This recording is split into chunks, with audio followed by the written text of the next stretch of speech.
Tune in to nostalgia. Tune in to now. Golden Radio Hour.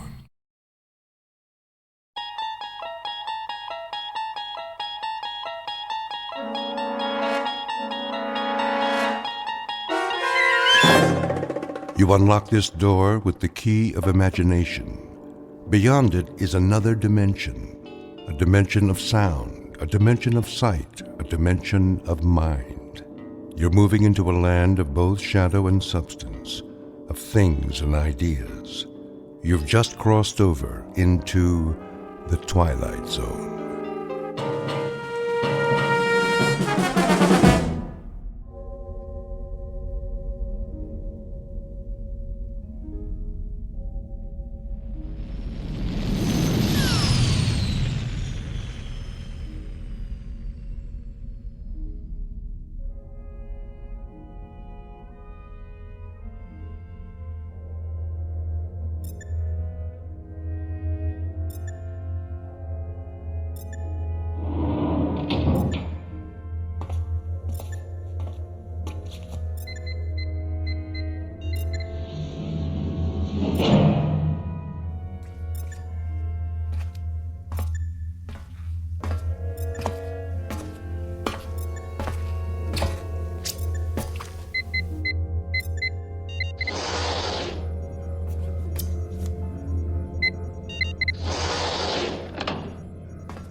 Probe 7, log entry 1411.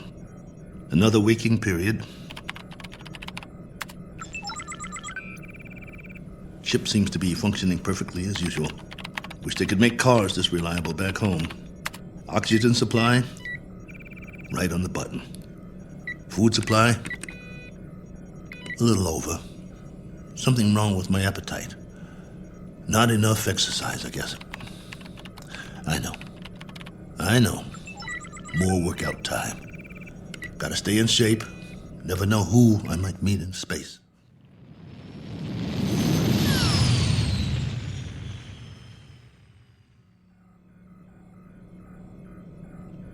Coordinates on autopilot. Propulsion system humming like a top. Pressure flow, output, all right on the money. Oh, come on, guys. You don't need a pilot up here. Could have sent an unmanned probe. All I am is extra weight. Think how much farther this crate could go without me. Of course, you wouldn't have my brilliant observations. Boredom followed by prolonged disinterest, with periods of great loneliness. Must be fascinating. Here's an observation. All these blinking lights in the cockpit. They remind me of stars, or candles, or cigarette lighters. That's it. Do you remember cigarettes? Did you know at concerts people had these little lighters, and sometimes they'd hold them up and it looked like a sea of stars out there in the dark? I want to write a book, not this diary. Doesn't have enough plot. Just me remembering. That's who I am, boys. He who remembers. Oh, well. Better send you the numbers. Here goes the download. Transmitting now. Till next time, this is Colonel A.L. Cook. Over and out.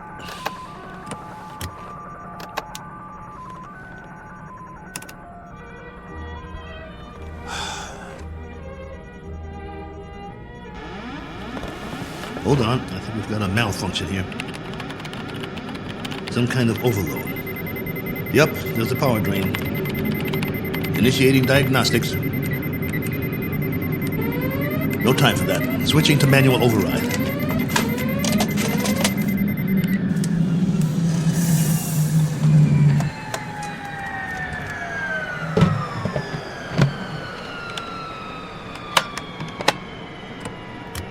Base, this is Probe 7. Probe 7, calling base. Come in. I've just lost a rocket tube. Can't handle this baby. Controls won't respond. Losing power fast. have to set down on the nearest planet.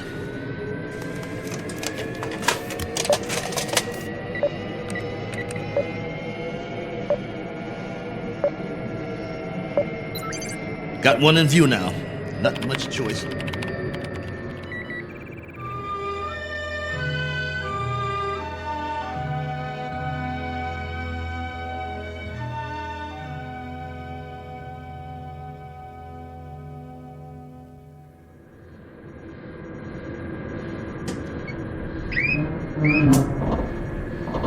Entering atmosphere.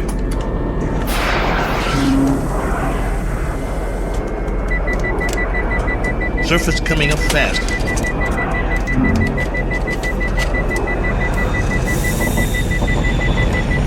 Can't slow down.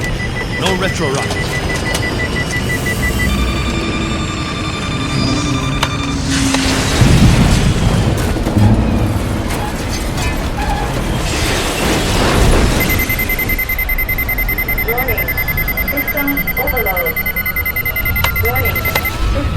Ship's about to catch fire. Base, do you read? This is Probe 7. Probe 7. Mayday! Mayday!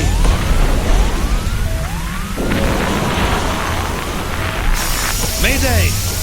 Mayday!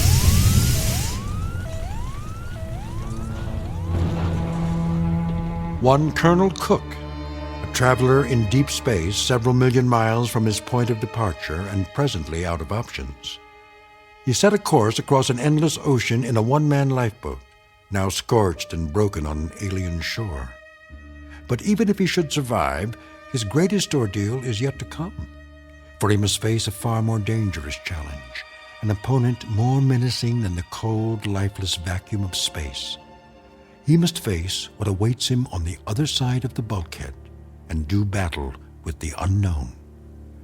As soon as the dust settles, he will take stock of his plight with very little effort, a single 360-degree movement of head and eyes.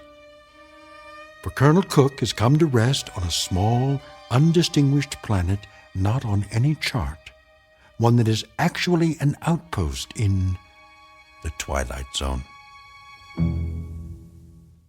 And now, The Twilight Zone, and our story, Probe 7, Over and Out, starring Lou Gossett Jr., with Stacy Keach as your narrator.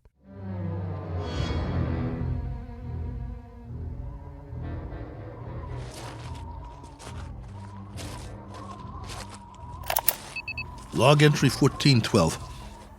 I'm alive. That's all I know for sure. The ship is wrecked pretty badly.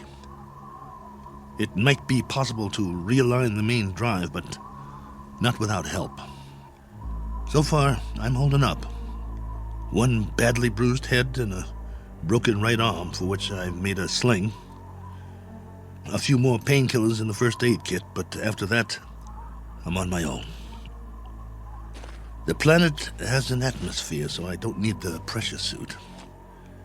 That's another stroke of luck, if you can call it that. The terrain is desolate. Sand, rocks, some low-grade plant life. That means there's water. The question is, how much and where? The ship has cooled down now, what's left of it. Main instrument panel is intact, so I'll try to contact the base directly, if there's enough power. More later. Cook, signing off.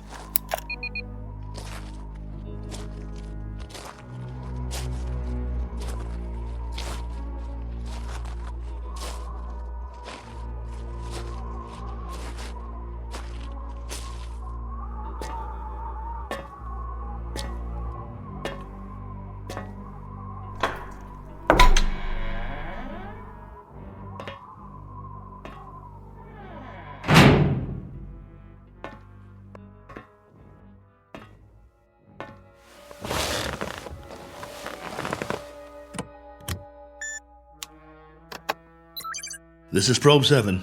Do you read? Probe 7. This is Probe 7, calling base.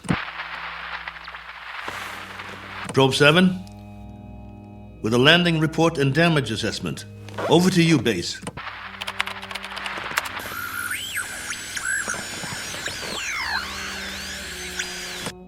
This is Probe 7. Come on, Base. I'm waiting. Probe 7, this is Base. You're coming through low, barely audible. Blaine, is that you? Yes, this is Lieutenant Blaine. We read that you're... This is Cook, Probe 7. I'm glad to hear you. Cook? Cook, we thought we'd lost you. Your transmission was interrupted. Everything was interrupted. I'm lucky to be alive. Probe 7 made unscheduled landfall approximately 7 hours ago. What? Come again. Can't hear. I thought you said... I've crash-landed, Blaine, in another planetary system. Didn't have much choice. One of the thrusters broke off the ship. This planet is 92,900,000 miles from the nearest star. Good Lord, Colonel. We're having trouble seeing you on the monitor. Sorry, but I can't send or receive a visual. Most of my equipment was fried in the crash. Okay. How's your oxygen? And that's the least of my worries. There's an atmosphere here. I don't know its density or composition, but it's breathable. Probe 7? Probe 7, your signal's drifting. Can you increase power? Not much chance of that. Far as I can tell, this is the last of my juice, at least for now. I've got half a generator and 3 solar cells working. I was afraid it wasn't enough to get through it all. Okay. Can you effect repairs? Say again? Repairs. Can you make repairs? If you give me maybe 20 years, a good right arm, and a new head while you're at it, I might make a start. The bottom line is, I need help. Got that, Base? Help. And right away. Probe 7, you're breaking up. Probe 7, are you there? Probe 7, we're having difficulties. Probe. All right, just stay there. Stay in transmission. Probe 7, we've traced your signal. We know where you are. Great. How soon can you send a ship? Colonel, I'm sorry to say we have nothing here that can reach you. What? You had several ships on the drawing board. Repeat, we have nothing available. Say again? All construction is suspended pending the current crisis. Ah, come on! Colonel Cook, I've been told you'll have to make the repairs yourself. Base, now hear this. I don't have fuel, no propellant at all. I left most of my rockets scattered across 50 miles of dirt and rock. All I have is a ship that looks like a jigsaw puzzle. As for the wiring, it's nothing but spaghetti. So when you say you've got nothing that can help you, you're telling me you're crossing off one spaceman permanently. Probe 7, we're having difficulty. Your words are breaking up. All right, Base. I'll give it to you in a few syllables. This ship isn't going anywhere. Not forward, up, down, or back home. Is that plain enough for you? Now I'm asking you again. Isn't there anything you can do to help me out here? Or are you just going to write me off? Colonel Cook? There's the low power warning. I'm losing transmission. Got to sign off for now. I'll make contact again in 3 hours. Roger that, will you please, Base? We will stay on this frequency, Colonel, and wait to hear from you. Oh, just a minute. There's someone here who wants to speak to you, Colonel. Colonel Cook, this is General Larrabee. We understand the spot you're in. We wish we could help. Thank you, sir. Well, there is a possibility that once you give us a full report on the ship, we can send you instructions for its repair and walk you through it step by step. That's still an option. Is it? Well, here's an option. Why don't I just build me a new one, General? I'll make it out of tin cans and chewing gum. I'll burn some circuit boards with a magnifying glass. That's a possibility, too. Colonel, I'm trying to be frank with you. Sorry, sir. I'll transmit again in 3 hours. Over and out. Heaven help me. Wonder if that's a possibility.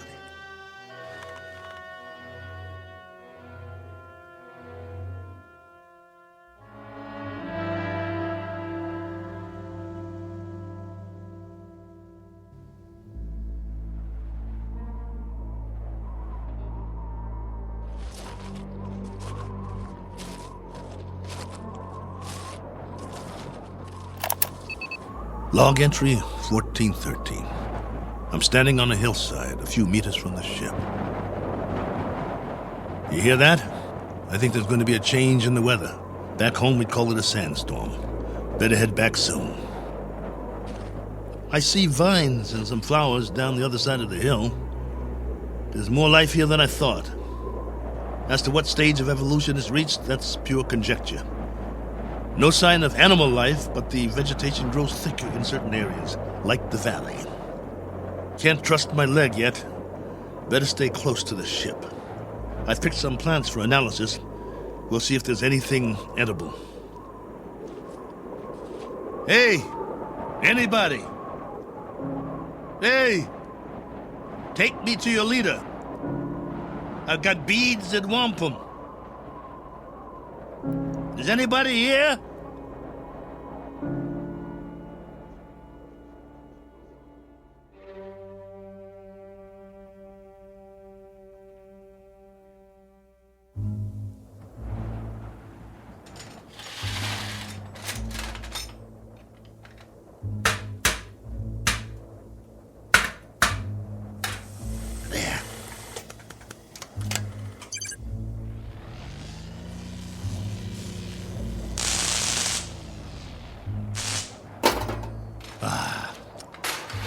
That's just great.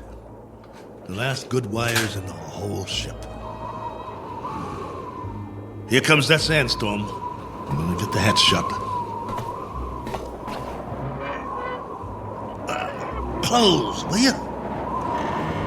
That's it. A little bit more. There. That'll have to do.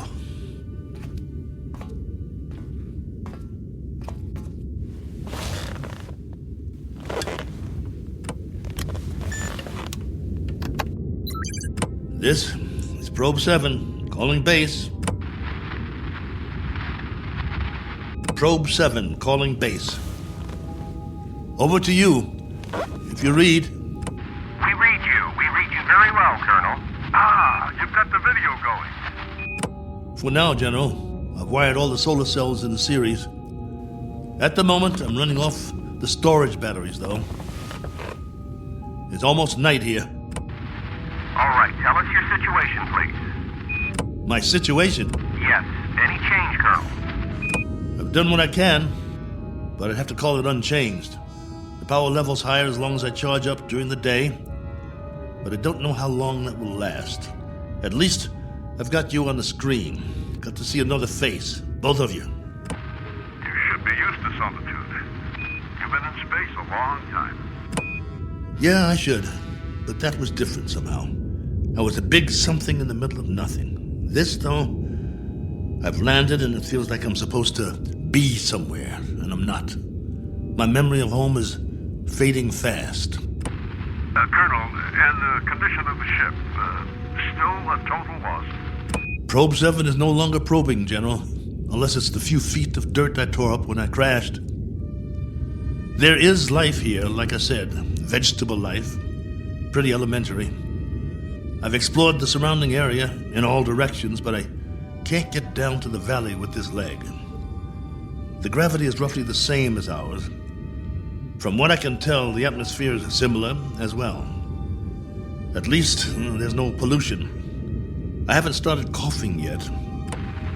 Describe what's left of the ship. What's left of the ship, General, is a few feet of bent-up metal.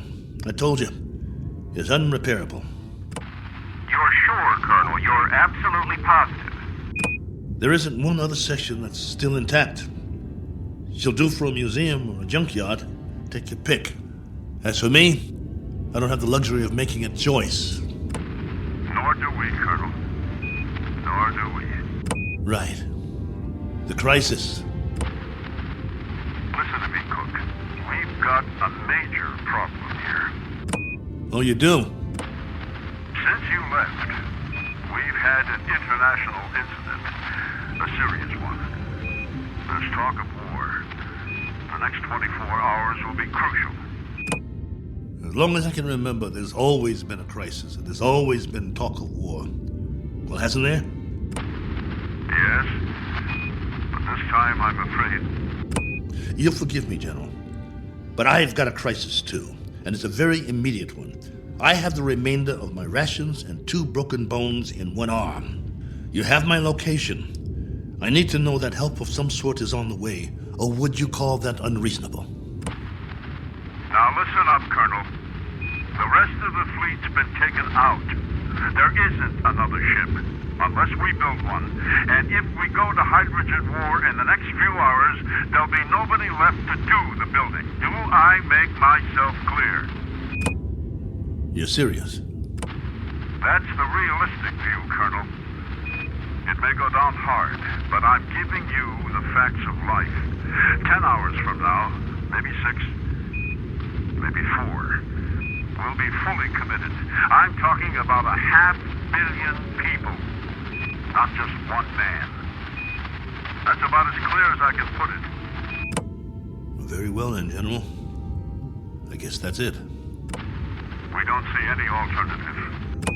Will there be any point in making further contact with base? Yes, Probe 7. For 2 reasons I can think of, both of some benefit to you. One, so you'll know that you're not alone up there. And 2, to confirm that your own world still exists. Though the latter is a moot question at this point. Over to you, Colonel. I can't think of anything else to say at the moment. Feel free to keep the signal open, if you like. Can't do that, General. I need to charge the batteries when it's light again. Here's that storm. Don't know how strong it'll be or how long it'll last. But I'll try to get through it. Nothing else I can do. Then, for whatever it's worth, know that we're still here. For now. Over to you, Probe 7. Roger, base. And out.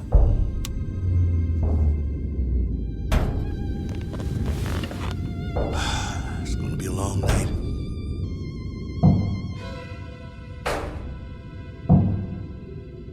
Wait. What's that? Hold on. Blaine? General?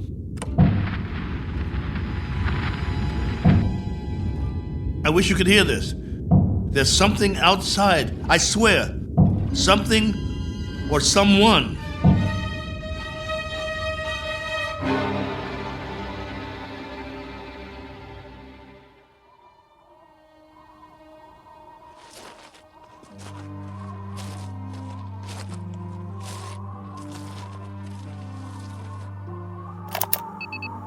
Log entry 1414. Just in case anybody ever hears this, I didn't get much sleep last night. I was waiting for the wind to die down. As soon as it did, I opened the hatch sometime around dawn. You see, I thought I heard something pounding on the hull, over and over. It couldn't have been an accident. It had to be something intelligent trying to signal me, to let it in from the storm. That was what I thought. Funny the way the mind works. I've never been so glad to hear anything in my life. And at the same time, so afraid. But I opened it anyway. Well, everything was covered with a fine layer of sand, silica crystals, very much like the soil back home. And that was the trouble. Whatever had been outside, there was no sign of it now. If there were tracks, the sandstorm had wiped them out. The ground, everything, smooth as a beach where no man has gone before. I did find something, though. A broken branch. So, it was only the wind, after all, blowing it back and forth before it broke off. Had me going for a while, So much for my man Friday. Now I'm back to the old routine. Reconnaissance, hunting, and gathering. Just think, a few million years from now, something on 4 legs, or 2, or 8, may actually walk this barren planet again. A few million more years, and it will grow a bigger brain so the species can start doing the same things I'm doing. Foraging for food, trying to survive. Wonder if there'll be anything left of the ship by then. Probably not. Me? I'll be a fossil at the bottom of a tar pit somewhere, and no one will realize I was ever here. Well, onward he marched, for want of anything better to do.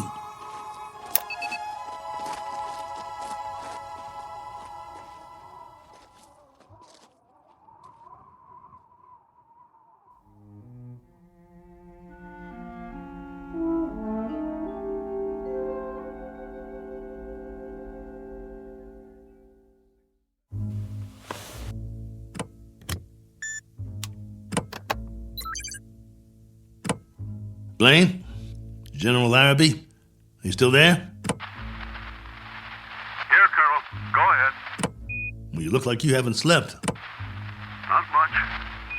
And you? Not really. Up at dawn to do some hiking, north, east, south, and west. I had been hoping. Yes? Just a crazy dream I had. No sign of anything? It's a primitive planet. I'm very much alone here, after all. Oh, not completely. I've got a wind that sings sad songs and some scrawny plants that check me out every now and then as I walk by. There might be some fruit trees that are edible down in the valley, if they're not poisonous. But that's it. That's all of it. I'm truly sorry. There used to be an old saying, if life gives you lemons, make lemonade. The only thing wrong is I can't even find the lemons. But don't worry, I'll keep trying. Not that this will provide any vast solace to you, but at 9 o'clock this morning, Colonel, we went to war. And? The whole eastern seaboard went up. You mean all of it? The cities, everything. It took 12 minutes. Exactly 12 minutes. I suppose we retaliated? Oh, indeed. With great alacrity and effectiveness. And we still are. With everything we've got. It was our old enemy? That's right, if it matters now. And the result of all this? Our world is doing a little wholesale dying at the moment. And there's nothing to do but watch it happen. What about the base? Are you safe? For the time being, our location's classified. Only you and a few others know where we are. The signal's encrypted. That's good then. Trouble is, we can't stay here much longer. There have been bombs as close as 400 miles from us, falling through the night. It's now a question, Colonel, of the manner of death. Very fast or very slow. It's that kind of consideration, not one we thought would ever be a reality. General. You know, it's really quite a pity that we didn't send others with you. What you think of as a prison might have proved to be a haven of sorts for the survival of the species. Don't have any illusions about it, General. What you think of as a haven is only a very sizable dungeon. A good-sized dungeon with a breathable air. But that's what it is, and there's no way out. I don't much care for solitary confinement, and neither would you. Unfortunately, both of us have very little choice in the matter. General, this is urgent. Give it to me. What is it, General? What's happening there? In a moment, Blaine. But, General... I said in a moment. Cook, I've just received his official communication. We're going to have to move out of here. Now, I don't know whether we'll be able to transmit again or not. If we are able to, I'll do my best to make contact. You have my word.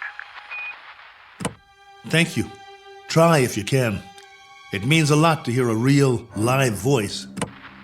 I wish we could do more. Silence. Or cries. That's the story from our world. Silence or cries. God bless you. And good luck. Over and out. Probe 7. Yeah. Over and out. Not with a bang, but a whimper. Hell of an ending. To all my friends back home, take good care. Looks like I won't be seeing you again. Not in this life.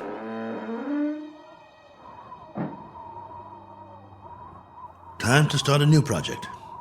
Chapter 1. The Memoirs of Colonel A.L. Cook. And I've got a very good memory. You wouldn't believe the stories I could tell. Who knows? After I'm gone, maybe someone else will crash here and find it. A lifetime of memories. Every sight, every sound, all the way back to the beginning. The kids I knew, the girls I dated, my friends, mom and dad, the first job, all of it. Every detail recorded for posterity. Has anyone ever done that before? Maybe people who keep diaries their whole lives, except that no one ever got it all down. Didn't have the time, but I do. All the time in the world.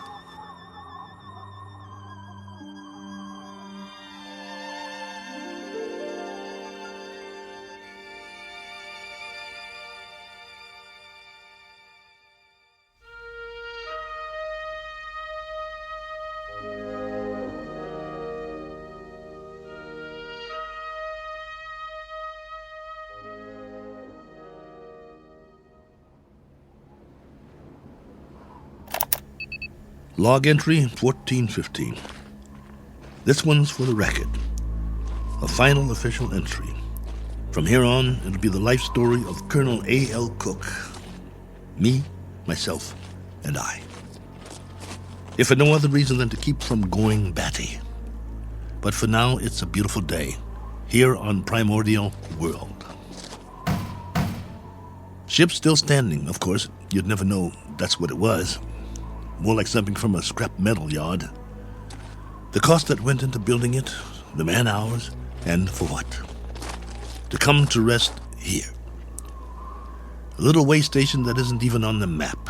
I'd call that a waste. Exhibit number 1 in the elephant's graveyard. Ever hear of that? They used to say there was a place where elephants go to die. Hundreds, thousands of them. A secret place off the beaten path. And there were bones and tusks. And once in a great while, someone would stumble upon it. Like the Sargasso Sea, where sailing ships caught in the kelp and were trapped forever. Well, maybe other travelers will end up here, gone to ground, never to move again. Eventually, there'll be a whole collection of them from all over. But remember, I was the first. I should scratch it in the metal. Cook was here. But I digress. This is still supposed to be my official report. The evaluation of the crash site coming up. The tail fin is all but covered by sand. Have to dig it out before the next storm. Then build some kind of windbreak or the whole ship might get buried. I could gather some branches, make one. There's more vegetation in the valley if I can get up and over. Now, that's odd. If there are no other trees in the immediate vicinity, where did this branch come from? The one that was banging against the hull last night. Unless something carried it here. The wind or Oh well, maybe I just didn't notice before. That must be it. Rocks to the left of me, rocks to the right of me. One very dry, broken off branch in the sand. And what great sand it is. None better in the known universe. On sale at closeout prices. Note the fine crunch under my boots as I walk the proud land. The rare texture, the superb body. Why, it's positively... What in the name of... It can't be. It looks exactly like... No, I must be hallucinating. But this... impression... I could swear it's a footprint, a boot print, to be precise. A lot like my boot, in fact. But it's not one of mine, about 4 inches shorter. But that's what it is. It is! Now hear this. Now hear this. I've got company. I've got company. Hey! Whoever you are, come on down. It's open house at my humble abode. It isn't much, but it's home. Drinks on me. Meet your genial host. Please. Please let me see you. Here's another footprint. And another. And another. Where do they lead? Up the hill? Has to be since the storm, so there was something here. I knew it! Hey! I don't care who you are or where you're from. Let's shake hands and be friends. Don't you need a friend? I do. Come on, friend. We can talk. I've got some stories, believe you me. Where you hiding? Behind that bush? Ugh!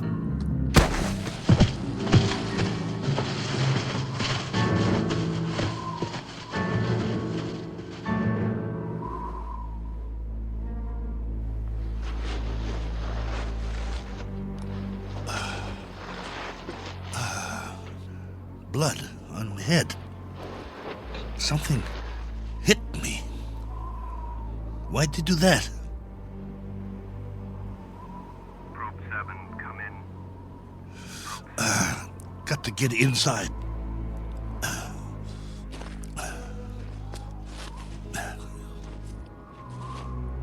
Probe 7.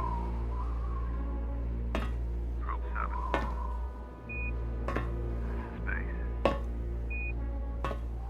Get the hatch closed before they come after me. Probe 7. Space. Can't let them get in. This is Base. With our last transmission, we got ours a few minutes ago. A 500% increase in radioactivity. Not much hope for us. Colonel, this is General Larrabee. I wanted to wish you well. From what we can gather, the enemy got it just as bad as we did. We wiped them out. And they wiped us out. One last forlorn wish for you, Colonel. If you ever meet someone where you are, whoever they are, and however it happens, in whatever circumstances, I hope it can come without fear. I hope it can come without anger. That's what they're going to have to put on the stone. The one we'll all be buried under on our world. Here lies a race of men who flex their muscles. One time too many. I hope your new world is different, Cook. I hope there's no such word as hate. I hope there's...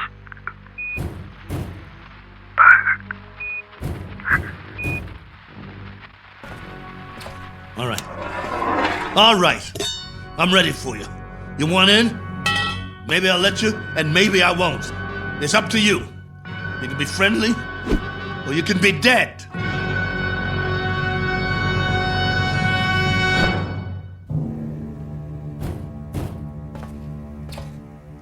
Hey, friend. You want to come in? Must be lonely out there. I hear you. What's the matter? Hungry? You're going to get a lot hungrier. Or don't you eat, friend? What do you say? Speak up. Can't talk, huh? No. You only know how to hit. Take more than that to put me down. What'd you use, a tree branch? Not very friendly, if you ask me. Well, I've got a nice piece of metal in my hand, and I know what to do with it. Won't catch me again. This has been going on for hours. I don't know about you, but I need sleep. I really need it. Understand? Sleep. And this king-size bump on my head doesn't help. Tell you what, we'll make a deal. I give you one more chance to get away. Go hide, I don't care. You may not understand the language, but maybe you get the message. I'll wait a while and catch some sleep. Then when I wake up, I'm going to have a nice freeze-dried dinner. If I don't hear you out there, we'll forget the whole thing. You stay up the hill, and I'll stay down here. Just remember to keep your distance. Otherwise, I might have to come up there and teach you a lesson. A man's got to have his boundaries. Oh, God, I hurt. Want to sleep just for a while.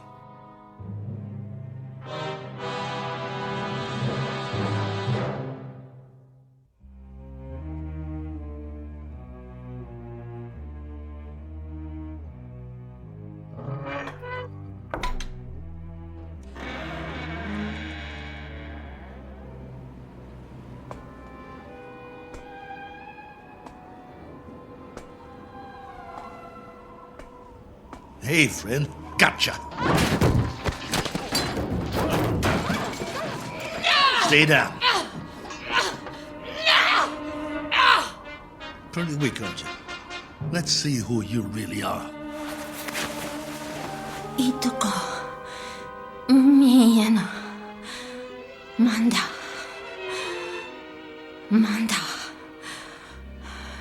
No.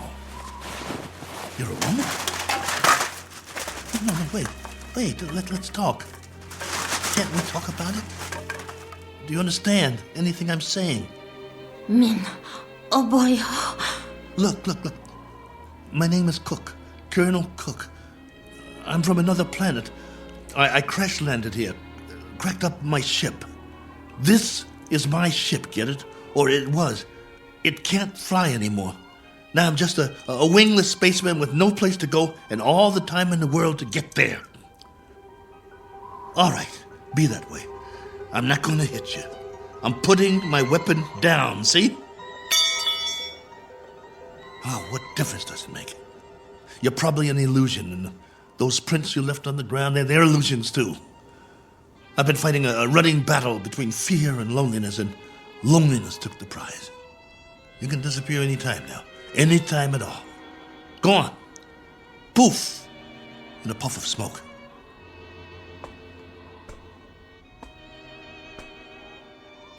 No, wait, please. Are you real? This knot on my head certainly is.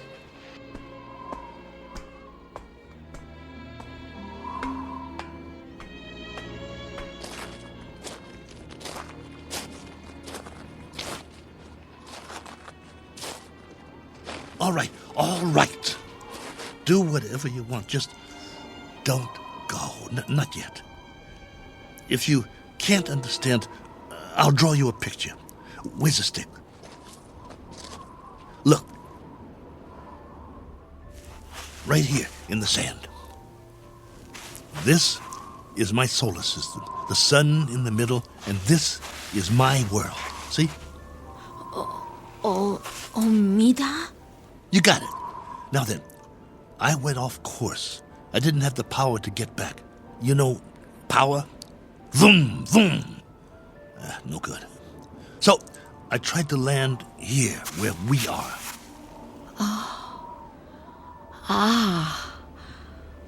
Omida Korum. Go ahead. You draw. 그럼 wisdom. Oh, that's your solar system and your world. You came from there. Ah, Let me see now. It went out of orbit. Is that it? Your planet left its orbit and moved away from the sun. In the line, that's where you went and where your world went, right? I'm sorry. What about now? Where's your planet now? I understand. Gone. Disappeared. Probably frozen by now. But you got out. How many others? How many got out? You got away. Any others? 민. One finger. That's a hard count, my dear. A very hard count. And you've been here a while, haven't you? Look at your suit. Your galaxy might be light years away.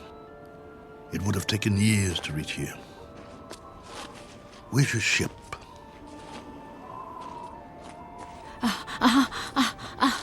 Ship. Where's your ship? It crashed too, didn't it? So you've been here a long time, a very long time. Me, Cook. Colonel Cook. You? Corova. Corova? Corova. Well, what do you know? Pleased to make your acquaintance. How does it figure? I thought you'd be a 50-foot flesh-eating ant or something. And you turn out to be a woman. Which is neither here nor there. Because however you slice it, we're stuck here. A one-armed man and one very tired lady. Quite a pair. What have you been living on? What food? You understand food? Eat? Well, I can offer you lunch or maybe it's breakfast. I'm not sure which. And some companionship. And we can spend the rest of our lives drawing diagrams in the sand, which will be somewhat tedious. But the brighter of us will have to learn the other's language eventually. I hope it's you. Because I got some stories to tell, believe me. Come, Corova. Eat. Food. In the ship. Chow time. Come along. Inside. Eat. Food. Food. Okawa? Okawa. No. Not that way. Come here. Food. Please come back. I'm not going to hurt you. Please. Okawa! Oh, for heaven's sake. Corova, please.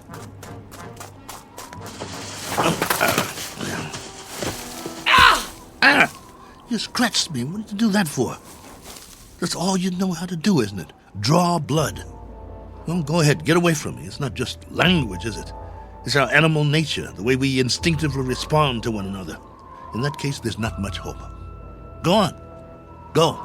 If that's the way you want it, go.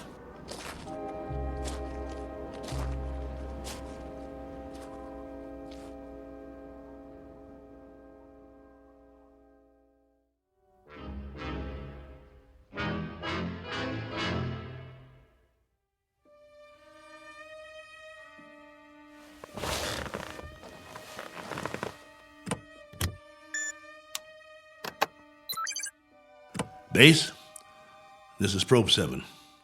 The following is sent on faith, which is appropriate since this transmission is in the nature of a fairy story. I don't know under what heading you would classify it. Very likely space medicine or space opera. The long and the short of it is that I'm not alone here. There's a woman from another planet. Her name is Corova. I don't know much about her. I do know that she comes from another planet in another galaxy. A planet that left its orbit and moved out of space away from its sun. I suppose the inevitable happened.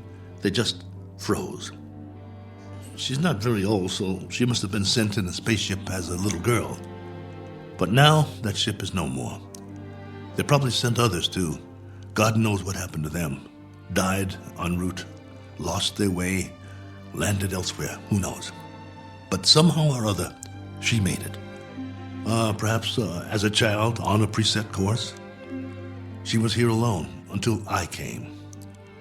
If by some chance you're still there, I can't send you any soil tests. I can't send you data about plant species or anything like that. But I can give you an observation about the psychological makeup of the animal kingdom. They're a frightened breed, a very frightened breed.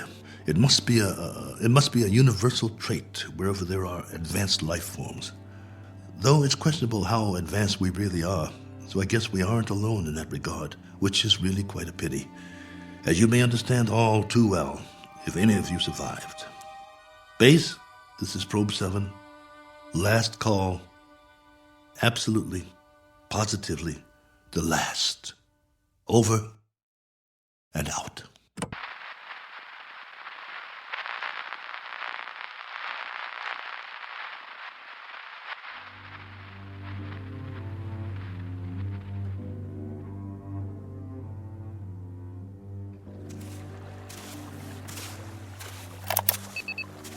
Log entry 1417.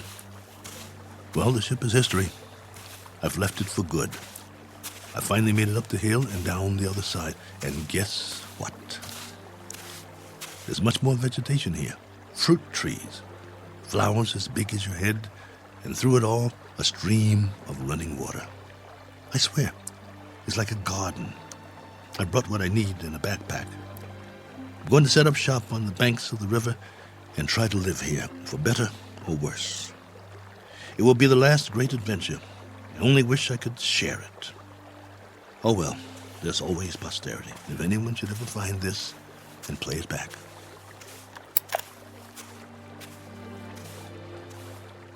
Cook.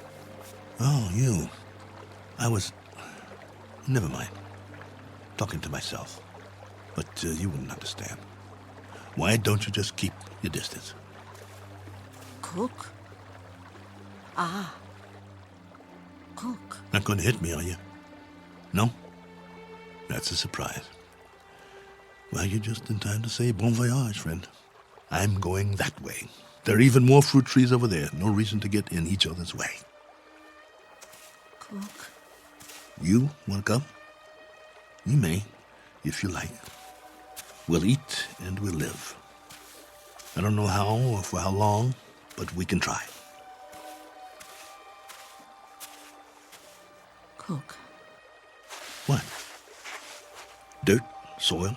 What do you call it? Earth. Earth? What does that mean? Earth. Is that the name in your language? All right. We've just given this place a name. We'll call it that. We'll call it Earth. Cook. Corova. Earth. That's right. My name's Cook. My first name is... But there's plenty of time for that. No need to rush things. Okay, Corova. This is our home now. This is Earth. What's that? Food. So that's what you've been eating. Some kind of red fruit. Any good?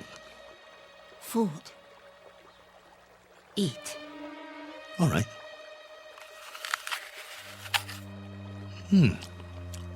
Not bad.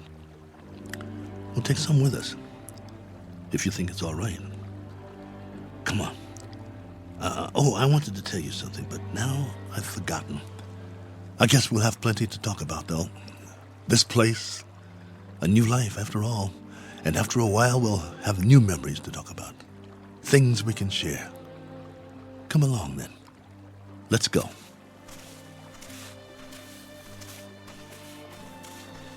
This fruit's all right. Any other life forms around? I hope not, for the moment. But if there are, we'll make the best of it, won't we? Pleasant enough place, don't you think? My leg's better. We'll explore as much of it as we can. No need to set up any boundaries, I guess. There's plenty for everyone. For you and for me. And it's a beautiful day.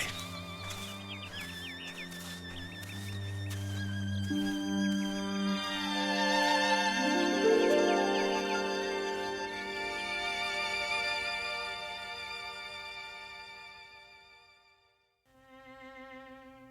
you know these people? Their names might be familiar were you to hear them. They lived a long time ago. Perhaps they're part fable, perhaps they're part fantasy, and perhaps the place they're walking through now is not really called Eden.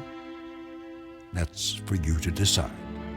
We offer it only as a possibility and a presumption in the Twilight Zone.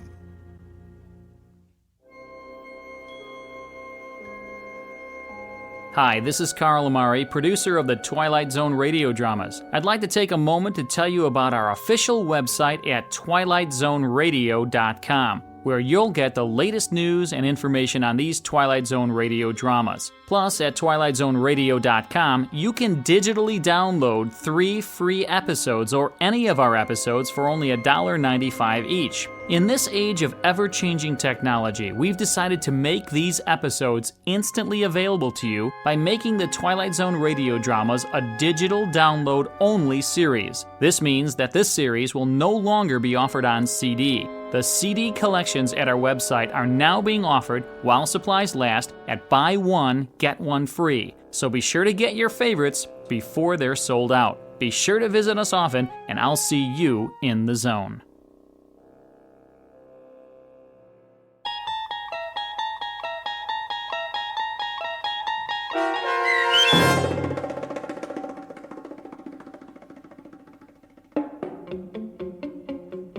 Probe 7, Over and Out, starring Lou Gossett Jr., with Stacy Keach as your narrator, was adapted for radio by Dennis Etchison and written for The Twilight Zone by Rod Serling.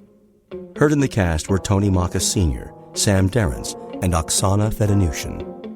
The producers of The Twilight Zone wish to thank CBS Enterprises and the Rod Serling estate for making this series possible. This copyrighted radio series is produced and directed by Carl Amari and Joby Cerny for Falcon Picture Group and Westwood One. Sound design and custom Foley effects for The Twilight Zone by Cerny American creatives Bob Benson, Craig Lee, Matt Sorrow, Tim Cerny, and Todd Beyer.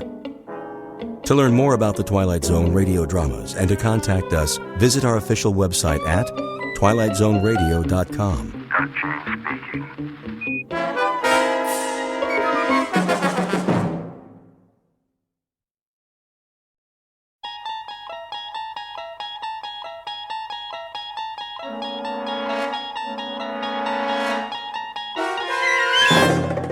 You unlock this door with the key of imagination. Beyond it is another dimension, a dimension of sound, a dimension of sight, a dimension of mind. You're moving into a land of both shadow and substance, of things and ideas. You've just crossed over into the Twilight Zone.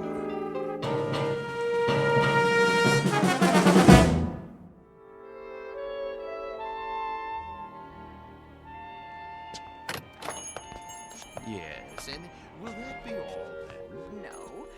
What time is it? I thought you made an appointment. I did. Oh, come on, honey. You're not in that much of a hurry, are you? Yes. What about mad cow disease? Well, clear the room then. Tell them they're keeping the head of McClellan Enterprises waiting. Tell them that we... All right. You want to forget the whole thing? No, I don't want to forget the whole thing. I just want to get this nonsense over with. Send you a postcard. Oh, that would be wonderful. Bon voyage. Ta-ta. Yes, ta-ta. Come on. Hello. May I help you? Mr. Spirito? I am he. We're the Ransoms. My wife called for an appointment. Oh, yes. Please be seated. Now, where exactly do we intend to go? We intend to go to London. Splendid. Of course, you've been. Oh, no. Charming place. You have picked a rather bad time of year, though, but... Excuse me, we're kind of rushed today. I wondered if you'd... Certainly. Now, have we decided on an airline? No. Well then, if I may suggest... We're not going by plane. I beg your pardon? I said, we're not going by plane? Ooh, but you must, unless you're planning this for some time in the future. No, it has to be right away. Oh, then I'm afraid a ship would be out of the question. You see, it's the off-season, and the liners have all been booked up, or put on short runs. All of them? All the acceptable ones, yes. I hope you won't mind my saying this, Mrs. Ransom, but, you know, airplanes are perfectly safe nowadays. I realize that some people feel a certain trepidation, but there's absolutely no reason... Eileen, if it's the only way... May we see a list of boats that are running? If you wish. You promised. I know. It's important, Alan. We agreed on that. I'm afraid these are the only passenger-carrying vessels bound for England in the next 30 days. Some are freighters, but it's sometimes possible... What about this one? The Lady Anne? I don't think so. Why not? Well, it's very nearly the oldest ship in the water, and the slowest. 13 days till a half. Another half day to Southampton. Forget it. No. Wait. This says it leaves on Thursday. We'll take it. Please, Mrs. Ransom, the Lady Anne is a veritable antique. Listen to the man, Eileen. We can relax when we get there if that's what you want. Don't make such a big deal out of it. It is a big deal to me, Alan. A very big deal. Give us 2 tickets. For this relic? Yes, that's right. The Lady Anne. Oh, very well. A few extra days won't matter, will they? I don't have anything better to do. Check okay? Of course, sir. But, Mrs. Ransom, the Caravan Travel Agency takes pride in its service. I beg you not to do this. Well, it isn't going to sink, is it? With a ship that old, you can't tell what might happen. Oh, give me that check. Here. We'll pick up the tickets. Come on, Alan. You can go back to work now. Thanks for your help, Mr. Spirito. Very well. Bon voyage.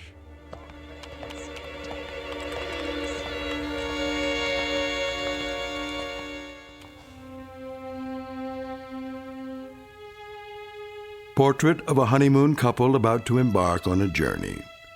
Like most newlyweds, they've never traveled a great distance together, nor have they become truly acquainted. But there is a difference.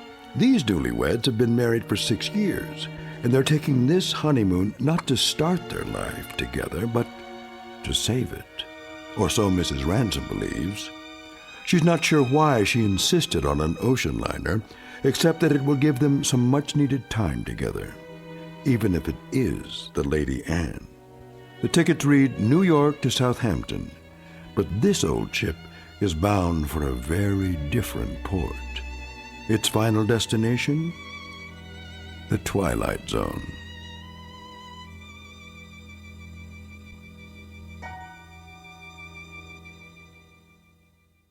And now, The Twilight Zone and our story, Passage on the Lady Anne, starring Martin Jarvis and Rosalind Ayres with Stacy Keach as your narrator.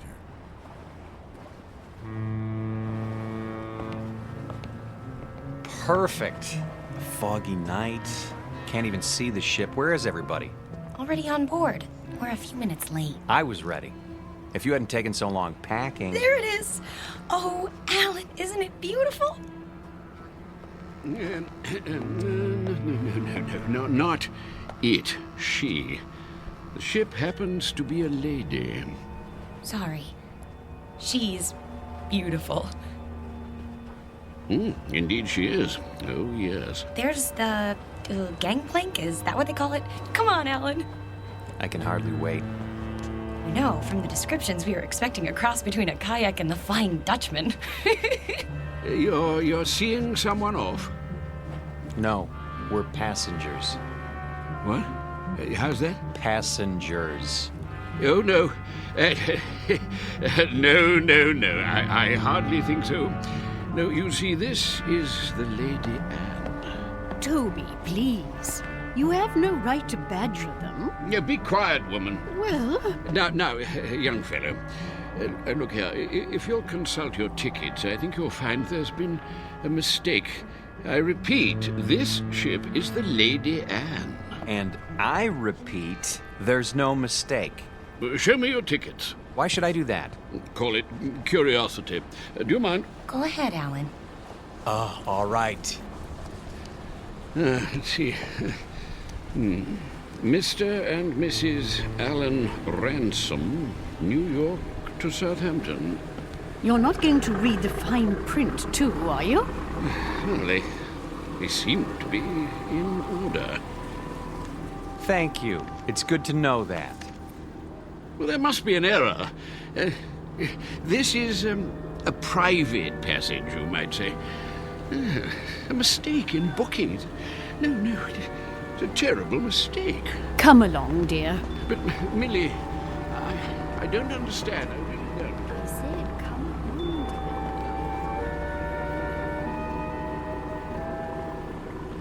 dear. Well, I guess that's how the British say welcome aboard. Oh, don't get your back up. You'll be twice as cranky when you're his age. Bet we can beat him up the ramp. Not too late to turn back, you know? I mean, think of being cooped up with me for 14 days. I made a promise and I'm going to keep it. Isn't that good enough? Sure. Not very steady. Really gives you confidence, doesn't it? At least try to enjoy this.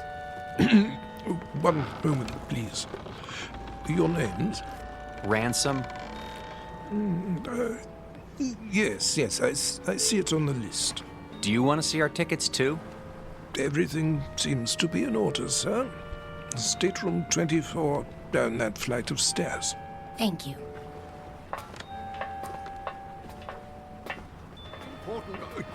Oh, here we are. Yes, here we are. Good evening. I say, you're not going to let them do this, are you? I'm afraid it's out of my hands. Out of your hands? Well, we'll see about that.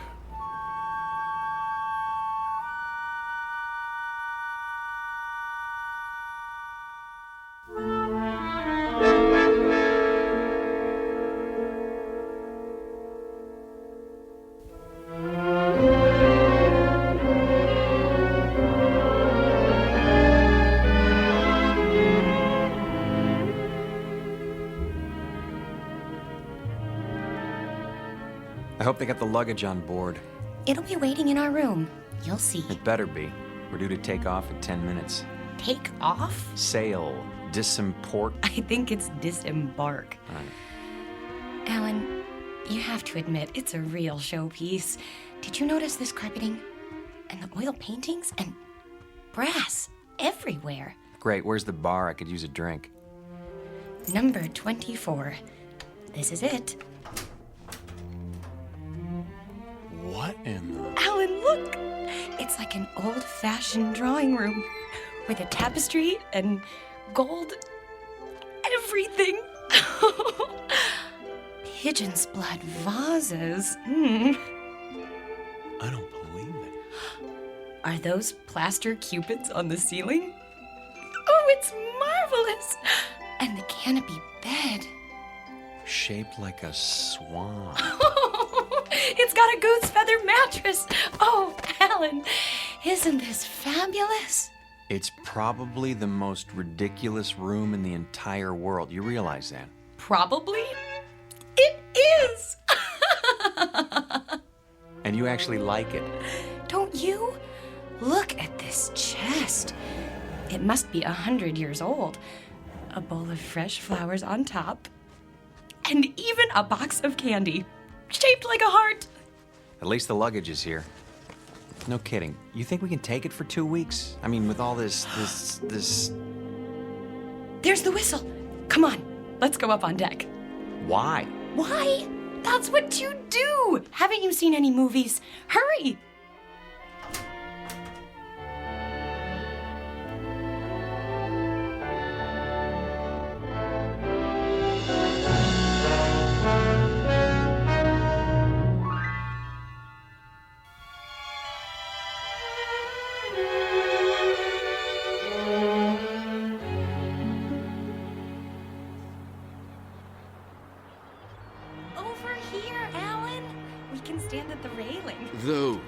are the ones I mean, Burgess. Not the ones going with us. Yes, I tell you. Nonsense. Obviously a silly blunder. No. They have tickets. Calm yourself, Mackenzie. This needs to be settled at once. Very well. Here they come. Hello. Hello. How do you do? Oh, very well, thank you. Now then, no doubt you young people aren't aware that this is a rather, well, how shall I say, private sort of cruise, you see. Very tight. Dear me, yes, unquestionably a slip-up on the part of the, Look, mister, we're getting a little tired of this routine. Try to understand. There hasn't been any slip-up. This is our ship, and we are sailing to England on it. Her. What did I tell you? They're determined. This is bad news, very bad indeed. Oh, really? For you or for us? Don't argue with them, Alan. See here. Please, this may seem odd to you, but we are actually trying to be of help. Yes, exactly so. You see, there are things you don't know about this ship. Yes. But what does that mean? Well, for example, it isn't common knowledge that... Burgess. No, Mackenzie. We've got to tell them. But... this vessel is over 50 years old. We knew that. Oh, but there are other things you couldn't possibly know, because you haven't had time to look. Such as? Well, she's falling apart everywhere. The deck chairs wouldn't support the weight of a baby. Yes, that's true. And the staircase is about to collapse at any moment. And the food, dreadful. It's positively poisonous. Ptomaine, you know. Yes. But the worst of it is the danger at sea. Those boilers, not to be trusted. They've been ready to burst for years. Oh, yes, for years. So you can see how impractical the whole idea is. There's just one thing. Yes? If it's such an awful, dangerous ship, what are you doing on it? What? Oh. Well, we're old and eccentric. Well, yes. Well, we're young and eccentric. We like impractical things, the challenge and all. Besides, we think it's an absolutely charming boat. Last warning. They'll be pulling away the gangplank at any moment. Look, you'll be quite bored. We never get bored. Do we, Alan? Nope, not at our age. You're sick, then. Yes, you'll get sick. No stabilizers. She rides like a washing machine, I can tell you. Sounds like fun. I think I've heard about enough. Wait. I have my checkbook. What's that for? I am prepared to pay you double the amount of your tickets. This is ridiculous. No, I want to hear it. Pay us to do what? If you will abandon your plans, I'm sure you'll find another booking, something more suitable. That's a very generous offer. Yes, very much more suitable. Alan, you're not considering it, are you? Well, what do you say? Not a chance. Triple the amount, then. Yes, triple. No. Very well. I am forced to extremes.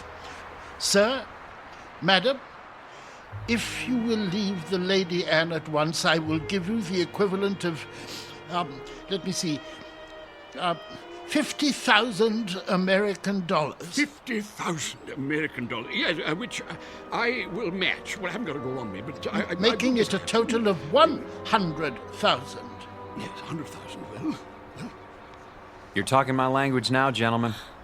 Alan! Let's say pounds sterling, shall we? In pounds? Or better yet, an even $250,000 U.S. currency will be fine. No, that amount is completely unreasonable, I'm sorry. No. In that case... But... Sorry.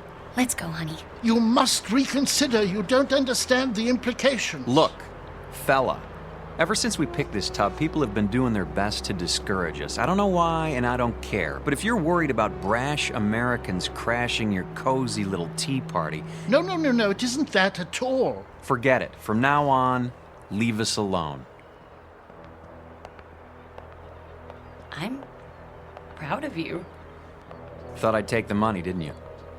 Well, for a minute there, I didn't know. Oh, look!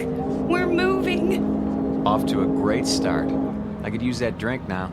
Me too.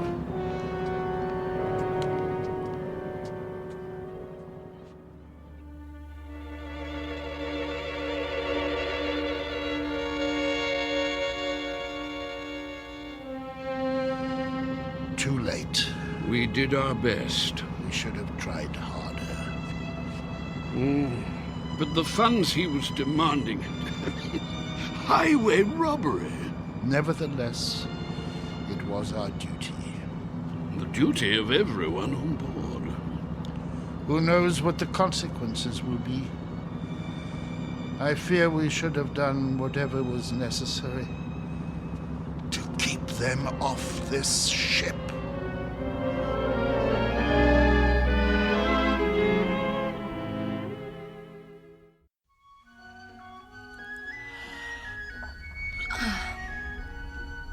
Alan? Yes? You're already dressed. Why are you up so early? It's almost 11.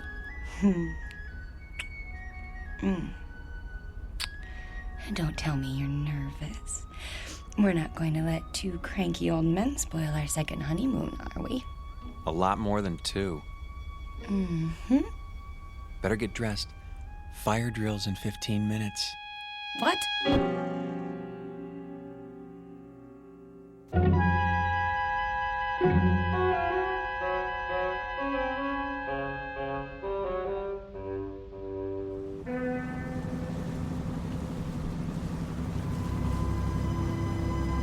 Honestly, you could at least tell me what this is all about.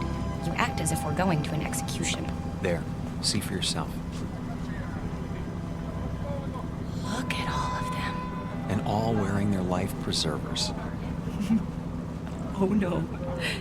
Alan, some of them are even on crutches. And wheelchairs. Pretty hard to stand for inspection. Is that what they're doing? Apparently it's a safety requirement. Well, there was the Titanic. I picked up a few more names. The Mackenzies, of course, and Mr. Burgess. How could I forget? The one on the end is named Van Vlyman. Next to him is Mr. Bristow. Cooey! Hello there. Care to join us? Yes, do join us. Hello. In a moment, Mrs. Mackenzie. You don't suppose that everyone else on this ship is... Everyone. I checked this morning. The youngest person I saw was 70. Oh, but that's silly. It must just be the first class section. There aren't any other sections. The entire ship is first class. You mean they're all? Show some respect. This group alone represents several thousand years. All for fire drill practice. Remember, Eileen, getting there is half the fun. Chin up.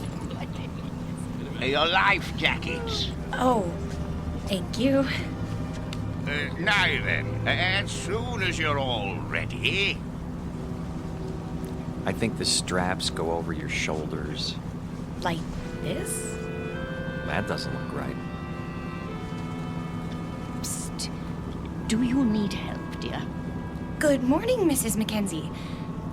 As a matter of fact... You should put your arms through the hole. No. Let them learn for themselves, dear. I was just trying to make it easier.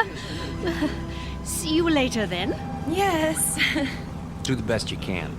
We look like a couple of clowns at a funeral. Now then, in the event the balloon should go up, the alarm will sound. Proceed to the Imperial deck in a calm, orderly fashion and await further instructions. The groups will be divided in the following manner. group, eh? Mr. and Mrs. Huntley Small, Mr. and Mrs. Mackenzie, and Mrs. Scott Aylesbury.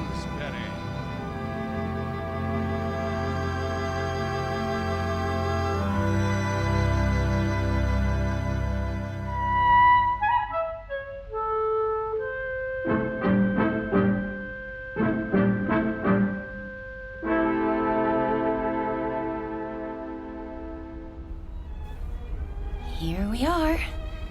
The Imperial Lounge. Looks like we're in time for the noon orgy. Alan, I think it's elegant. Like a private club. That's the problem. We're not members. This isn't a ship, it's a floating rest home. Shh. You wish something from the bar? Do you suppose you could fix us up with 2 double martinis? Very dry? Yes, sir. Alan, I'm sorry. I didn't know it would be like this. But it doesn't matter that much, does it? We didn't want to mix with other people anyway. We wanted to... Stop saying we. If you'd listened to me, we'd be in London by now. And you'd be in a business meeting. Not necessarily. Yes. And it would be the same the next day and the next and... Oh, Alan, that's what this is all about. Don't you see? Your drinks. Thank you. Look, I know you've been unhappy, but do you think I enjoy working 28 hours a day? It comes down to the same thing, doesn't it? We never see each other. We never talk, or... I told you, after I close this deal, I'm going to start taking it easy. Which is what you said 2 years ago. You closed that deal, but it didn't make any difference. There were more deals. There'll always be more deals. Because that's all that matters to you now, isn't it? Bartender, another. Yes, ma'am. Try to control yourself. I have been controlling myself for 6 years, and I'm tired of it. I am tired of begging for little bits of your time. You're not interested in me anyway. You're interested in success. Fight your way to the top and then fight to stay there. Stop making a scene. Why? Does it take your mind off mergers and board meetings? No, it takes my mind off the fact that we're supposed to be on a trip together. Come off it, Alan. You're going to England on business. I happen to be along. That's all. Why? Because I insisted. If I hadn't, you'd have gone alone. Isn't that true? Admit it. I can't talk to you when you're like this. You made me like this. Because the truth is, you don't care anymore. I was stupid to think that a few days together would make a difference. You're a flaming success now. Alan Ransom, the financier. And I'm the nagging wife who doesn't understand. Eileen, please. What's the matter? Are you afraid they'll catch on? Don't worry. They think we're a happy couple, made for each other. Shut up. Yes, sir. Well, when this tub finally gets there, you can relax. Because I'll be leaving. That might be a good idea. Oh, it is. You'll have all those nice deals to keep you warm with no silly woman around. It should be marvelous. It will be. For now, I'll be on deck reading the Financial Times. Here's for the drinks.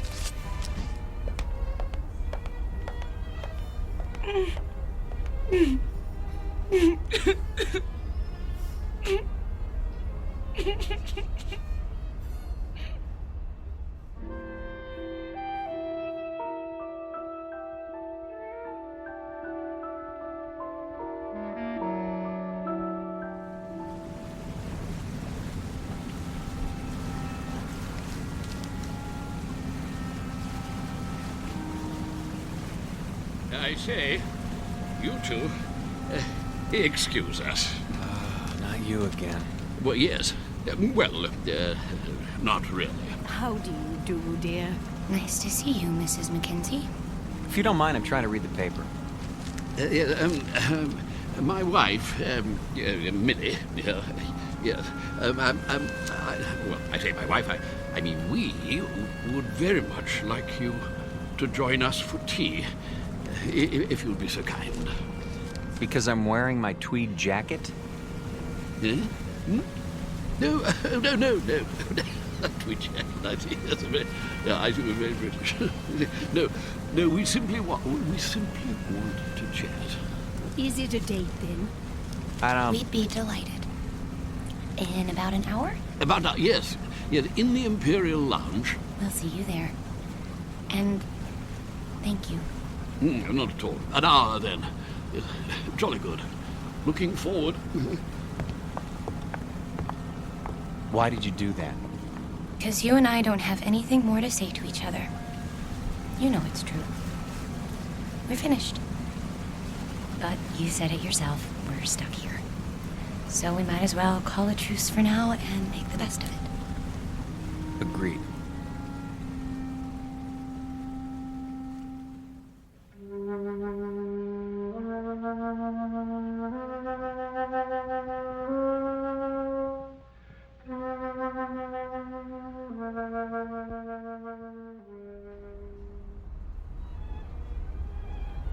Hello.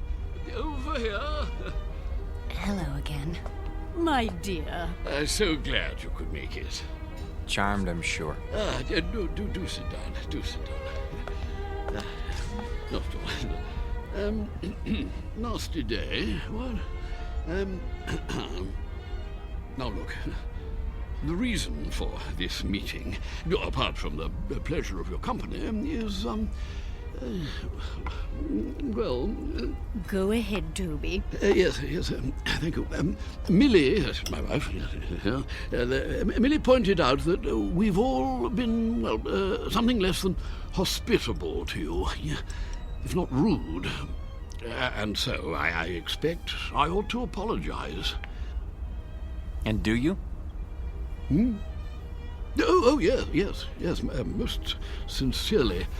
But you see, there is something more important. Good news, in fact. Yes, we've been talking the whole thing over, and we've decided that you won't have to leave the ship after all. We won't? Say, that is good news. We were afraid we were going to have to swim back, and it's had us sick with worry. Really? No. I see. I see. Very good. No, I'm sorry about that, my boy. But we were quite concerned, all of us, as I dare say you gathered. You see, it simply hadn't occurred to us that an outsider would ever want to travel on the Lady. The last time she took on a new passenger was, well, according to Captain Prothero, was some 16 years ago. So you can understand. Yeah, but never mind that. It's all settled now. What's all settled, Mr. Mackenzie? Oh, no, we'll get to that in good time. You simply must forgive us. We can't have been very good company so far. Well, frankly. Yeah, the point is, we spent a good many fine hours, Millie and I, my wife Millie, on this old, scow. And when we heard they were going to retire her, well, it seemed right somehow that we should join her on her last return voyage. Yeah, absolutely. And the same is true of the others. With the other people. And that's what accounts for the number of senior parties aboard. We didn't understand. No. And you still don't, really. More tea? It's quite bracing. Yeah, I'll let go. Yes, one thing that hasn't changed. Yes, tea is still the best in the world. What about the others, Mr. Mackenzie? What, the others? Oh, yeah, yes, like us, as I said. Sentiment, you know. Of course they know, Toby. Why else would they have chosen the Lady Anne? Yes, that's true. Our story isn't so different, I guess. My husband and I had never really been alone in 6 years. Excuse me. I'm going to get us a drink. Scotch all around? Oh, yeah, well, splendid. Thank you. He's embarrassed, isn't he? I seem to be doing that to him all the time now. You were saying the two of you hadn't been alone? Well, he's a busy man. You get wrapped up in things if you want to be the best, and I don't know. When I heard he was going on a business trip to England, I made him promise to take me. But that doesn't explain the Lady Anne. No. No, I suppose it doesn't. Mostly it was the time. More days together. And, well, it just seemed kind of special. Oh, my dear, the Lady Anne is special. Very special. More special, I should say, than either you or your husband could imagine. You see, this is the ship Toby and I sailed on when we were married, which would be 53 years ago. 52. Yeah, she was a splendid thing then. Yeah, the ship, I mean. No. Oh, Toby, really? I thought you told us it was an old rust bucket. Not it. She, yes. Oh, I should have been struck down by lightning for such a fearful lie. Mrs. Ransom, mark this. The Lady Anne was the finest ship that ever crossed the sea. Queen of the fleet, she was. Oh, yes, indeed. Is, Mackenzie, is. No other ship can touch her. Quite right. Sit down, Burgess. This is an old companion of mine, Ian Burgess, Mrs. Ransom. Ah, yes. Congratulations. I don't follow. I hear there's been a decision made in your favor. Not now. Nonsense. Quite a relief, I must say. What is? Why, what else? My good lady, you are in luck. How so? Well, haven't you told them? It's about you and your husband. It seems you won't have to die after all. Oh, I'm so sorry.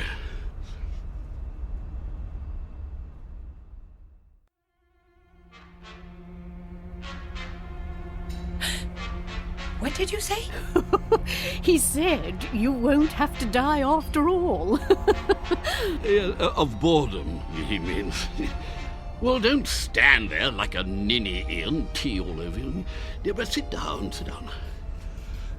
Yes, to be sure. Sorry, I seem to have spilled my tea. You see, Mrs. R., she was the only one of her kind. Specialized in honeymooners. That was her freight then, yes. Oh, yes. Young people in love. Ah, marvelous. The drinks. Ah, yes. You see, that's what makes your presence so... Sweet? No. Well, it was that. It certainly was that. Young married couples, you see, that's all you'd ever see. Full of juice and the moon in their eyes.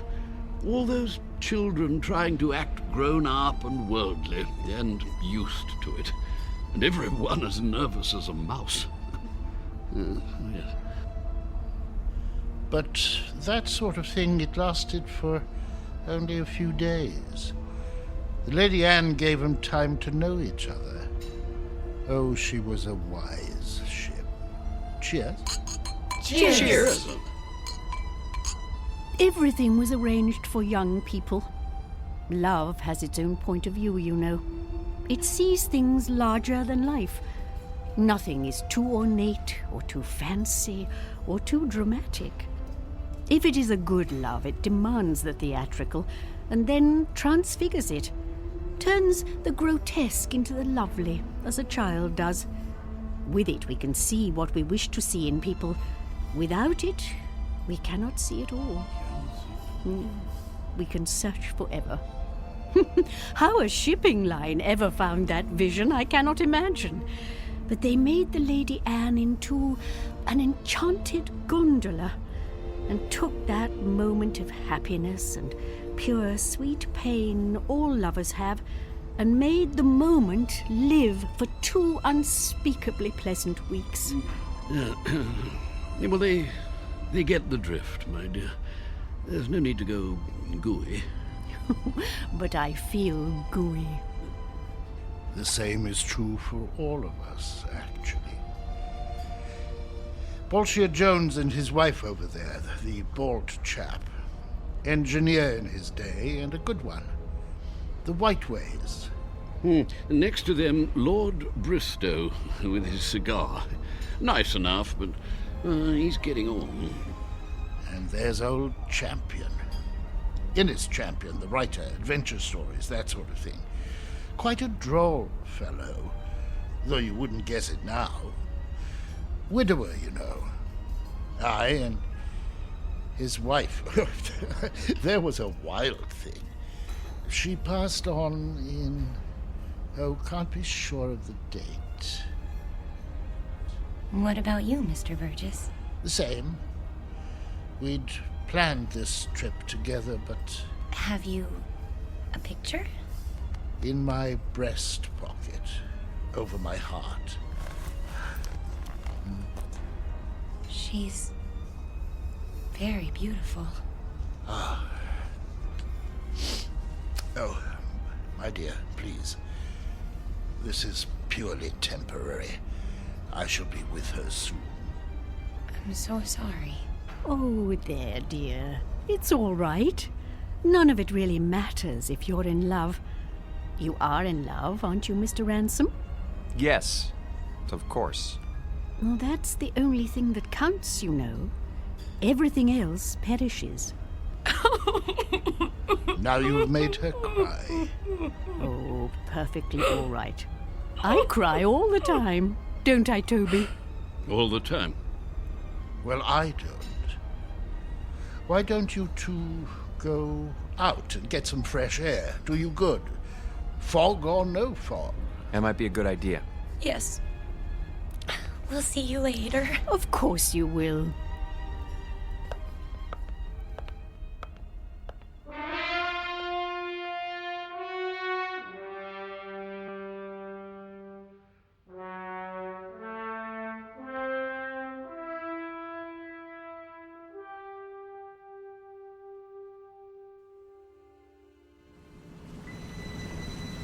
I think they're all very, very nice.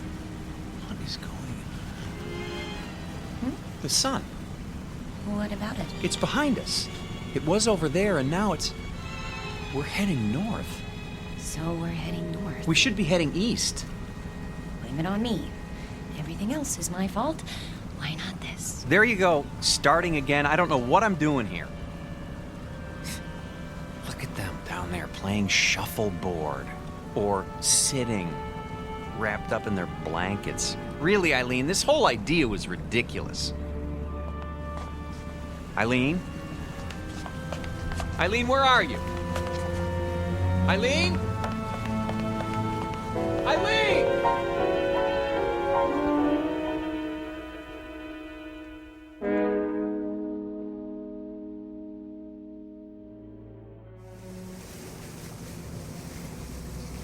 I thought you did get rather gooey there, my dear, but you know, I rather liked it. Gooey. No! Oh, Mr. Ransom. I say, is something the matter? I can't find my wife. We were standing over there at the rail. She was right behind me. You don't think anything could have happened to her, do you? Oh, no, I doubt that. It's rather difficult to fall overboard. Oh, yes, yes. Eileen! Eileen!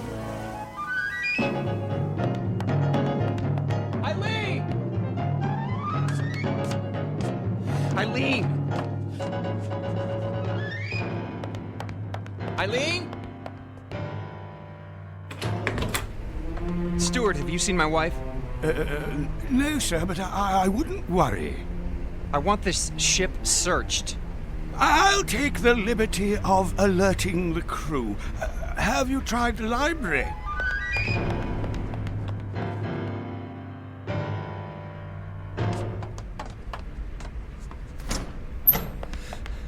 Eileen? Not here, sir. But she's got to be somewhere. Still looking, sir. Haven't you found her yet? Easy, sir. We'll let you know. Eileen? Eileen, where are you?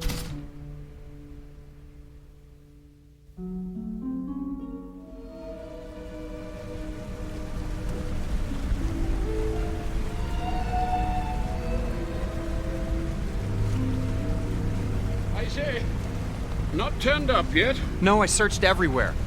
She'll turn up. Have a nip with me. Come on, boy. Let's go inside. Yeah, maybe she's inside. Come on. Let's go into the Imperial Lounge, what?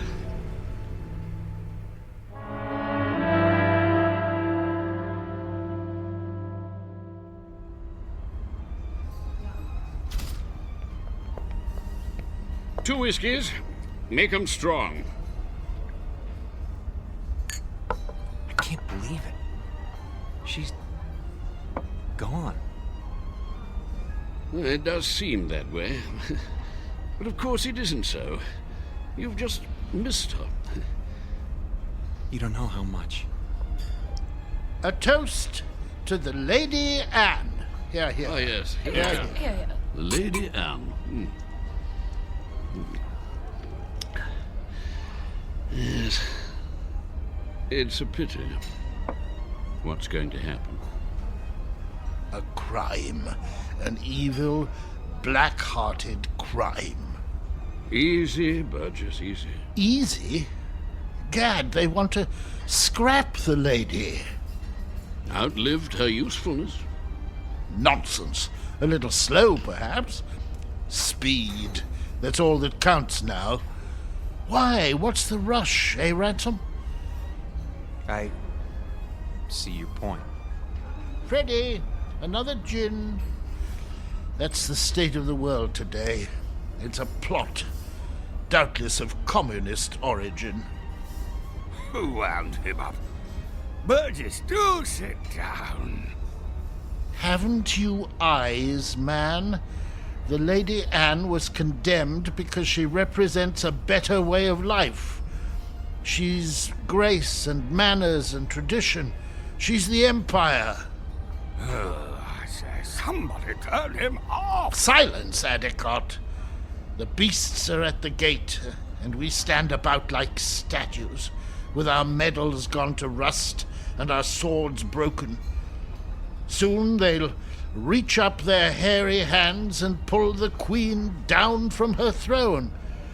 Scrap the lady? They'll scrap the world. Poor chap. He'll feel better later at the party. Another drink, Mr. Ransom. Mr. Ransom?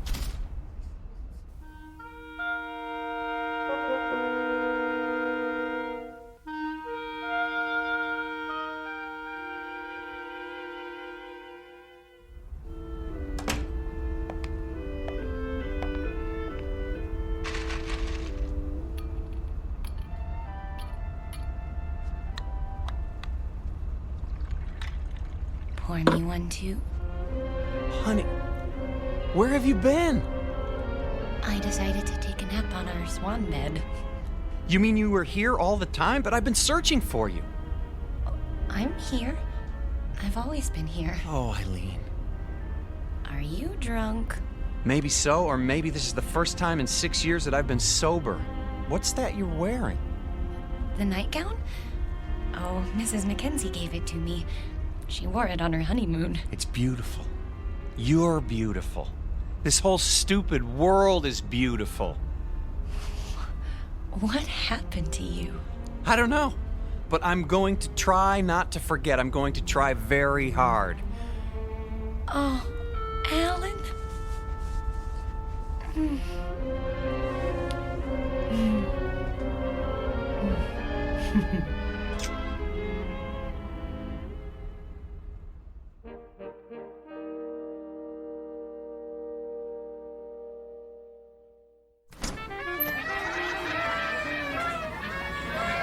Will you look at all this? Balloons, ribbons. Over here! Join us, please. Mrs. Mackenzie! Come on, drink up. The champagne's getting warm. Well, you found her. Oh, you're as bad as Alan. I think we'd like you to meet Captain Prothero, Mr. and Mrs. Ransom. Happy to meet you, sir. My pleasure. You've had a pleasant voyage, I trust. Oh, yes. We're grateful to be a part of it. Indeed. Your presence has been good for us as well. You packed your things? Shh. They don't know yet. Oh, well, I suppose it doesn't matter. Know what? Nothing important. If you'll excuse me, I have to make some preparations. Be back shortly. You look positively radiant, my dear. The Lady Anne has worked her magic on you. She... and you. All of you. I'd forgotten some things. How to relax. I was so busy, I lost sight of what's important. It won't happen again. I say, let's drink to that.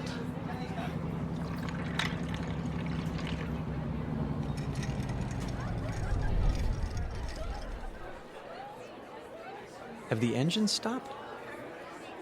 Oh, nothing to worry about. Cheers. Mr. Burgess, why are we having a party now? We're only partway there. You'll understand soon enough. Who needs a reason to party? Mrs. Ransom, may I have this dance? I have been waiting for someone to ask. Mrs. Mackenzie? I'm not very good, but... Oh, delighted, Mr. Ransom. Oh, splendid.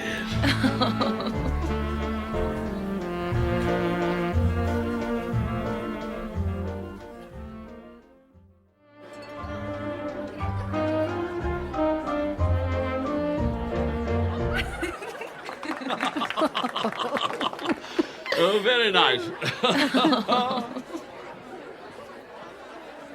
Well, I see they haven't gotten them fixed. What? The engines. The engines? Oh, there's nothing wrong with the engines. Ready now? Your luggage has been collected. Luggage? Really? Should have told them. Didn't want to spoil the party. Excuse me, but what are you talking about? Why should our luggage be moved? Because, my friends, we're putting you off the ship. You're what? Are we in trouble? No, nothing like that. They'll come to understand. Maybe so, but we don't understand now, and we're not going anywhere until we do. I'm afraid there isn't any choice. Follow me, please. Alan? Is this some kind of gag? You don't just put passengers off a ship in mid-ocean. Steward! Captain! Draw your pistol. Yes, sir. You're kidding, aren't you? If you'll do as the captain says. This way. I tell you what, we'll all go. Alan, what's going on?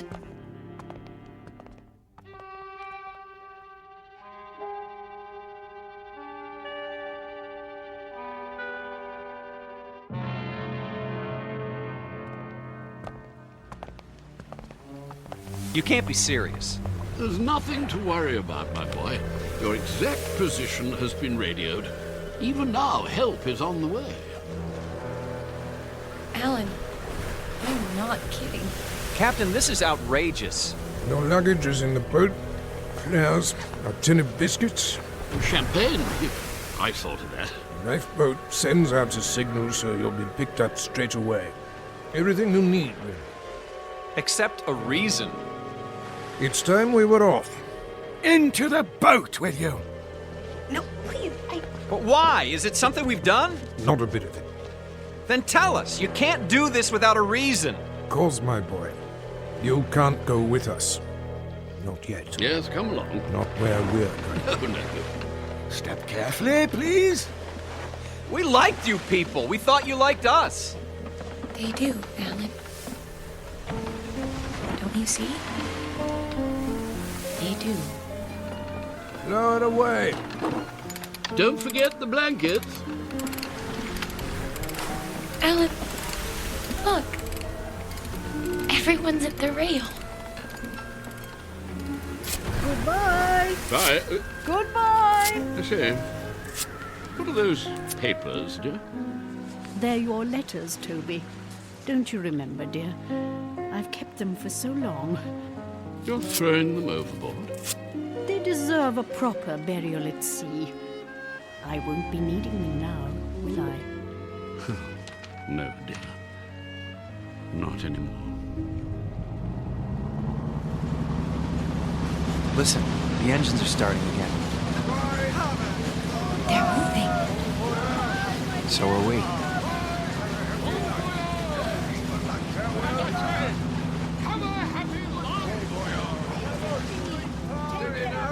We will. I promise you.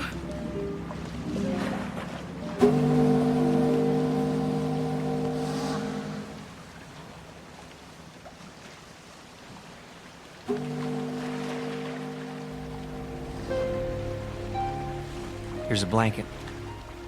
I don't need it. Aren't you cold, darling? Not with your arms around me. I don't think I've ever felt so warm in my life. Do you think we'll see them again? Yes. In fact, I'm sure of it.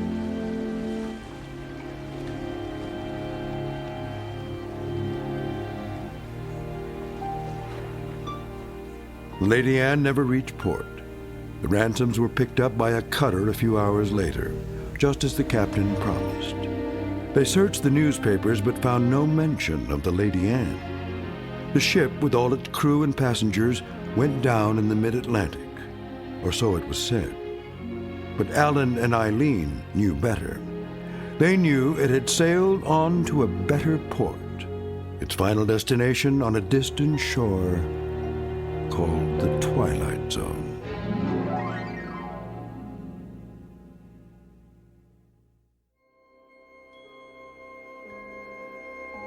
Hi, this is Carl Amari, producer of the Twilight Zone Radio Dramas. I'd like to take a moment to tell you about our official website at twilightzoneradio.com, where you'll get the latest news and information on these Twilight Zone Radio dramas. Plus, at twilightzoneradio.com, you can digitally download 3 free episodes or any of our episodes for only $1.95 each. In this age of ever-changing technology, we've decided to make these episodes instantly available to you by making the Twilight Zone Radio Dramas a digital download-only series. This means that this series will no longer be offered on CD. The CD collections at our website are now being offered, while supplies last, at buy one, get one free. So be sure to get your favorites before they're sold out. Be sure to visit us often, and I'll see you in the zone.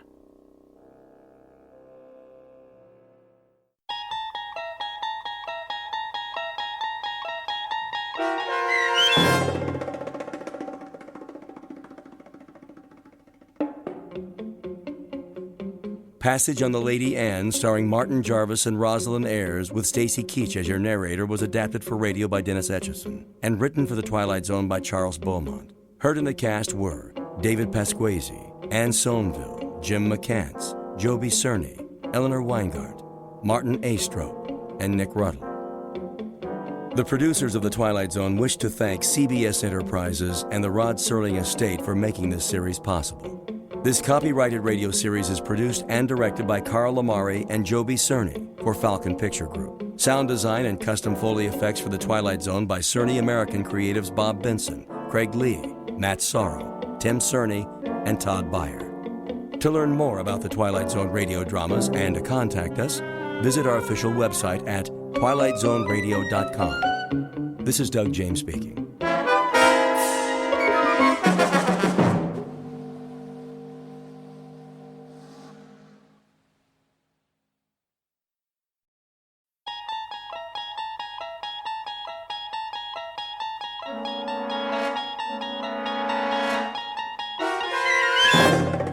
You unlock this door with the key of imagination. Beyond it is another dimension, a dimension of sound, a dimension of sight, a dimension of mind. You're moving into a land of both shadow and substance, of things and ideas. You've just crossed over into the Twilight Zone.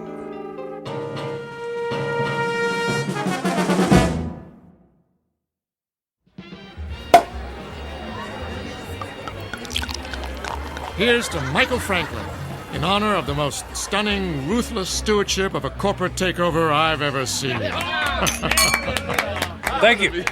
Thank you, Alan. Thank you, everyone. And may I just say, I absolutely deserve it. I know you've had your eye on that corner office for some time. Well, it's yours.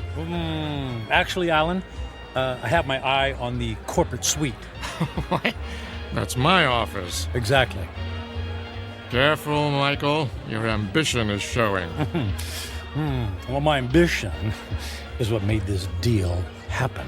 My ambition is what allows our billable hours to skyrocket every quarter. And my ambition is what will eventually lead me to not only your office, Alan, but to your company-paid condo, your company-paid Mercedes, and your company-paid weekly $200 haircuts and manicures. Just kidding. I have to admit, you had me going there, Michael. I have no doubt that someday you will occupy my seat in the company. We'll have to wait and see what the future holds. Tut, tut, no harm in celebrating. Speaking of the future, check out that wild-looking old woman sitting behind the table. Wearing that colorful headscarf with all the jewelry? She looks like a contestant for Best Halloween Costume. No, I think she's telling fortunes. See how she's looking at that guy's hand? Let's go see what she has to say. Alan, you don't believe in this stuff, do you? Of course not. It's just for fun. On the other hand, maybe she can give us a hot tip for our next takeover target.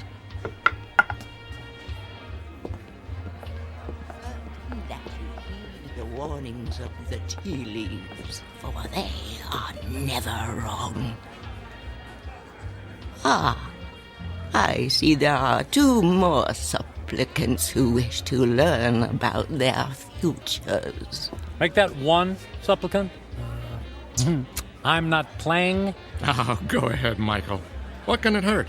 I put my faith in real things, Alan, like profits and a well-written prospectus and a robust return on an investment dollar. And people? People are the least reliable things on the planet. Well, anyway, I'll spring for your reading. How much is it, please? For this most rare and deep connection to the mystic masters of the cosmos, the charge is $5. $5? Ooh. It's highway robbery. All in good fun and worth $5 to find out what's next for the amazing Michael Franklin. There you are, my good woman. The mystic masters thank you. Yeah, I bet they do. Please be seated and give me your right hand. What's wrong with my left hand? The right hand crosses the body's meridian, connecting directly to the humors of the heart through the intercession of the soul. Oh, I'll say this for you. You've got the sales pitch down pat.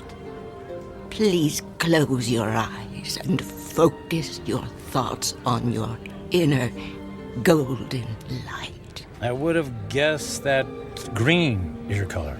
Michael, quiet. All right, I'm quiet. I'm focused. Watch as the golden light moves toward you. Slowly, it surrounds your consciousness. Surrender to its mystery.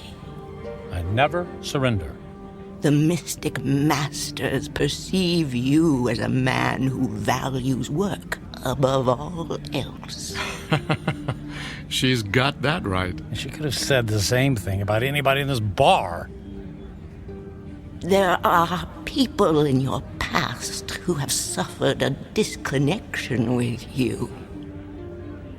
Spirits are left unsatisfied. Well, it can't be old girlfriends. He doesn't take time to go on dates. Your soul is troubled. My soul is just fine. Thank you very much. There's something strange. I am attempting to discern your future, but I cannot. I could have told you that. No offense. What's the matter? The reading is over. What? Hey, we paid you to tell us fortune. Here is your money back. I cannot complete the reading.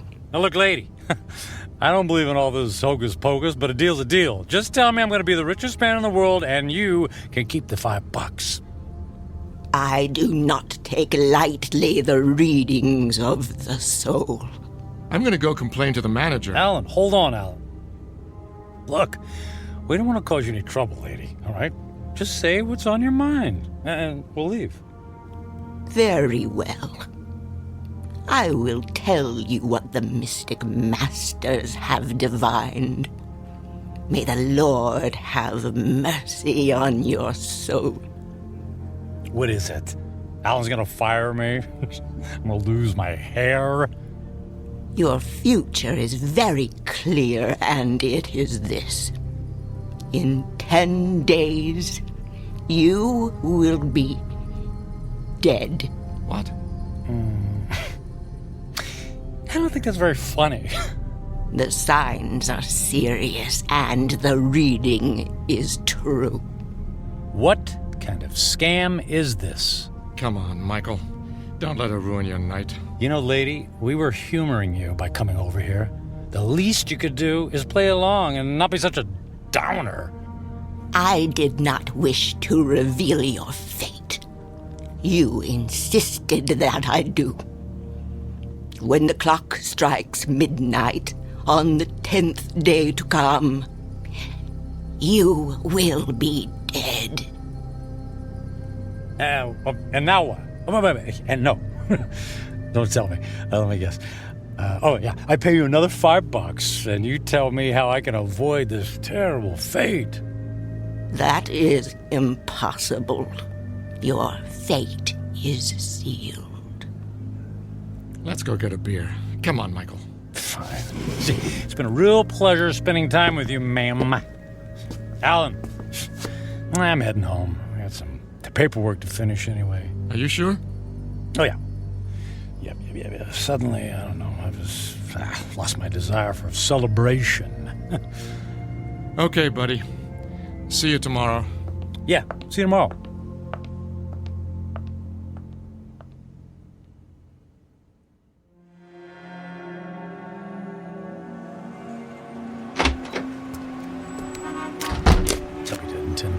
I'll be dead in 10 days. Jeez. God.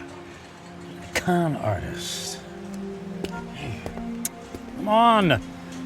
Where's a taxi when you need one? Oh. Hey, taxi! Taxi over here!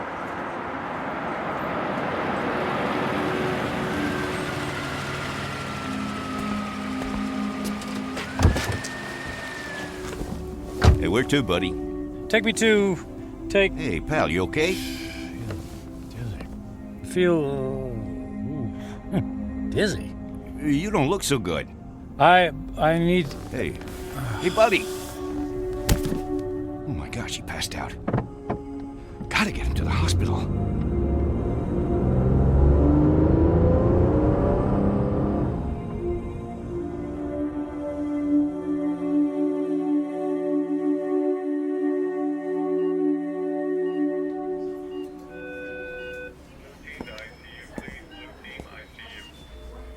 Mr. Franklin, can you hear me? Where am I? You're in the emergency room at Samaritan Hospital. What? What happened? What's going on? Easy, please. Don't try to sit up right away. You're still recovering from the anesthesia. Anesthesia? Yes. For what? You were brought here because you passed out in a taxicab. Do you remember that? Vaguely. We performed some tests on you. Blood pressure, heart.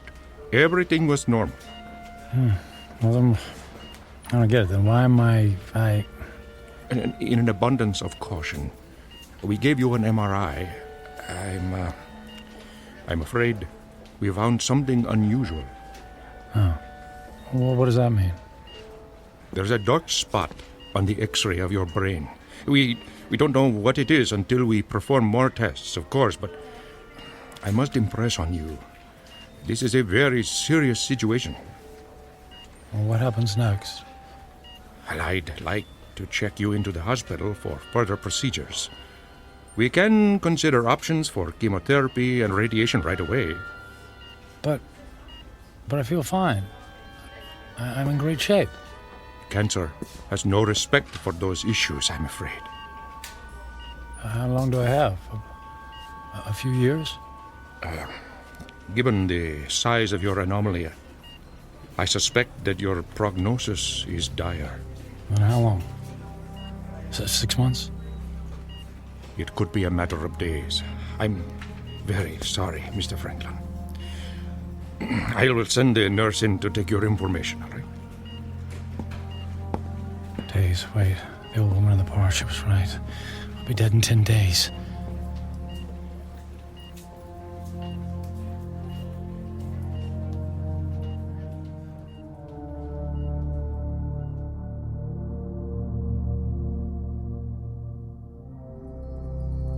Portrait of a man frozen in the amber of fear. Michael Franklin, workaholic captain of industry, ruthless to his enemies and dismissive of routine human interaction.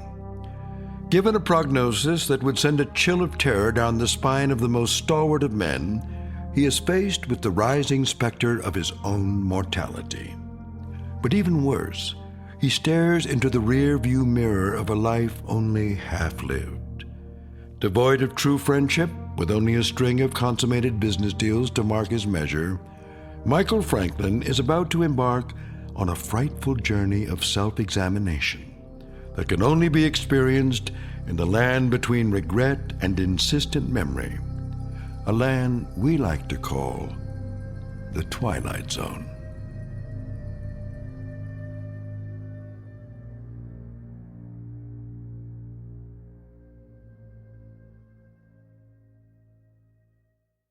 And now, The Twilight Zone and our story, 10 Days, starring Ned Bellamy with Stacy Keach as your narrator.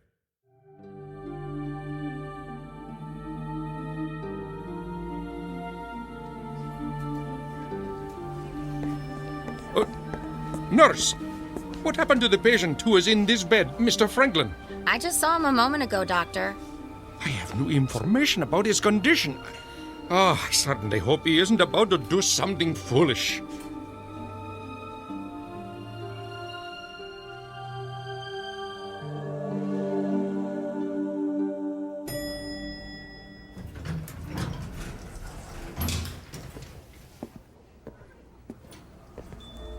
Is Alan in yet?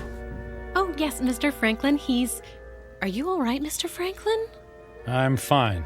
I don't believe I've ever seen you in the office without shaving or changing your clothes from yesterday. I was in a hurry this morning. Is he in a meeting? He just finished a call. Fine. I'll only need a minute. Oh, but he's got another appointment at... I'll only be a minute.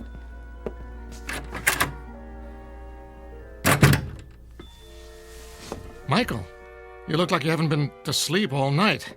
Isn't that the suit you wore yesterday? Don't tell me you went out to celebrate without me. Alan, I quit. Yeah, me too. Alan, listen to me. I'm quitting. This is some kind of joke, right? I would appreciate it if you would expedite the disposition of my account. I want to close out my portfolio.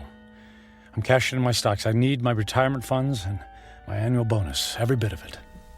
Michael, you're talking crazy. What are you doing? What's this all about? What part didn't you understand? I mean, you can't just quit. But I just did. What on earth for? Personal reasons.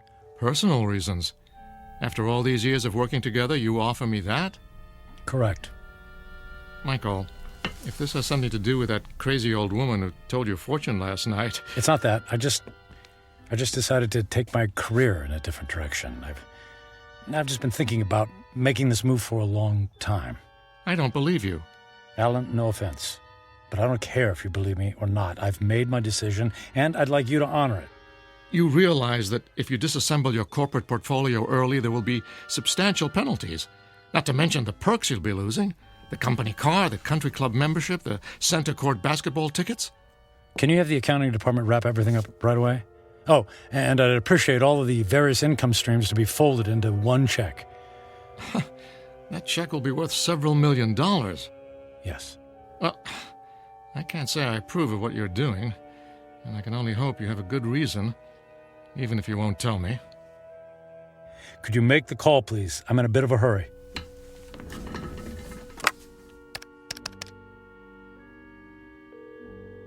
After 12 years, I don't see why there's such a... yes, this is Alan Fisher in corporate. I have it's an unusual request. Michael Franklin has decided to leave the firm, and he wants all of his outstanding monies gathered into one check for immediate pickup. Yes, I understand the amount is substantial. Very good. He'll be right there. All right, Michael. The check is being... Michael? Michael? Where did he go?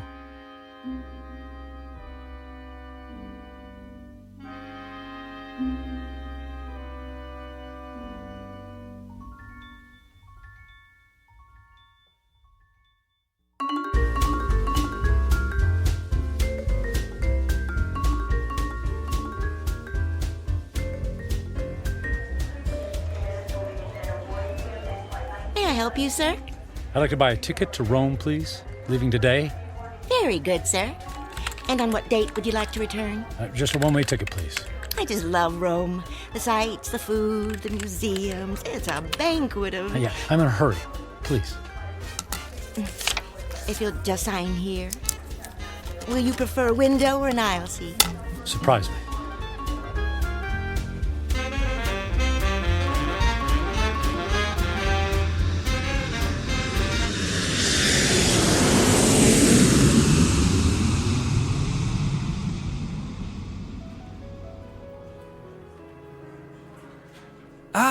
Mr. Franklin, welcome to the Grand Hotel, Rome's premier destination. Our presidential suite has been prepared. All 3 fireplaces are ablaze, the champagne is on ice, and your veranda opens onto the courtyard where Rome's finest string quartet is waiting to play for you.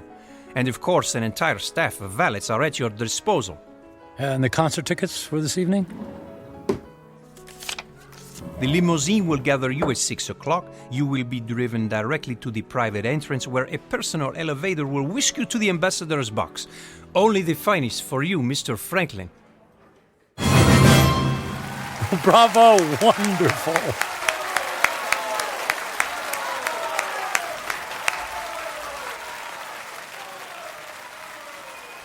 Excuse me, Mr. Franklin. The young lady in the next box has sent this fine wine to you. Well, please ask the lady if she would care to join me. Right away, Mr. Franklin.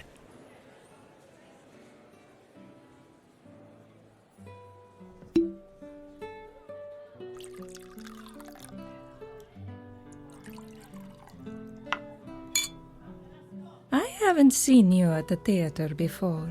Do you come to Roma very often?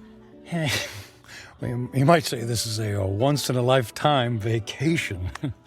I want to see and do everything. All the finest foods, all the finest wines. I want to hear the best music and experience all the riches the world has to offer. All at once? Why settle for the ordinary when we can fill our lives with the amazing? Oh, you are a man of action. Speaking of action, would you care to dance? I would love to dance, but not here. There's a fabulous nightclub in the center of the city, very exclusive. The limousine awaits.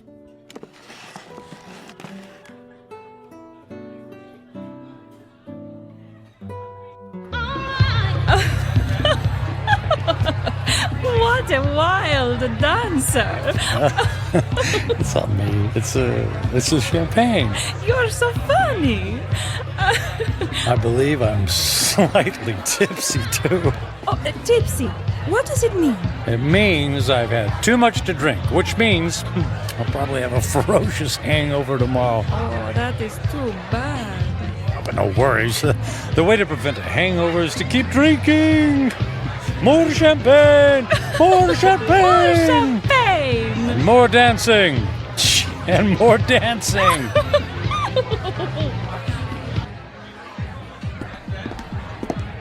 Michael, are you sure you can afford to buy drinks for the whole restaurant? That's only money.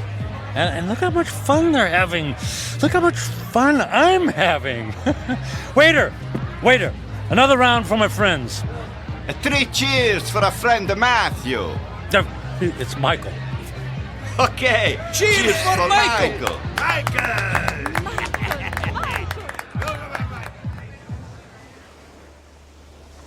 Michael, are you able to walk? It's not me. It's the streets that keep moving. You danced the night away. And we'll do it again tonight. The sun rises over the ocean. If I see 1,000,000 mornings, I never grow tired of seeing that sight. Imagine if you only had a few more to see. I'm sorry, what did you say? I said, would you care for some breakfast? I'm starving. Then let's go to the best restaurant in the city and order everything on the menu. I've never met a man like you, Michael. If you want something, you just take it. Of course. What's that old saying? Eat, drink, and be merry, for tomorrow we die. Michael, what's wrong? You look sad. Did I say something wrong? Maria, I wanted to ask you something. What is it, Michael? Would you care to join me on a small trip? Where to? Oh, I know a charming village near here. We could have a picnic. Actually, what I had in mind was Paris. Paris, France. And then London. And then Monte Carlo, or Moscow, or Hong Kong. I mean, we could go anywhere in the world. But what will we do when we get there? Whatever we want. I'll buy you diamonds, or a new car. Would you like a new car? Michael, you're making my head swim. I don't need a new car or diamonds. What then? A yacht? My life is here, in Roma. I can't just pick up and leave to go hopping from one country to the next. Why not? You just said you admired me for that very thing. I admire your freedom, but I have responsibilities. My parents are here, my friends. Well, they'll be one phone call away. I can't just leave. You can do anything you want to, just like me. Don't you have anyone you feel responsible to? We were discussing breakfast. Breakfast, that's what we need. Michael, I asked you a question. Come, we'll order the most expensive breakfast in town in the most expensive restaurant. We'll have them serve us eggs on plates made of gold. I'm not really hungry. Where are you going? Where are you going? I have things to do. But what about Paris, London? You're willing to give all that up? If I left with you, then I would be giving up something. Like what? My life here. It's who I am. The people I love, the friends I have. So window dressing, none of that is important. And what do you think is important? I am. And what I want. I see. Goodbye, Michael. Fine! I'm going to Paris by myself. There's lots of beautiful women there, too!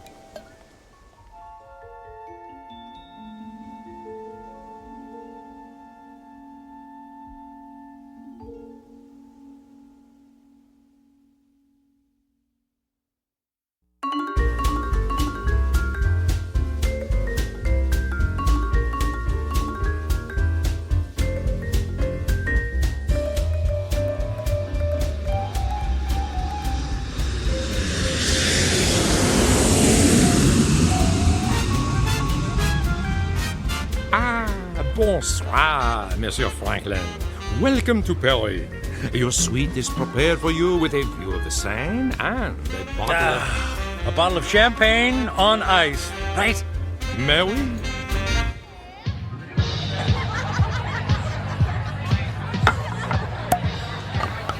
What did you say your name was? My name is Angelique. I'll call you Angel, my beautiful French angel. What about you, my dear? I am called Giselle. Ah, Giselle. Giselle, I knew her well. Oh, you are so silly. I'm Michael. But why don't you call me Mike? Nobody ever calls me Mike anymore. Not since I was a little boy. Were you as naughty then as you are now? I was a good boy. Very smart. In fact, I was smarter than everybody. Did you know that? I was better than all of them. You are a good person, Mike. Nobody ever bought me a pearl necklace on the same day I met them. I'll buy you another one tomorrow. Hey, we need more caviar here. Garçon! More caviar, s'il vous plaît. But Mike, we have 2 bowls full on the table already. They're 10 minutes old. We need fresh caviar. Freaking caviar. Let's dance. Mike.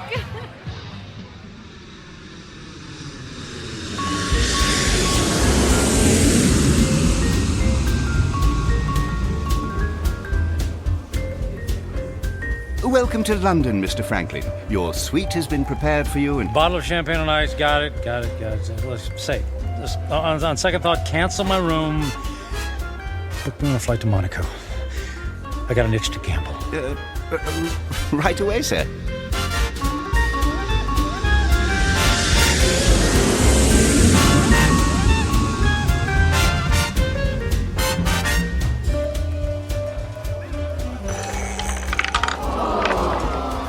And the number is 29. Red. Don't worry about it. It's only money, and there's plenty where that came from. Another 10,000 in chips, please. Is the gentleman sure he has already lost several $100,000? If the gentleman wanted to hire a babysitter, the gentleman would have done so. You understand? As the gentleman wishes.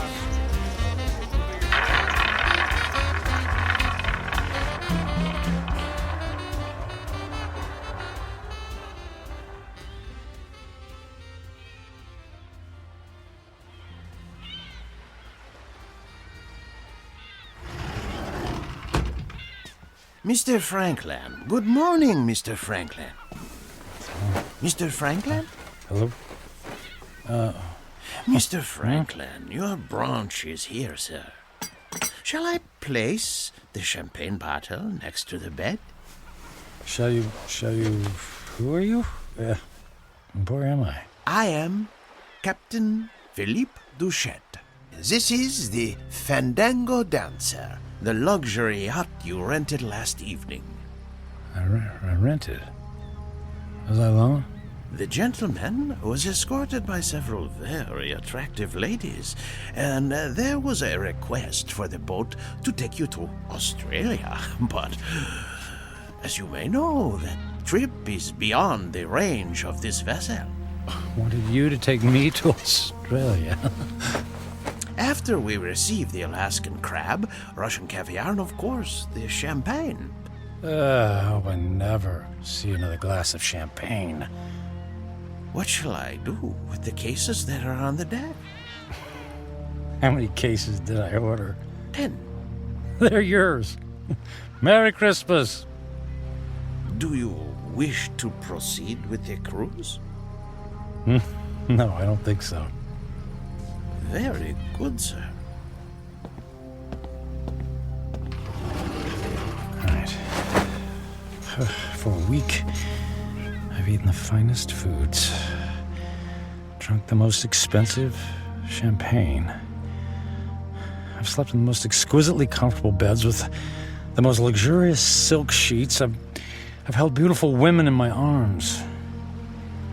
I should be the happiest man on earth. I should have a permanent grin tattooed on my face. Why am I so miserable? I only have a few days left to live. A few days.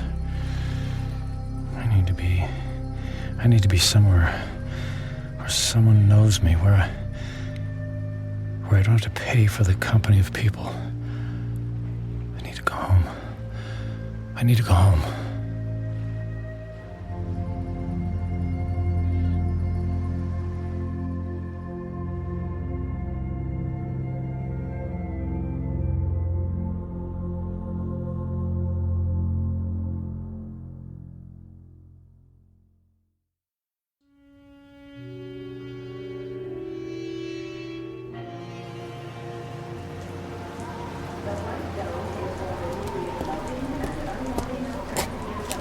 Taxi! Taxi, over here!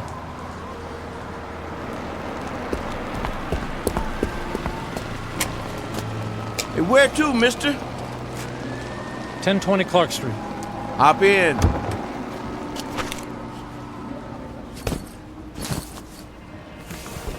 Looked like that wind was gonna take you away, mister. We flew in through the storm. It was quite a bumpy landing. Well, it'll probably blow over soon. Say, I don't think I've seen you around here before. Well, I haven't lived here for quite some time. That must be it then. Oak Grove being such a small town and all, I know just about everybody around.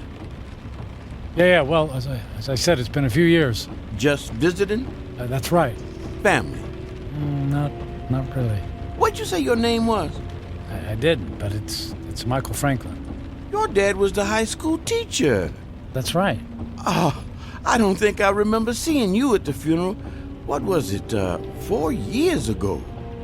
I wasn't here for the funeral. You didn't come to your own father's funeral? Not that it's any business of yours, but I had meetings in Japan, and I couldn't fly all the way back here. Is that all right with you? Is it okay with you? Look, if you don't mind... You'd prefer if I stopped flapping my gums, right? Well, I wasn't going to put it like that. Not to worry. The wife says I'm 99% hot air. It's just that I've been flying for the better part of 24 hours. Jet lag and all that, you know. Well, say no more. My lips are sealed. Anyway, here we are. 1020 Clark. Let me help you with your bag. It's all right. I can manage. Here you go. Keep the change. Mister, do you know you just paid me with a $50 bill? Huh? Oh, yeah. Yeah, that's fine. Well, you have yourself a really fine day, because I sure will. And you be careful in that wind, you hear? Well, something tells me it's not the wind I'll have to worry about.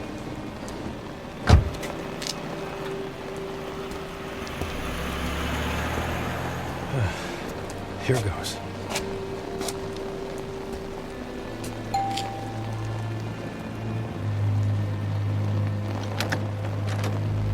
Hi, Carrie. Surprise. Michael? What are you doing here? It's a long story. May I come in? Well, It's pretty windy out here. I suppose so. Thank you.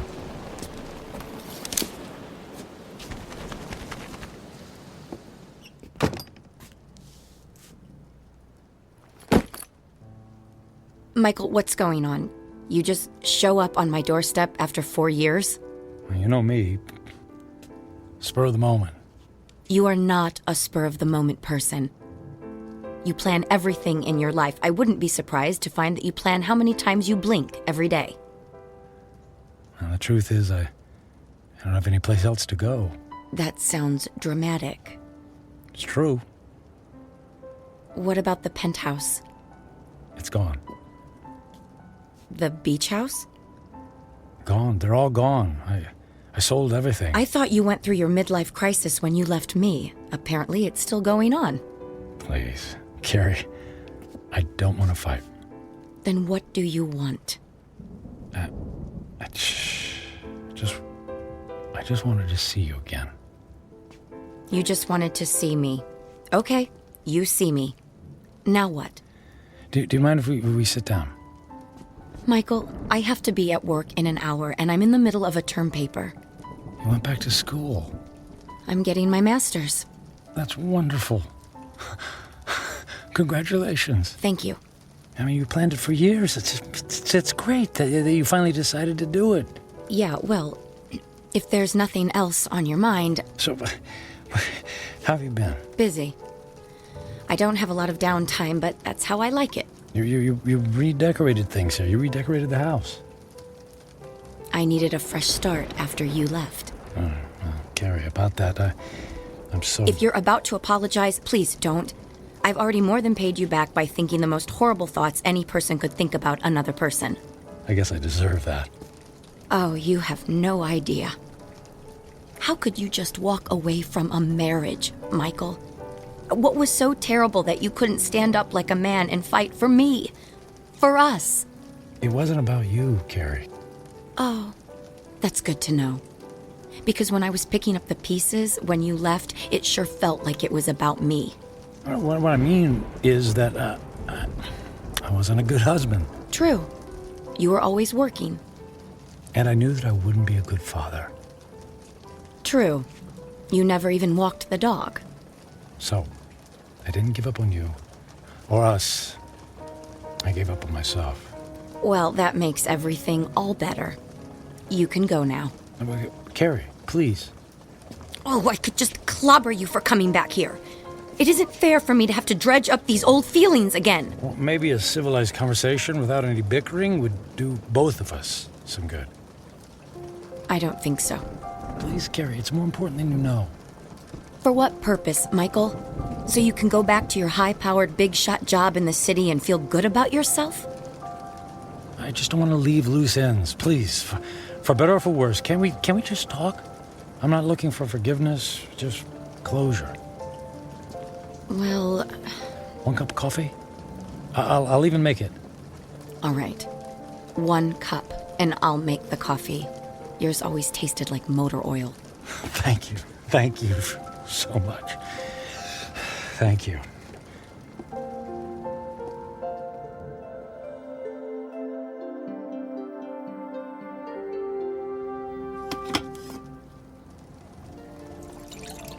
So you quit your job, sold your homes, and now you're here. It doesn't make sense. Yeah, about that.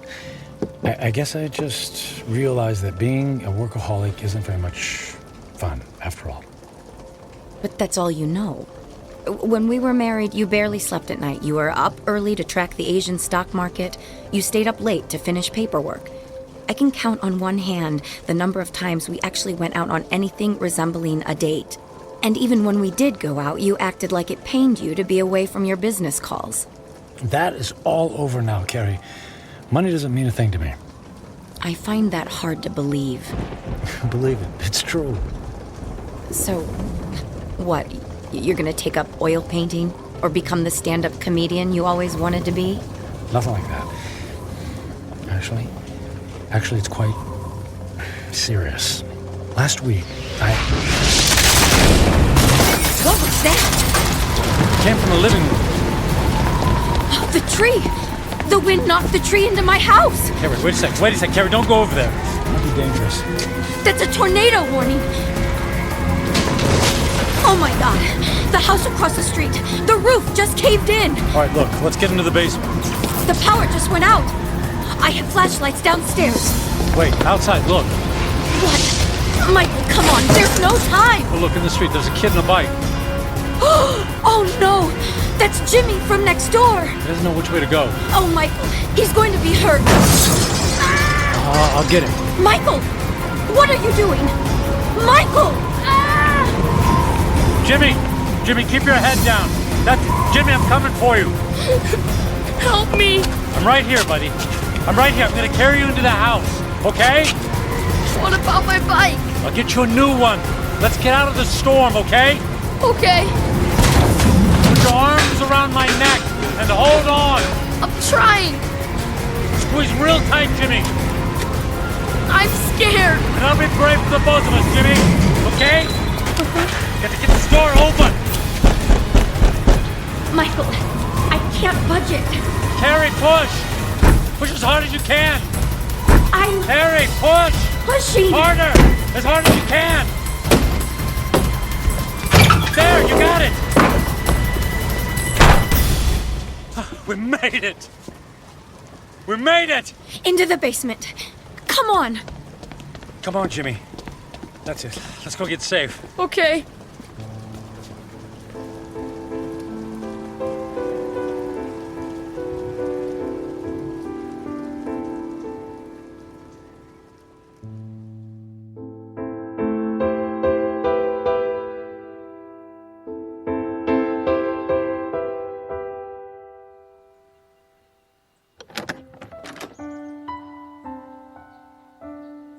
Storm's cleared. It's over.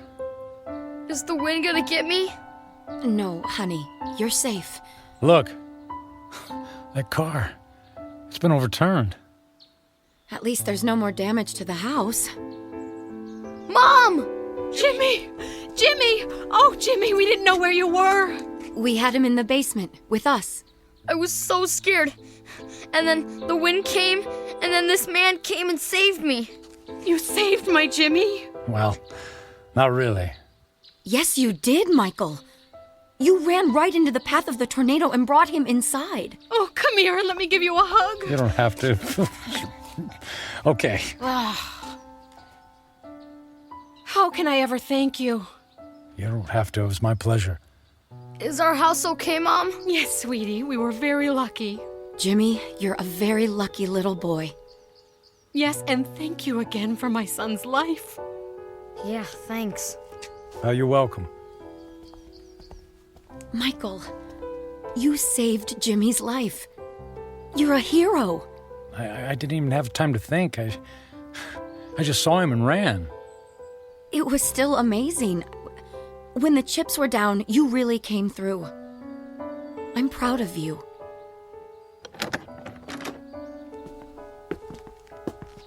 Oh, look. Look at the damage in your living room. No, it's okay. All of that can be fixed. The main thing is that we're all safe and healthy. Right. Listen, Carrie. Those repairs, they're going to be expensive. I have insurance. Yeah, but that will only cover the basics. Let me take care of the costs. Michael, you don't have to do that. No, but I want to. And I can afford it. But you can't just drop that kind of money on a problem that isn't yours. And listen, all I know is that when I helped Jimmy just now, it felt good. It felt better than anything I've done for a long time. And the idea of helping you out with bills feels good, too. So please, just let me do this. Well, I'm not in a position to turn down a gift like that. But what about you? Before the storm hit, you were about to tell me something. You said it was serious. It doesn't matter now. Are you sure? Yes, I'm sure. Here, let me write you a check before I leave. Are you going so soon? You just got here. Yes, I think I got what I was looking for. Here you go. Now listen, don't you look at it until I leave, okay? I promise. Where are you going? I have some business to finish. Goodbye, Carrie. Goodbye, Michael.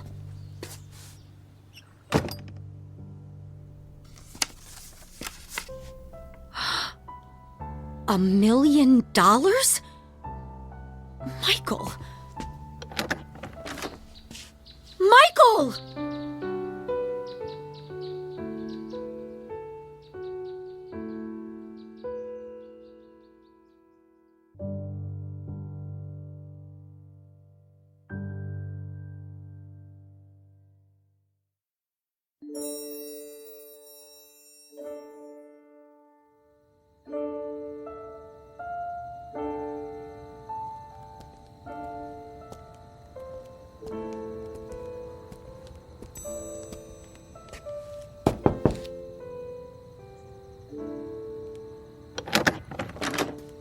Yes? What is it? Forget the late hour, Reverend. I realize it's nearly midnight, but I wanted to visit the chapel and the door's locked. Unfortunately, in these times, we must protect ourselves against theft. The doors remain locked overnight. Is there any way I could just go inside for a few moments? No, I'm sorry. If you can come back in the morning, yeah. But you see, tomorrow morning will be too late. I only have tonight. Mm-hmm. It always seems that way, my son. But have a little faith. Please. Go home. Get some sleep. I don't have a home anymore. I've just come in from the airport. I came straight here. Please, it's more important than you know. All right. You seem to be in great need. Thank you. Thank you, Father.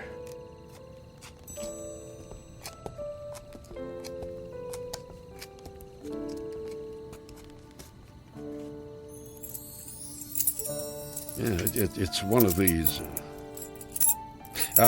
Here we go. I'll come back in 10 minutes. I won't need more than 5.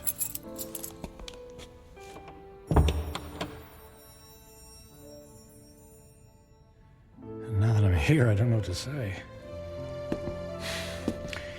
It's been a long time since I've set foot in a place like this. In fact, I can't remember the last time. I suppose it's true. People come back when they're in trouble, but I'm not exactly in trouble. In fact, all of my troubles will be over in just a few minutes.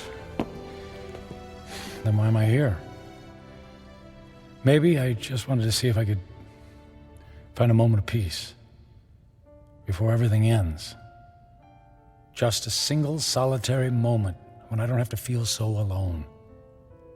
The truth is, I'm alone because of my own actions, by the selfishness of the man I've become. I was given love, but I turned away from it in favor of my career. I gave up friendship in favor of business colleagues who couldn't care less if I lived or died. So what did it all mean? What is the sum total of my life? I have no job, no home. I'm gonna die without a single friendly voice in my ears. I did have some good times with Carrie. Thank goodness for Carrie. I don't blame her for being angry. And despite her anger, she took me into her home. She forgave me. And Jimmy, I saved his life. He'll have a chance to grow up, to have a family and a little boy of his own. I gave that to him. I did make a difference after all. Maybe I had to go through it all so that I could be there to save his life. If that's true, then it's worth it. I'm glad things turned out the way they did. I did something worthwhile. My life mattered after all.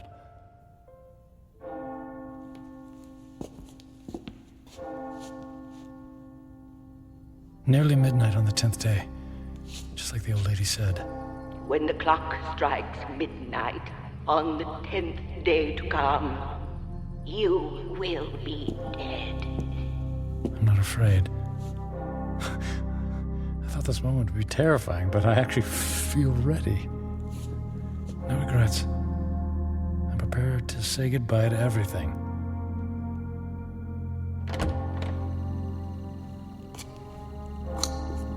Excuse me, sir. I'll have to ask you to leave now. Yes, I'll go. And thank you. From the bottom of my heart, thank you. No, may I ask one favor? What is it? If anyone asks, can you tell them I was ready and that I was grateful? Grateful? For what? For everything. It was all a gift.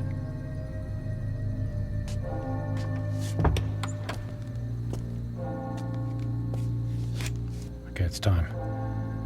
I don't know what to do. I mean, if I should... How do I... Church bells. They stopped. Okay. It's midnight on the 10th day. And I'm still alive.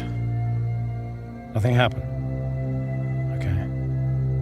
Nothing's happening. The old woman said I had 10 days to live, that I would die at the stroke of midnight. She lied. She lied.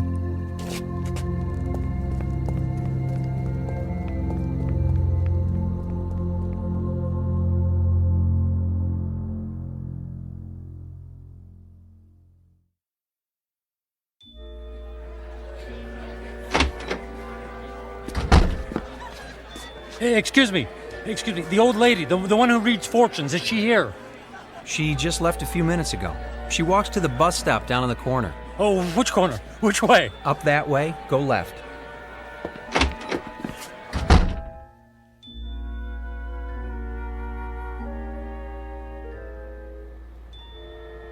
Where is she? Don't let her be. Ah, there she's. Hey! Don't get on that bus! Wait! What is it? Who's calling? You lied to me. Who is it? Who are you? What do you want? Look, I'll stand in the light so you can see my face. Now, do you remember me? Ah, yes. The angry man. And I'm still angry. You told me in 10 days, at the stroke of midnight, I'd be dead.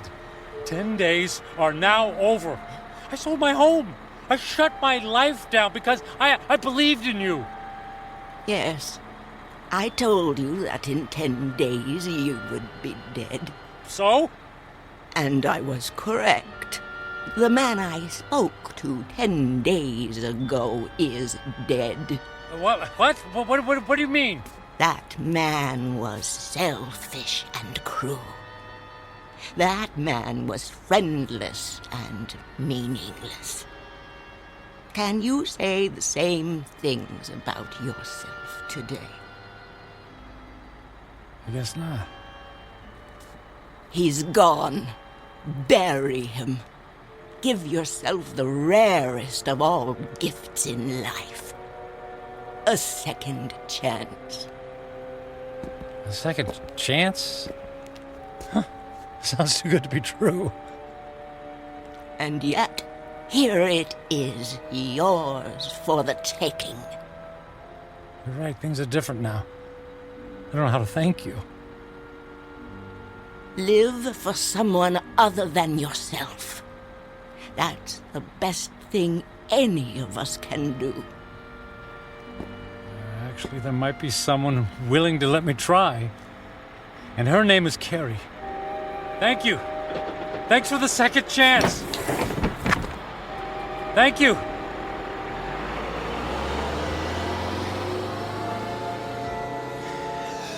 Thank you.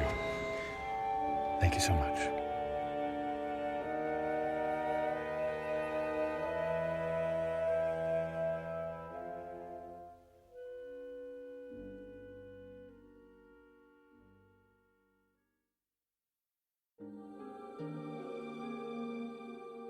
Michael Franklin, a man on a mission to burn every bridge even before he made his way across.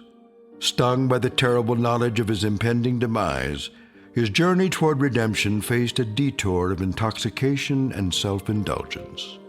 As he now knows, such things are not the stuff of satisfaction, only empty calories and heartache. Ironic, then, that a man who placed such a premium on personal wealth could only feel full upon losing everything. A stark, lonely truth, but an eternal one. Upon such truths are built second chances, here in the Twilight Zone.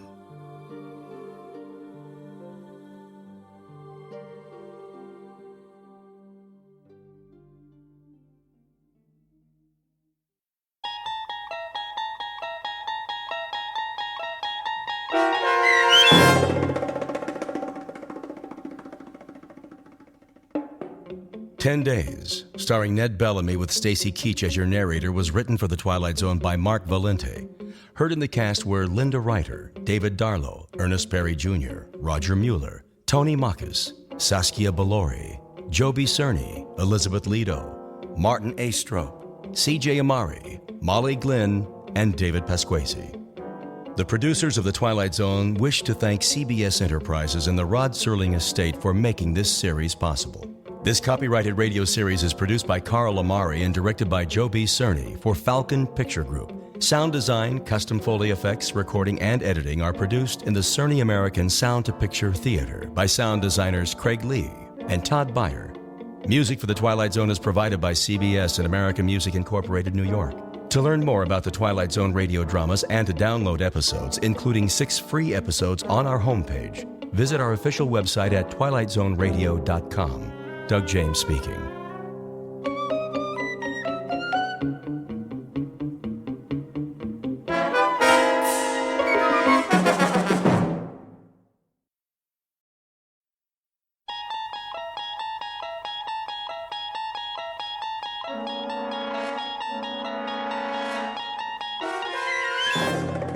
You unlock this door with the key of imagination. Beyond it is another dimension. A dimension of sound, a dimension of sight, a dimension of mind. You're moving into a land of both shadow and substance, of things and ideas. You've just crossed over into the Twilight Zone.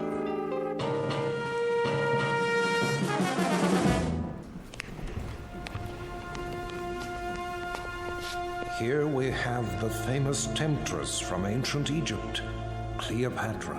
Her beauty almost brought about the destruction of Caesar, Mark Antony, and the Roman Empire. And now, if you will follow me, the last group of figures in our little wax museum. The piece de resistance, if I may say so. The most infamous black-hearted killers of all time. This is not for the faint of heart, so if there are any who would prefer to stay behind... I don't like this place. Come on, honey. They're made out of wax. But... No? Very well, then. Feast your eyes upon... Jack the Ripper, Henri Landru, and the dreaded Burke and Hare. It's Burke who's smothering the poor lady with a pillow, while Mr. Hare assists by holding her feet to the bed. And last but not least, in the sailor's garb, Albert Hicks, about to sink his gleaming axe into the skull of his hapless victim, one Martin Senescu. Move in, please. They look so real. Closer. Closer. But not too close. Allow me to introduce Mr. Senescu, the curator of Murderer's Row. Thank you. Thank you. I'm sorry if I startled you. I thought he was one of the dummies. Oh, nothing to be afraid of. Perhaps not, young man. But who can tell what evil lurks in the heart of the man standing next to you? Go ahead, Martin. Introduce your friends. With pleasure. Albert W. Hicks, mate on the oyster smack E.A. Johnson, a gentleman.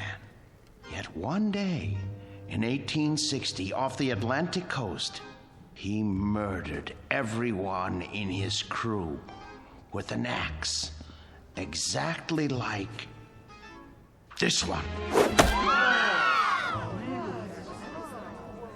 Why did he go mad? I'm afraid we'll never know. Not to mention Burke and Hare, two more monsters of their time. But do they look like monsters? What torment drove them so late in life to behave like ghouls? You see here how they suffocated their victims. A technique called burking. Think of the agonies they endured. Which one's he talking about? Search me. Both of them, sir. All of them. Surely it's dreadful to be murdered, as our victim here would tell you, if she could talk. But to commit murder, to take a life with your own hands, again and again, and not be able to stop yourself. Can you begin to imagine the horror? Nope, but why don't you tell us about it? I wish I could. But somewhere in the world, now, at this very moment, there is someone who can. Yeah? Who? Well, no one knows yet. But if his torment is great enough, and he kills as these poor creatures did, then future generations will know. For he will end up here, immortalized in wax, remembered as you and I will never be, like Henri Landru, so filled with love and hate. He loved nearly 300 women in his lifetime, spinsters and lonely widows. He too must have felt agony as he strangled the life out of them. A master of the garret, identical to the one you see in his hands. That looks like some kind of cord. Just a piece of string. Let me see that. Get away from there. Get away from there. I was only... Mr. Senescu is right. The figures are not to be touched. They are too rare and valuable. Besides, the museum can't be held responsible for what might happen to you. And here, another soul in torment. The Ripper himself. Of all the faces in London's Whitechapel district, which was his? And why did he feel driven to kill those pathetic drabs with one sweep of his knife? Identical to the blade you see before you. Step closer, young lady. What? Go on. It's only a prop. Lean forward. There. It's quite all right. Look deep into his eyes and remember them so you'll never fall prey to such a man yourself. A man who carried a long, sharp weapon which he slashed across women's throats. Like this. That knife, it swung at me. It almost... Spring in the arm. Pretty good trick. A trick, yes, but one that serves to remind us how near death is to all of us. When we look at Hicks, at Burke, and Hare, at Landru and the Ripper, we see what appear to be ordinary men. What devils pushed them to their bloody fate? We can only guess. Thank you for your kind attention. Thank you, Mr. Sinescu. Ladies and gentlemen, this concludes our tour of Ferguson's Museum. Exit to your right, please.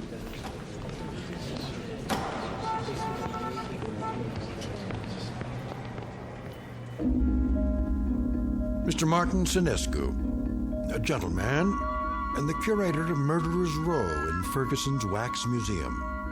He looks after these replicas with care and dedication, and he ponders why ordinary men are driven to commit mass murder. What Mr. Sinescu does not know is that the groundwork has already been laid for a special kind of madness, a torment found only in the Twilight Zone.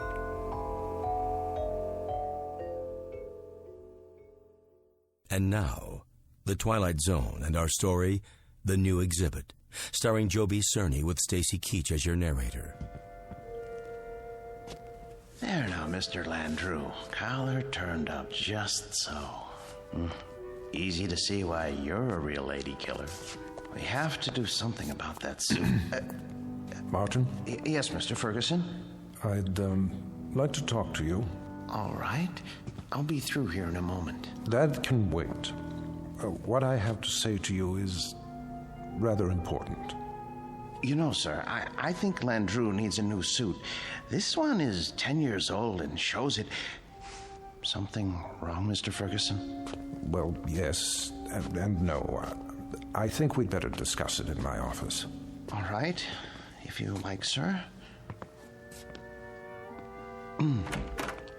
Is it something I've done or haven't done? No, nothing like that. Sit down. Very well. Martin, I'm abandoning the museum. Abandoning? I'm afraid so.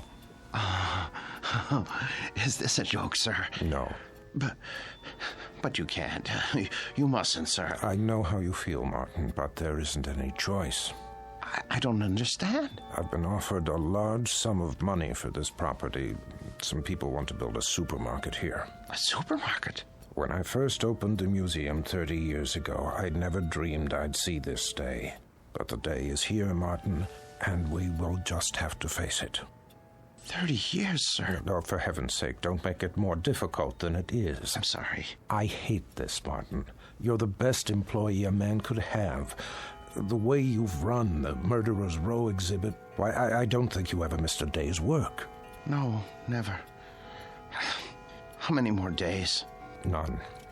This was the last. They start wrecking the building next week. What about the wax figures? I haven't decided yet. Sir, we can open another museum. We'll move everything somewhere else. I'm not as young as I once was. I could use a rest. But, sir, I'll do all the work. You won't have to lift a finger. I appreciate that, Martin, but it would be foolish. Foolish? Foolish? Why? We have become passé. People aren't interested in wax museums anymore. Look at the numbers, it's all here. Our attendance figures, our profits, but mostly our losses. This year has been the poorest of all. There's even a news story about the closing of the Grand Guignol. Surely not. The handwriting's on the wall. Seriously, what do we offer? The great lovers of history? The discovery room? Scientists? That isn't why people came here. That isn't why at all. What they really came to see was your murderer's row. We've always known that. But they've been coming in decreasing numbers. And you know why? Because the evening news offers them fears we could never match.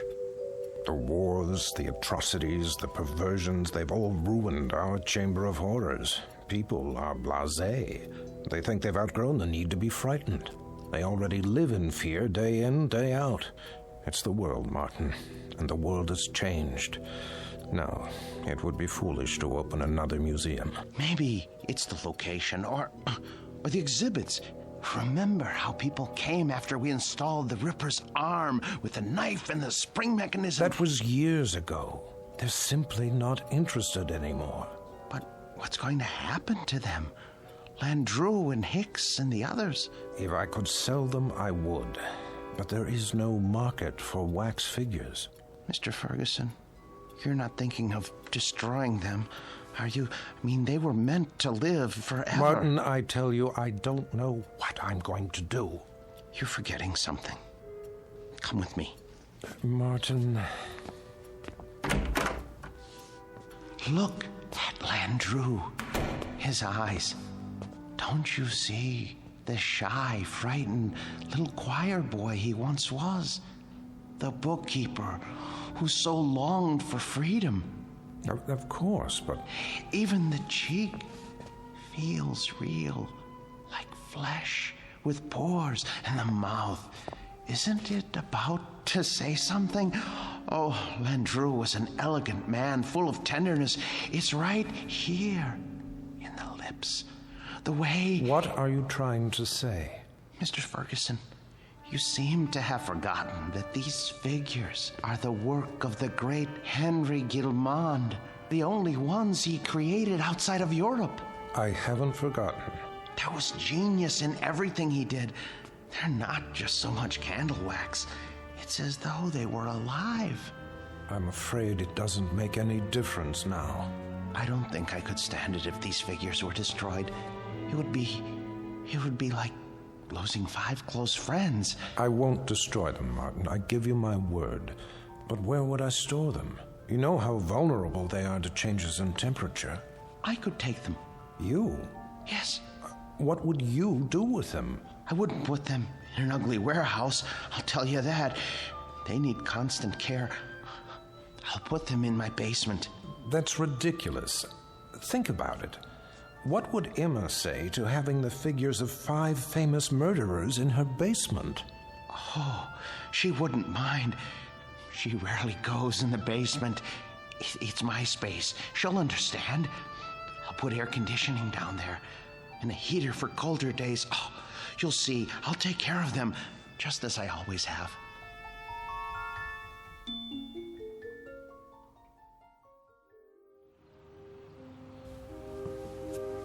You haven't eaten your breakfast. I'm not hungry. They should have arrived by now. They'll get here when they get here. Now, how long do we have to store them? Not long. What time is it? You asked me that 5 minutes ago. Oh, maybe something happened. It's not like moving furniture, you know. They should have let me ride in the truck. What if they dropped one of the crates? There they are now. Just relax. You Martin Sinescu? Yes, are they all right? The boxes? They okay. They didn't break, right? Nope. No bumps? No bumps. Where do you want them? Look, carry them to the rear of the house and down to the basement. Carefully. Take your time. Wait a minute, how much time will it take? I don't know, an hour maybe. You gotta pay by the hour, you know. Sign here. With pleasure, and please, hurry. You see? all here safe and sound. Easy! Please, don't jiggle them. Will you stop worrying? It's getting warm. What? I say, it's getting warm outside. They're very delicate. They can't stand more than 80 degrees. I didn't think they were so big. They're not. The boxes are big. The actual figures are not any bigger than you or I. See? Landru's in the first one. The next is Jack the Ripper. Oh, Emma, I'm so sorry I got mad. But it's going to be like opening Christmas presents.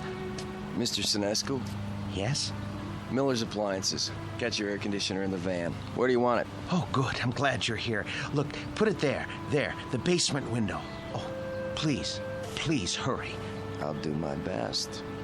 Thank you. You bought an air conditioner? I had to. They can't stand the heat.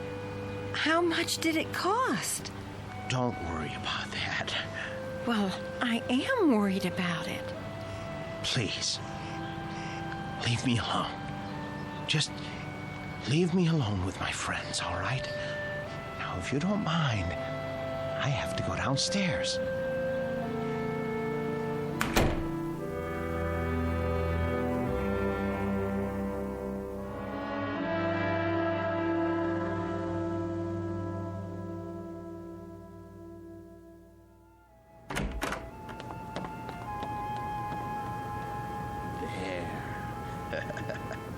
Ooh, feels cool enough.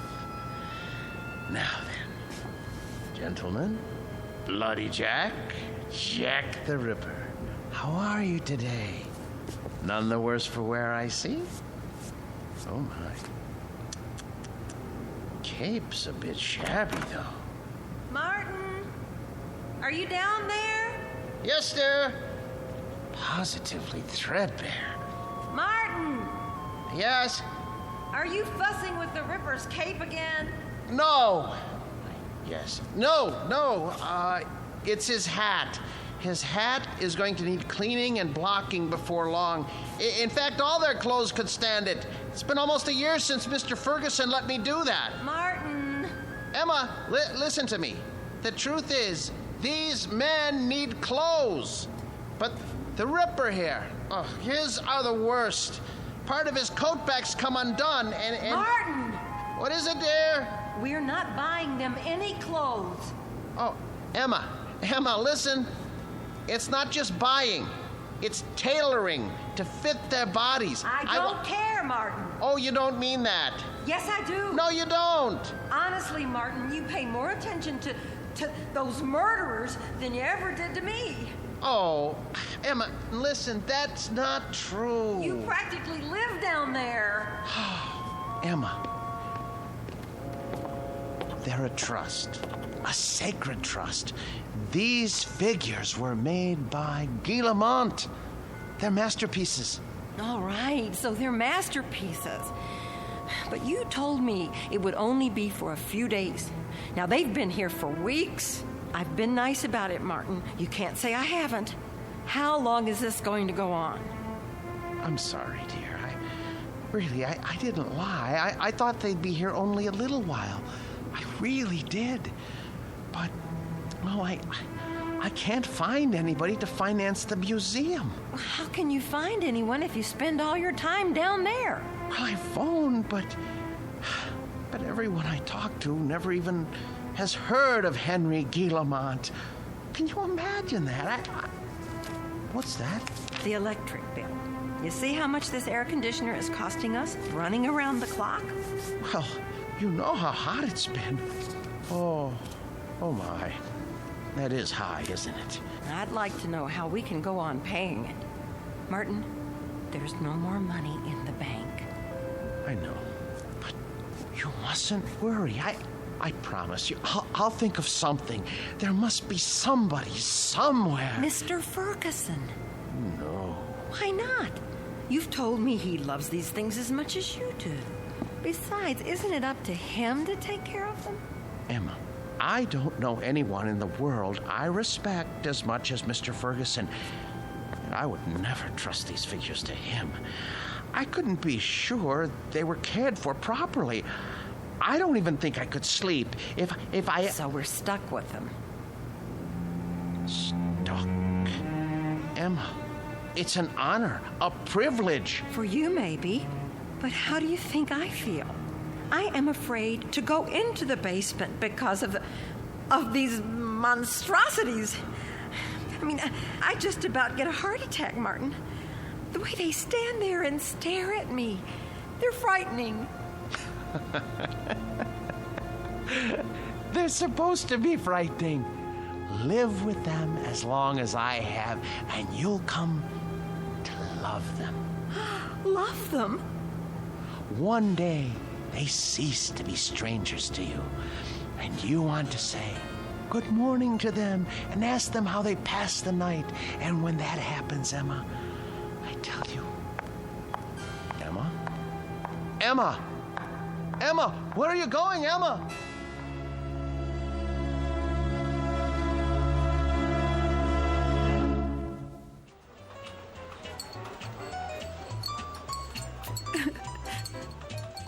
So I just don't know what to do. I mean, we can't borrow any more against the house. That's true. There's no chance for a refi without proof of income. And then today, when the electric bill came, I realized we've been spending a fortune just to keep the basement cool. You should have told me about this. I know, but I didn't want to bother you. I'm also your brother, remember? Oh, Dave. If only one of those people would loan him the money to open the museum, everything would be all right. Now, Emma, listen to me. Nobody's going to put money into a crazy scheme like that. Old Ferguson knew what he was doing when he sold out, and he was smart getting Martin to take care of those dummies. I shouldn't complain. It's just that you know how much he loved his job, and it was such a shock losing it. Do you want me to help? I didn't come here to ask you for a handout. Don't be silly. We're family. And believe it or not, I've always kind of liked the guy. But what's happening now? It sounds like he could use a few hours with a shrink. I can give you the name of a good one. Oh, Dave, he'd never go. Exactly. So what we've got to do is get Martin away from those things. Does he have them all? Only a few. How come? Ferguson had 200 or 300, didn't he? Yes, but these are special. Some man in Europe made them. Well, they can't be too special if they're not worth anything. They are to him. It's the first time that anything has come between us. I hate those murderers. I'll stop by and talk to him. It won't do any good. Then you talk to him, Emma. But not the way you have before. Lay it on him. Tell him it's those stupid dummies or you. And if that doesn't work, well, there is another way. What? Air conditioners break down.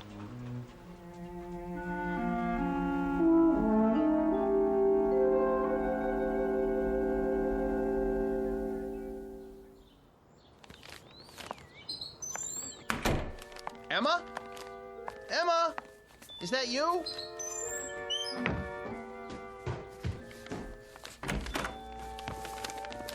Where have you been? Do you care? I know you're angry, but what can I do? I have to keep the figures in perfect condition. I can't let them go, or... Where did you get those groceries?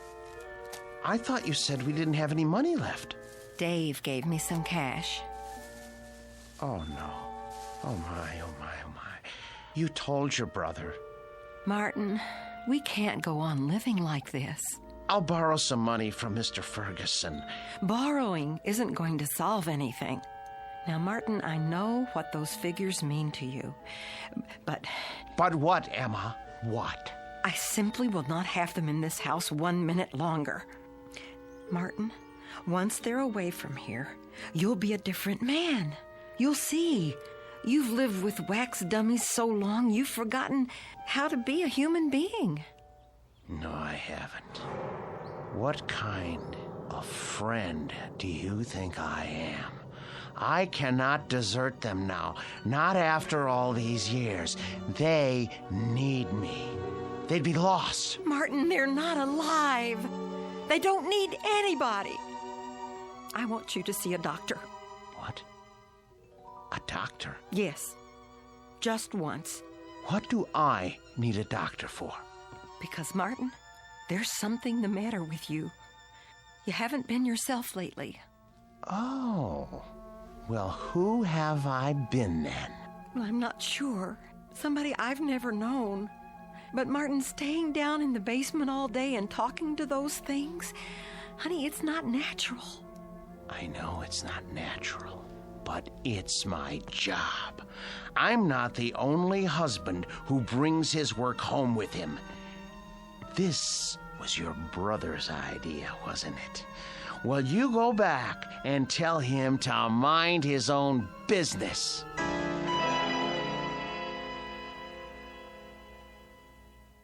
So it's hard to know where it's heading. Chances are we're in for another ride tomorrow. And that concludes our broadcast day. This channel will return to the air at 6 a.m. with the early report. Until then, we bid Are you asleep? Good night.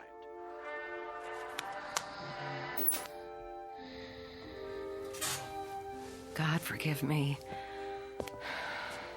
It's time for the air conditioner to break.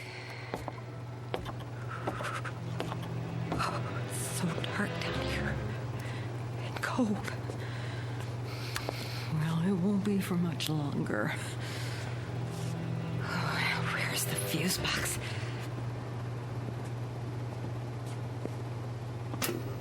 Let's see now. Which one is for the air conditioner? I should have brought a flashlight. I can't see a thing. Here it is. Good.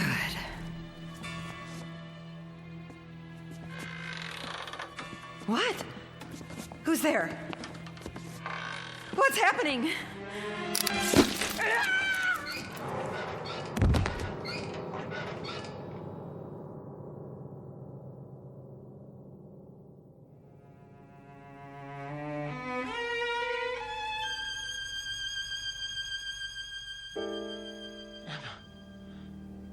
Where are you? Emma? Emma? Are you down in the basement? What are you doing? Emma? I asked you not to go down in the basement alone, Emma. I don't want you touching the figures. You leave them to me. Emma? Where's the light switch? That's better. Emma! Emma! Emma! Oh, good Lord, what happened? Your throat. For the love of Emma. Who could have... Oh, you. The Ripper's knife? The blood? Oh, so much blood. No. No.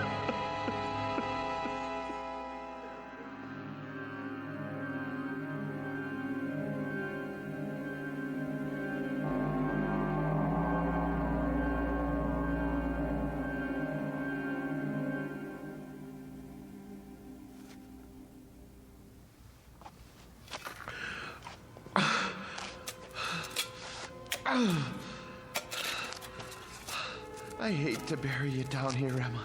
I know how much you hate the basement, but I don't have any money. I know I should report it to the police. Who would believe me if I told them you had your throat cut by Jack the Ripper? You just bumped into the Ripper in the dark and his spring arm went off. It was an accident. Besides, if I go to prison, who will take care of the figures? It's better this way.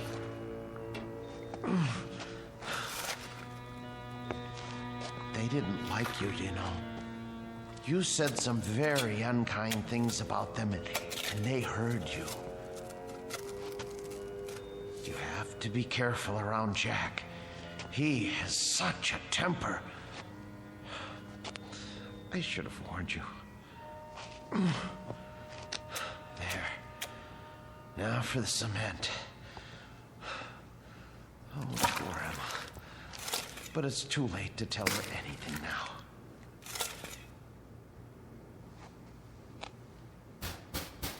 Yes, man. Come back later.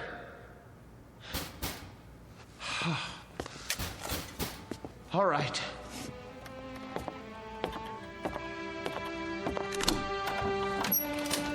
Hi, Mr. Snesku. I gotta read the meter. Hey, careful of the cement. It's wet. Oh, yeah. Doing a little patching, huh? Floor must have been pretty bad. Yes, it was cracking. I had to do the same thing. These old houses, holy mackerel! Something the matter? Woo! For a minute there, I thought they were real. How'd you ever get statues like that? Yes, well, they're wax, actually. From the museum, I'm taking care of them. Boy, they're the most realistic things I ever saw. You sure they ain't alive? Well, not altogether. Well, you could have fooled me. Should be a fine thing come Halloween. Something like this will really throw a scare into people. Man, oh man. Even close up, they... What's this? What? Whoever made these thought of everything.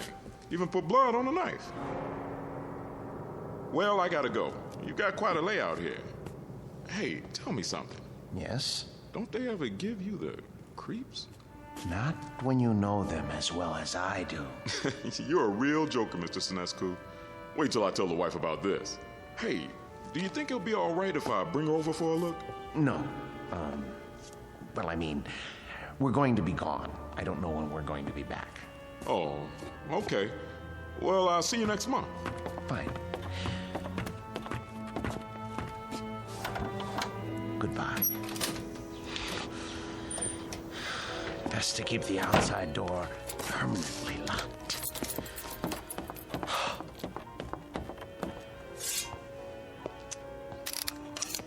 Jack, I'm surprised at you. I really am. How did you manage all those murders without being caught by Scotland Yard?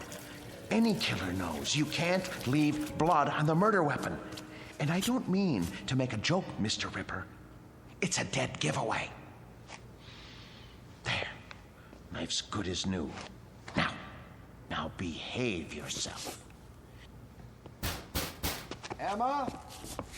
Oh, no. It's her brother. Martin, you in there?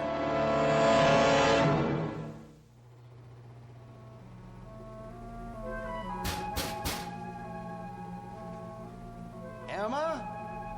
Martin? Where are you?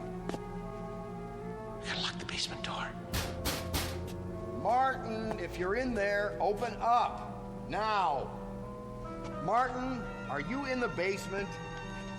Yes. Yes. Is that you, Dave? I'm down here. Open the door, will you? I can't. Why not? I'm painting the stairs. Look, give me a second. I'll go out the cellar door and come in the kitchen. Okay.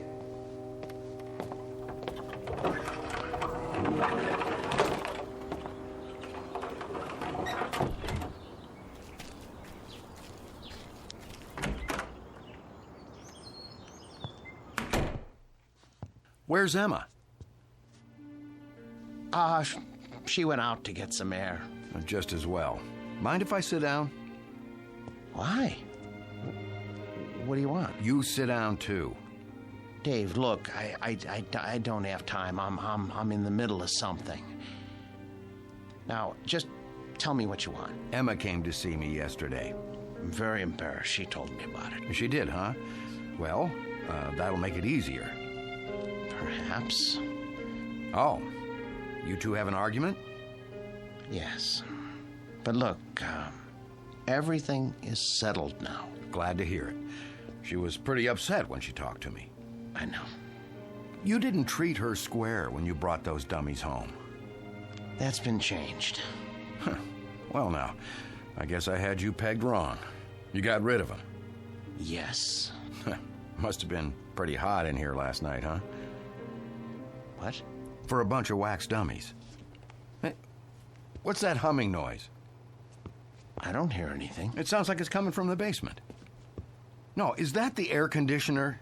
I don't know what you're talking about. What are you driving at? Why's this door locked? I told you, the steps are wet from paint. I don't smell any paint. And why's the air conditioner still going if you got rid of the dummies? Well, I thought it might help the paint dry. Yeah? I thought it might get rid of the fumes. Is that all right? This is my house, isn't it? I think you locked it because you don't want me going down there. You better open up. Are you threatening me in my own house? You didn't get rid of those things at all. Where's Emma? Look, I am tired of answering questions. I've had a busy day. I'll thank you to leave now. All right. I don't want to cause trouble for Emma, so I'll go. But have Emma call me when she gets back, here? I will.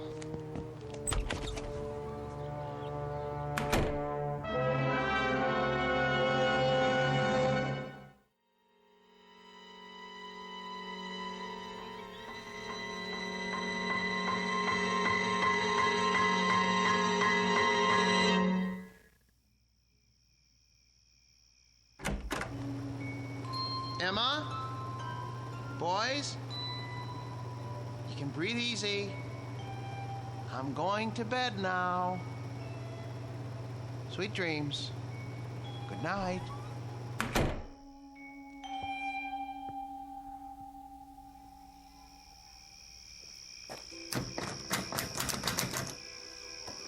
Huh. Locked up tight as a drum, huh? Now, what's so important down there he didn't want me to see? Ugh, window's too dirty to see in. So, I guess I'll just have to force it open. Whoa, air conditioner's on all right. Cold as a tomb down here. It's so dark. Now, let me light a match. Oh, a dummy in a sailor suit with an axe. Oh, Martin, old boy, you need help. You really do. Ugh, will you look at these two? Plug ugly. And two more big ones. Oh, some knife. Looks real. What the heck? Oh, a shovel. Fresh cement. What is he trying to cover up? Blasted match. Who's there? Who's there? Wait. What the? Where's the axe?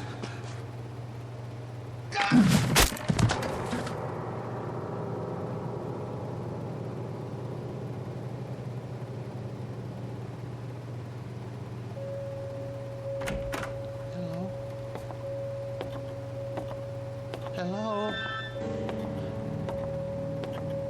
What's going on? Who's here?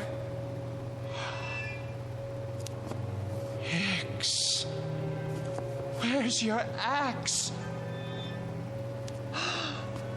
Dave. Dave. Oh no. Mr. Hicks.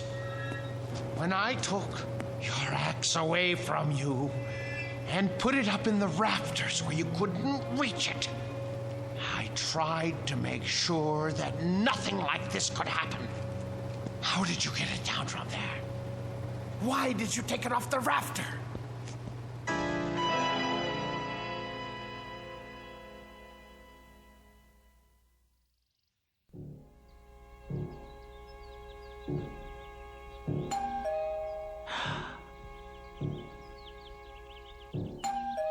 Martin?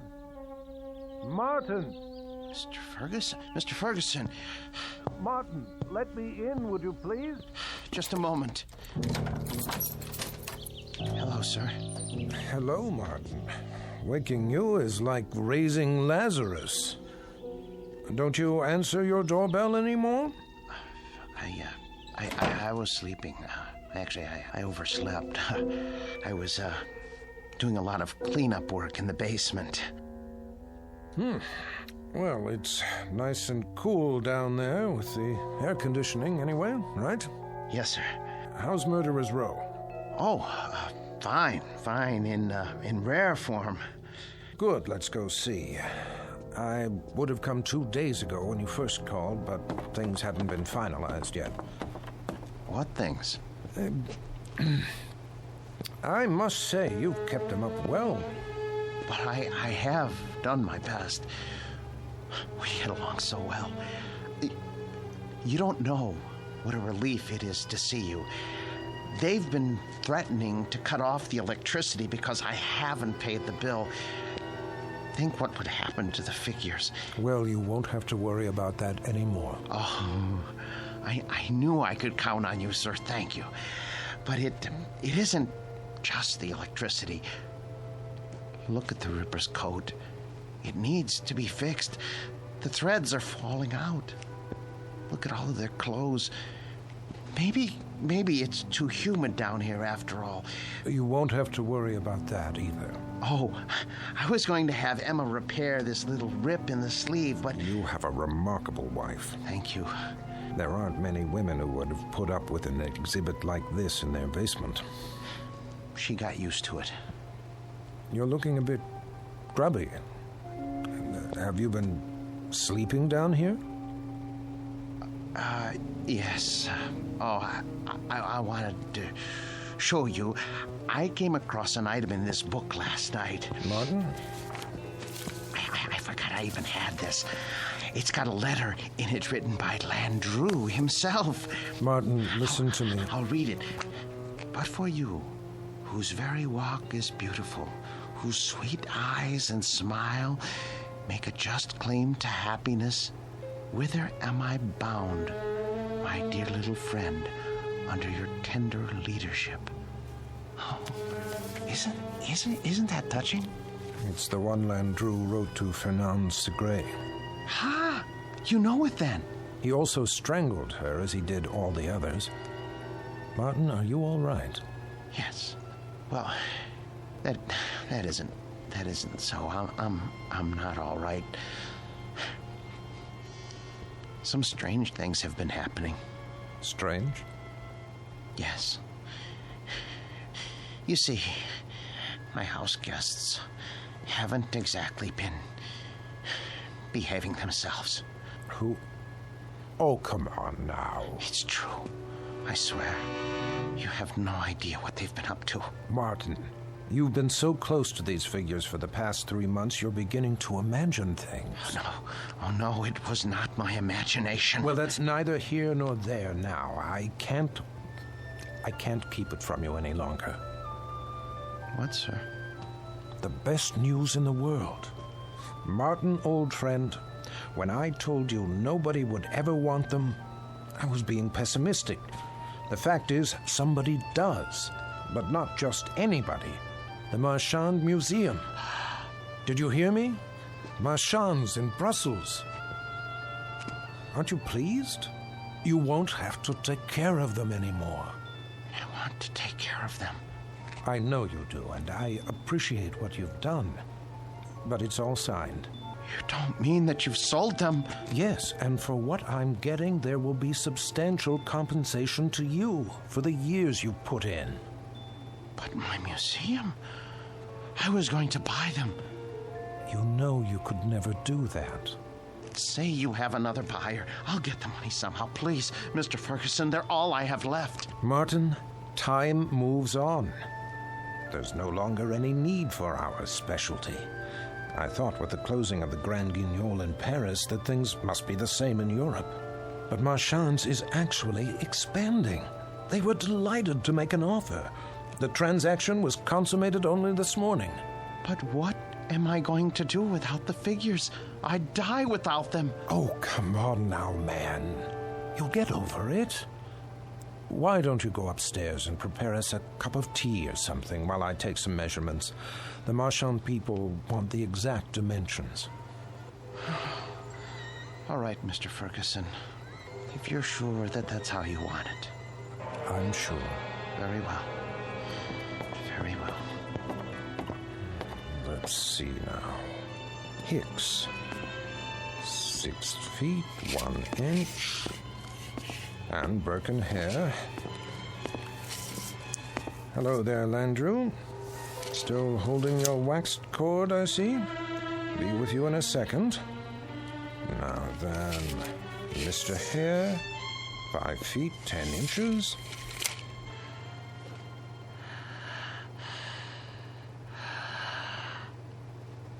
What?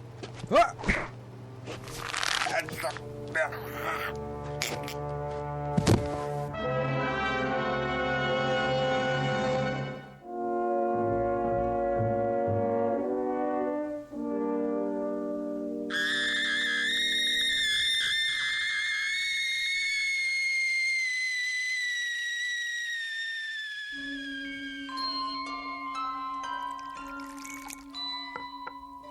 There, 2 cups of tea.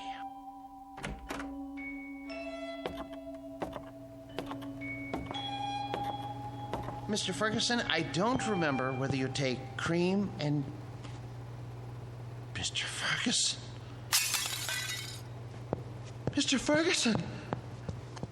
Your throat. The cord.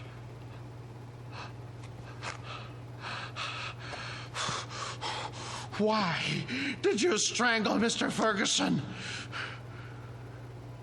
And the rest of you?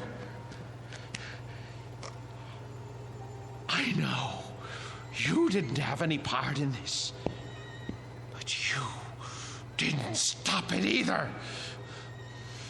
Landrew, you have gone too far.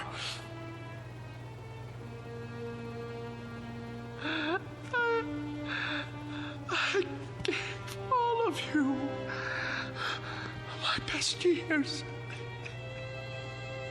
You wanted for nothing.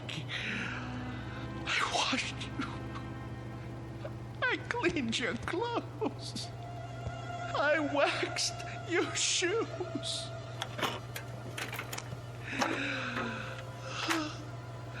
The air was always the right temperature because I made it so. I defended your deeds against the thousands who came to see you. And when Mr. Ferguson sold the museum, who spoke up for you? Who wanted you? And now what have you done to repay me? Murdered Mr. Ferguson? He was a good man. The books were right. You are monsters through and through, and for that I am going to punish you. Do you know what I'm going to do? Do you know what I'm going to do? I'm going to take my saw and I am going to cut you into little pieces. Then I'm going to turn up the heat and let you melt into pools of wax.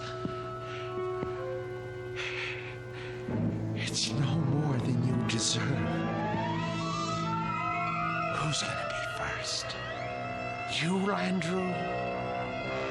Because it was you who murdered Mr. Ferguson.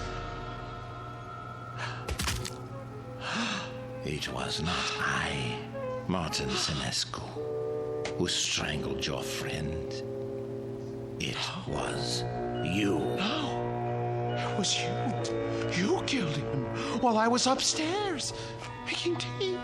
No, maid, it was always you. With my blade, you murdered your wife. You killed her while I was asleep. You used my axe to kill your wife's brother. Get away from me, Hicks. Get away from me. You are the murderer. Perk, stay back. You are the murderer. You killed them all. You lie! You're monsters! Not so, Martin Senescu. No!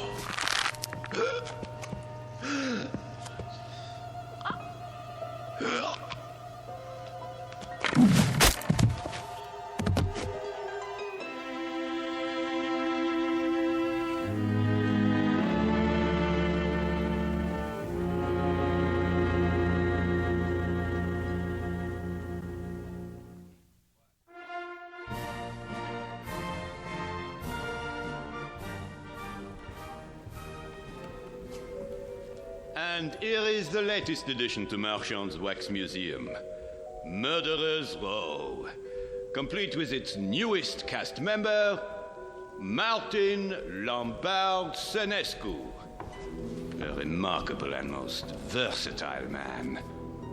Who knows what thoughts went through his mind as he dug the grave for his wife, Emma, whom he killed with a knife. His brother-in-law, David, whose skull was split with an axe. And his friend and employer for 30 years, Mr. Ernest Ferguson. We'll never know. We can only guess what fierce devils tortured Senescu's soul and drove him to his destiny. But he has taken his place with the infamous and depraved, next to Albert X, Burkander, Landru, and Jack the Ripper himself. This way, please.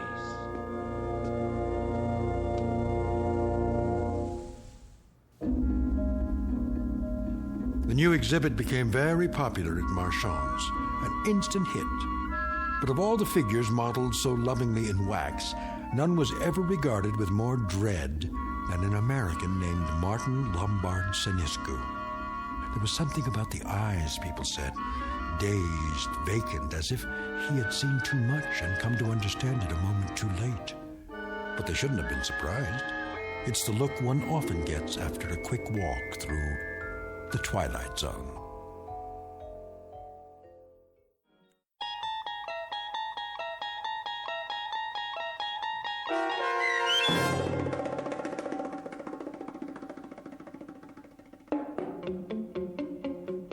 The new exhibit, starring Joby Cerny with Stacy Keach as your narrator, was adapted for radio by Dennis Etchison and Joby Cerny, and written for The Twilight Zone by Jerry Soule and Charles Beaumont.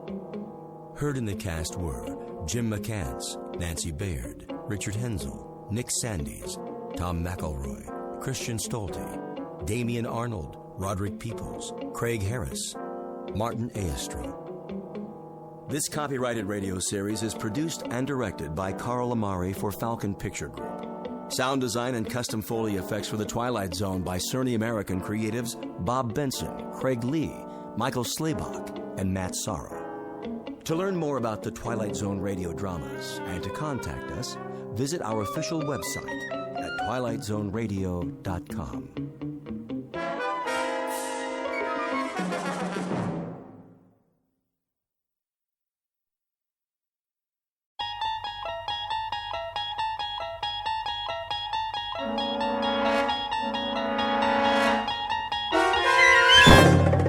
There is a fifth dimension beyond that which is known to man. It is a dimension as vast as space and as timeless as infinity.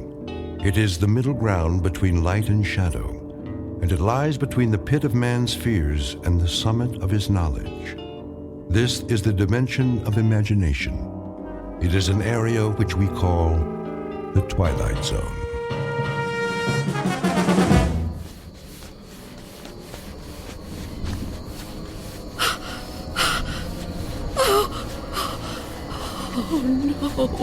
No, where am I? What am I doing outdoors? I don't remember leaving my... Oh, it's so dark.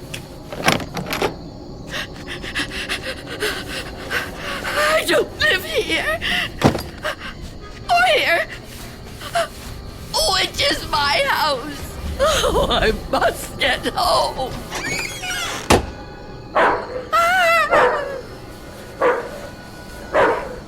May I assist you, madam?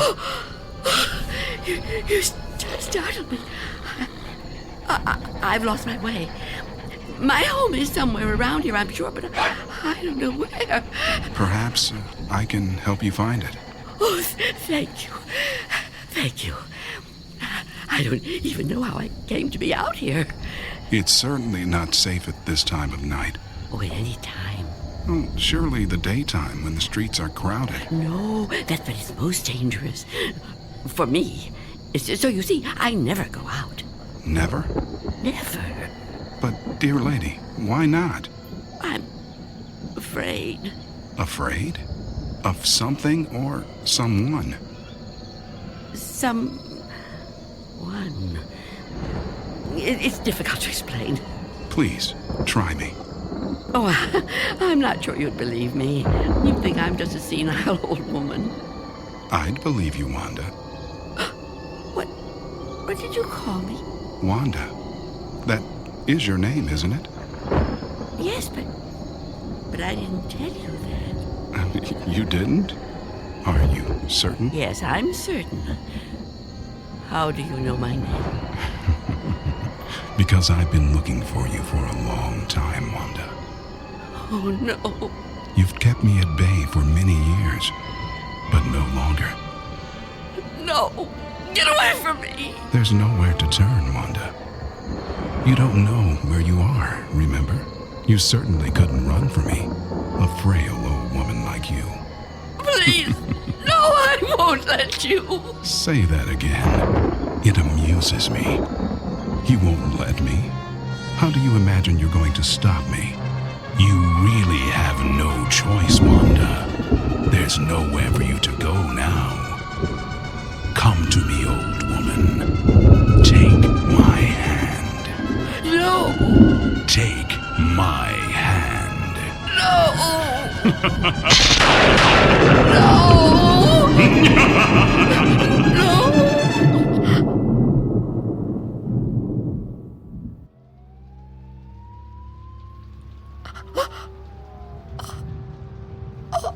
Oh,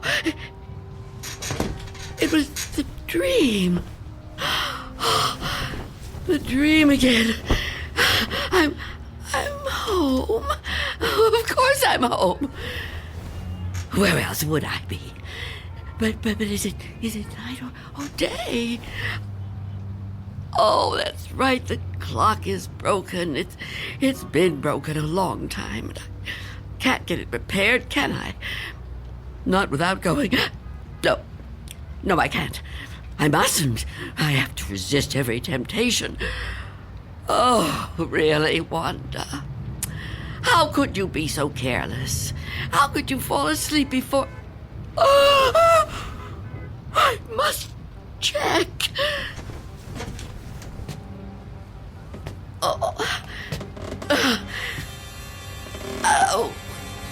Yes. The boards and the windows are still secure. Is that... Can I feel a breeze? Is there a gap? Oh, not enough. Not enough. He still can't get in. Oh, what about the door?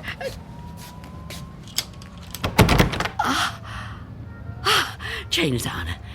And the door is locked. Good. He can't come in that way either. Yes, I'm safe. Safe for another day. But I've been careless. Really, falling asleep before checking. I mustn't take chances. I can't take chances. Not while he's out there.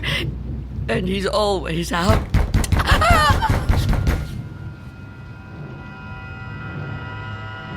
Miss Dunn? Miss Dunn, are you all right in there? Who are you? It's Barry. Mr. Fabian, from the grocery store. I know we've actually never met, but, well, we've spoken on the phone, Miss Dunn. At least we used to.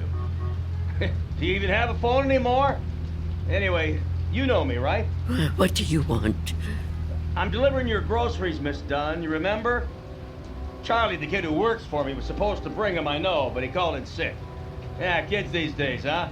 No sense of responsibility. Anyway, I thought I'd better get them to you now instead of waiting till tomorrow. I figured, you'd be waiting for them. Is that all right? Put the food through the letterbox. The letterbox, right. Okay. Oh. Thank you, Mr. Fabian. Your money is coming under the door now. Under the door? Here it is. Miss Dunn, wouldn't it be easier to just... $6 and... Okay. 32 cents.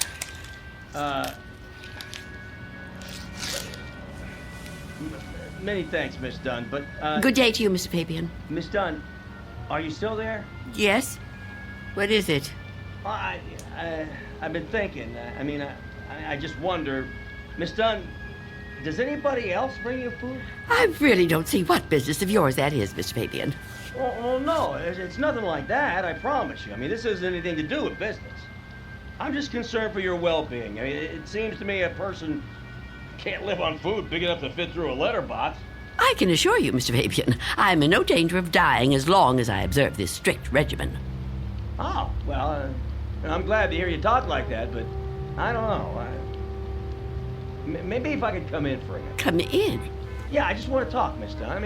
I can't do that so well out here. I really think you need to see a doctor. Out of the question. No one is coming in here, Mr. Fabian. Not a doctor, and not you. Miss Dunn, could you open the door, please? Go away! Miss Dunn, I just want to help you. I know what you want. Leave me alone. Miss Dunn, I know who you are. You do? Well, that's good. That's very good. Myself, I have a very bad memory. Every morning, my wife gives me a pen. Every day I lose it somewhere. So, will you let me in? Stop trying to get in here. You won't get me. Just go away and leave me alone. Come on, Miss Dunn. Look, I've got other deliveries to make. I just want to help you if I can. I think you could use a little help. The heck with it. Good luck living here in this neighborhood. What's left of it.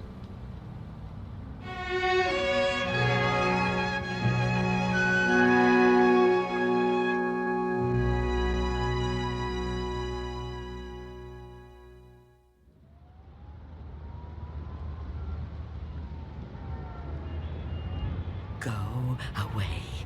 I won't let you in. I won't let you get me. Leave me alone.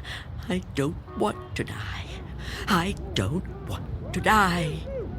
Please, freeze!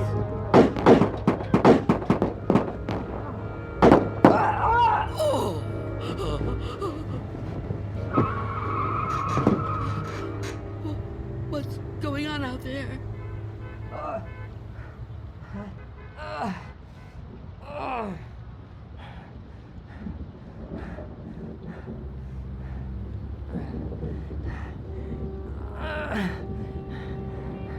Help! Is anyone in there? You gotta help me.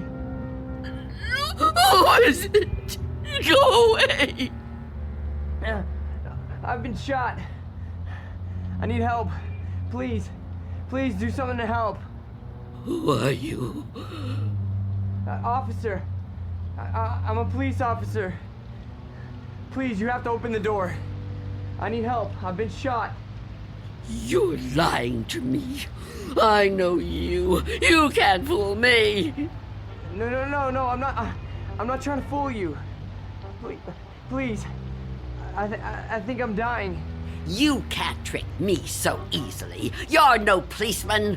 Why can't you just leave me alone? I know who you are. I know what you are.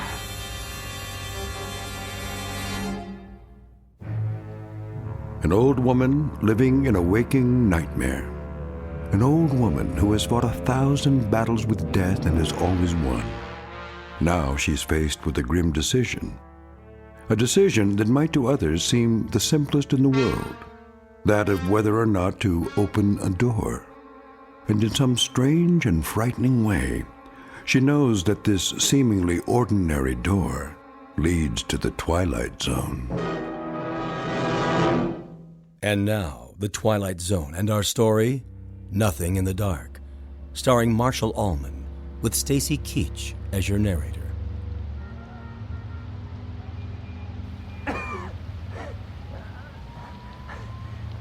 Please.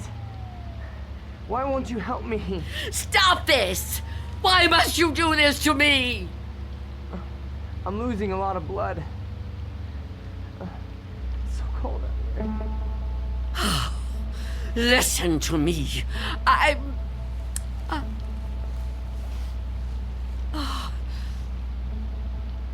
going to open the door. Oh, thank you. Thank you. But I'm leaving the chain on. Don't even try to touch me. I won't let you. Don't worry. I'm not gonna hurt you. I couldn't hurt anybody. Oh. You're so young. Almost a child. Unless you help me, I'm gonna die. I don't think I can even move very far. Oh, don't say that. Oh, it isn't fair. No, it just isn't fair. You keep trying to trick me. I don't know what you're talking about. Don't move. Don't do that again. Or I'll close the door. What? Listen, lady. I've been shot. I'm bleeding to death. Do you understand? Do you understand? Please.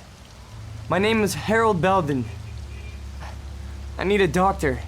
I need a doctor right away. Please, call the hospital. I can't get there myself. I can't call the hospital. I haven't got a telephone. Not anymore. Then let me come inside. You can't just leave me. I'm begging you, I'm freezing. I have to unlock the door. You can't ask me to do that. You can't. I don't want to die. You understand? So you're not gonna help me? You're just gonna let me die out here? I know who you are. No, I told you who I am. My name is Belden. Officer Harold Belden. That's not her name. There is no such person. Stop trying to trick me. I don't understand why you keep saying that. Look, it hurts. It hurts, okay? Please, lady, please. Stop! Stop! Oh, why are you torturing me like this? I tell you, it isn't fair. I don't want to die. Well, I don't want to die either. If I could get help for myself, I would, but I can't move. I've been shot in the side, you see? Look, I'm bleeding. Oh, it isn't fair. It isn't fair.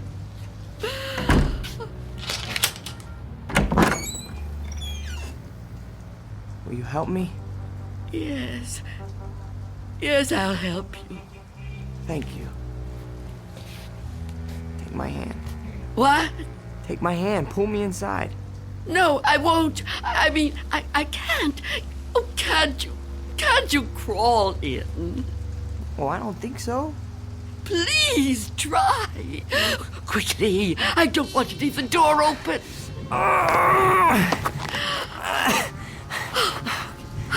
That's it. Come over here. Into the bed.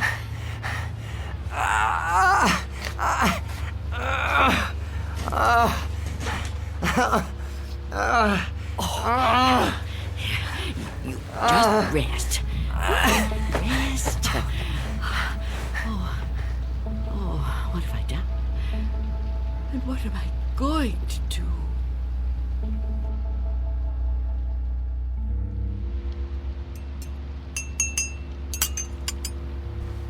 Officer? Officer? Oh,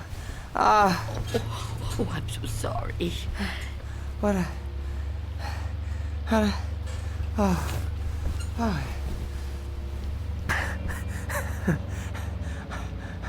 Oh, I'm alive. Yes. Yes, you are. Yeah, you're the lady that helped me. Yes. Eventually.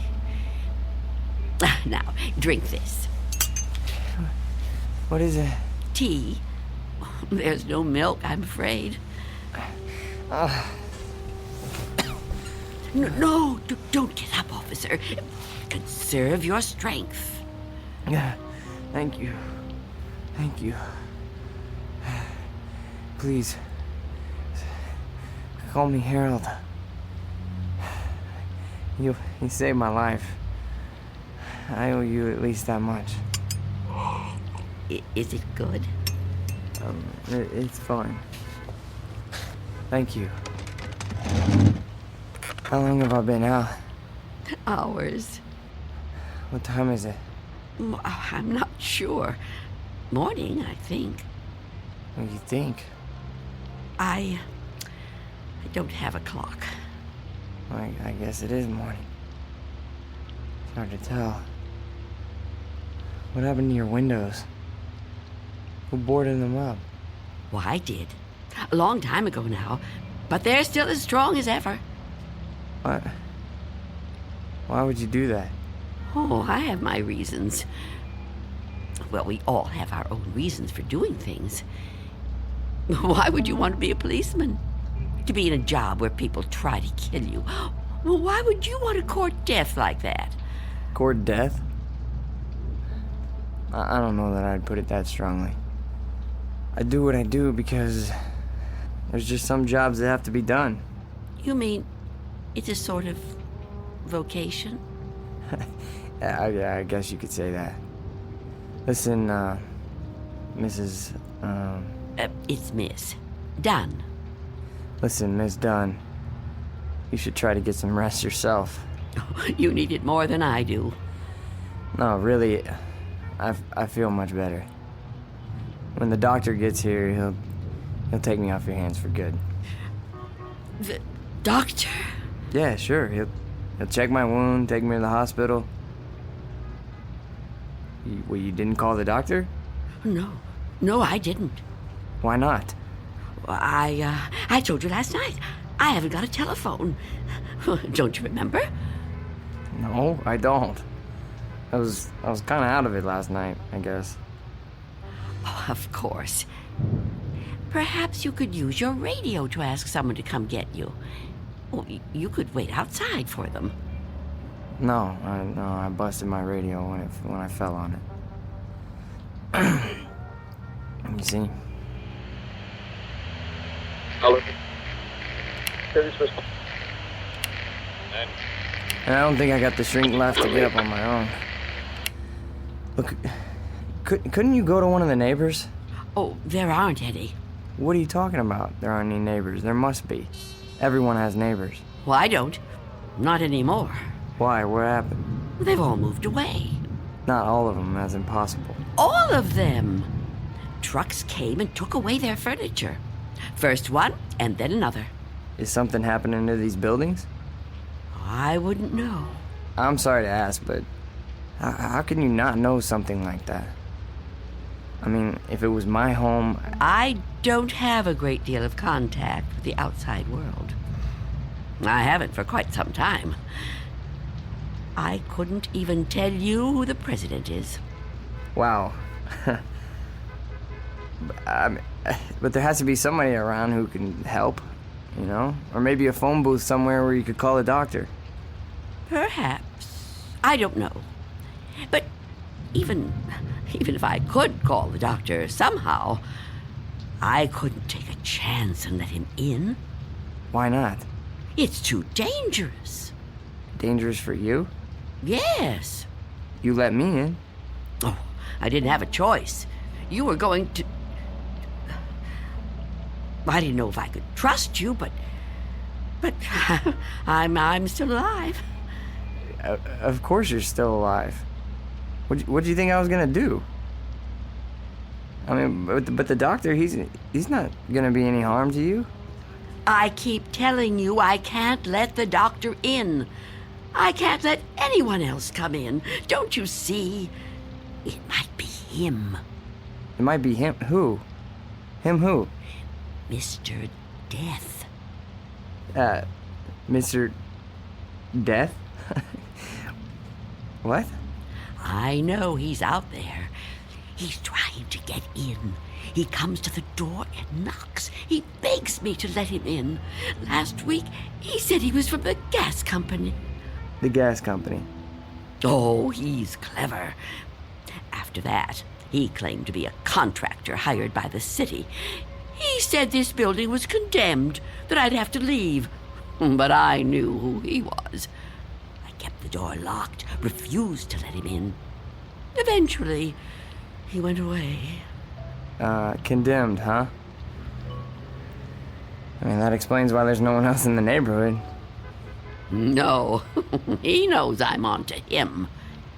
Yesterday, he said he was Mr. Fabian from the store. But all he really wanted was to come in. That's all he ever wants. Wait a second. No, it's no use. You wouldn't understand. I knew you wouldn't. How could you? Well, I mean, wait. But I want to understand. I do. I mean, this man you're afraid of, you say he's Mr. Death. That's right. You don't mean just anybody, do you? You mean like death, right? Death. That's right. So is this Mr. Death a person like you or me? I know it sounds crazy to someone like you, to anyone but me, but it's true. I know it's true. Okay, I understand what you're saying, but, I mean, people die all the time, all over the world. Now, how could one man be in all those places at once? I don't know. Don't ask me that. Maybe there's more than one of him. Maybe. I didn't mean to upset you. Please don't cry. I'm not gonna hurt you. I'm sorry. Okay? Can I have another cup of tea? Please? Of course. Tell me about Mr. Death. Your tea. Thanks. Please, Mr. Death. I would like to know about him. All right. At first, I couldn't be sure. It was a long time ago. Everything is. It's been so long since anything happened to me. But I was on a bus. There was an old woman sitting in front of me, knitting a scarf, I think. There was something about her face. I felt I knew her. Then a man got on the bus. He wasn't special in any way. Not short, not tall, not fat, just a man. I remember that there were empty seats, but he sat down right next to the old woman. He didn't say anything to her, but I felt that his being there upset her in some way. I couldn't understand why. He seemed like such a nice man. When the old woman dropped her ball of yarn, he bent down and picked it up, right in front of me. He held it up to her. I saw their fingers touch. He stood up and got out the next stop. I couldn't move. It was as if I knew what had happened. But I couldn't do anything. I was just so frightened. When the bus finally reached the end of the line, the driver came over to the woman. He thought she was asleep. But I knew she was... What, dead? Dead. And right then and there, I knew it was his touch that killed her. Okay, but you said it yourself. She was an old woman. Okay, just because this man touched her... Mr. Death. Just because he touched her hand, it doesn't mean he killed her. Maybe what you saw was just what it looked like. A man trying to be helpful. I mean, the real cause of her death might have been, I don't know, a heart failure or a stroke or something. I don't know. No, he killed her. Okay, I'm a cop. I've seen dead bodies. I've seen people that were killed by guns, knives, but never by a touch, okay? The man being there when she died, that's just a coincidence. But I've seen him since then, several times. I've seen him in crowds. I've watched for him. Every time someone I knew died, he was there. He, the same man, the one on the bus. No. Once he was a young soldier, then a salesman, a taxi driver. Someone you wouldn't notice unless you were watching closely. But you could see him. Oh, yes. And I wondered why that should be. Why I could see him when no one else could. And then I knew. Why? It was because I was getting older. And my time was coming. I could see clearer than younger people like yourself. Now, do you understand? Oh, I know you don't believe me. That would be too much to ask of anyone. But do you at least understand? Please. I have to know.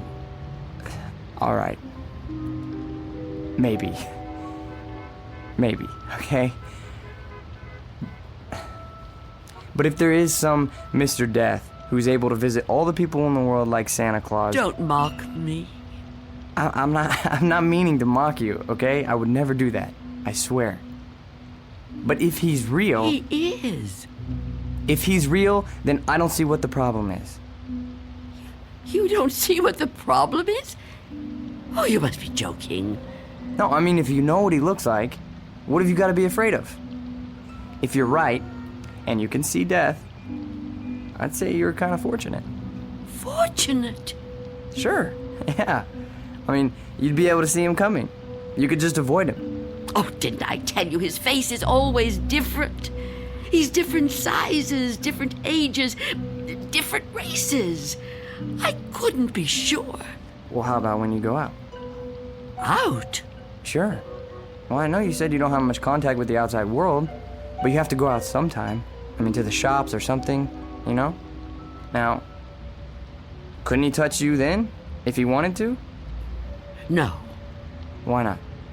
I never go out. Never. Never.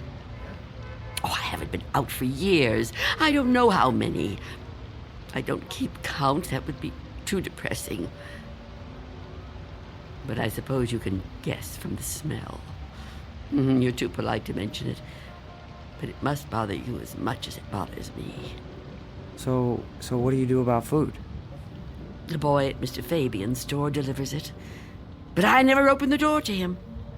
How can you live like this? Oh, don't think I enjoy it. So why do you do it? Because if I don't live like this, I won't live at all.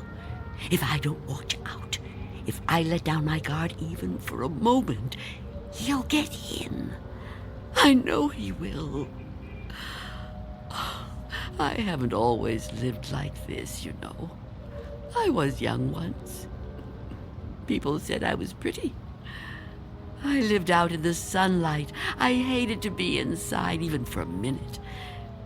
My mother always said I'd spoil my fine complexion, but I didn't care. I loved outdoor things. I lived out in the sunlight, so warm, so beautiful. Beautiful, like I once was. You're still beautiful. Oh, no, I'm not. I'm old and cold.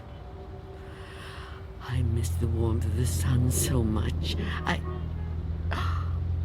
See that patch of sunlight on the floor? Where's it coming from? I think it's coming in from between the cracks in the boards of the window over there. Oh, yes.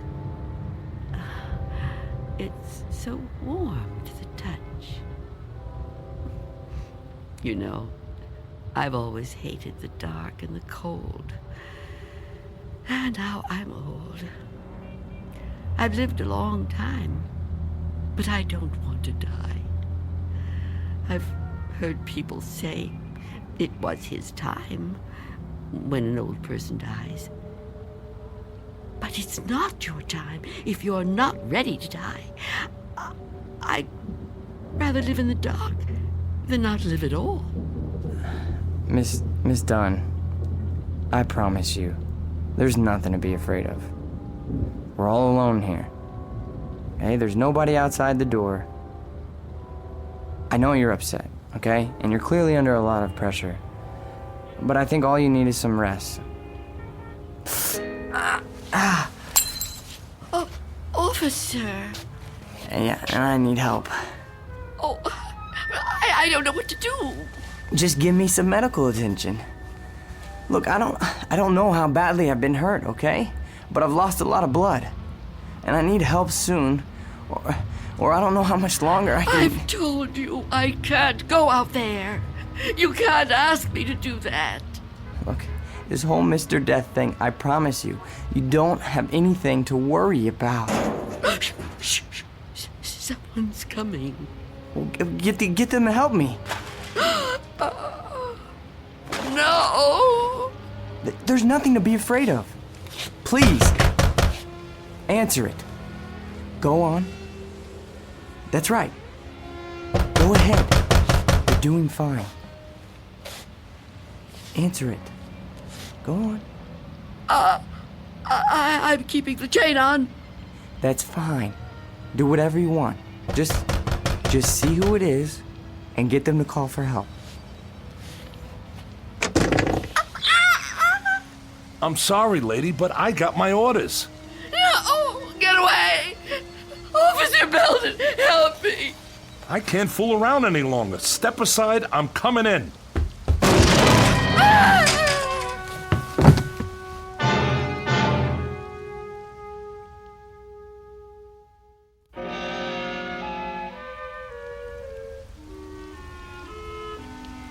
Take my hand.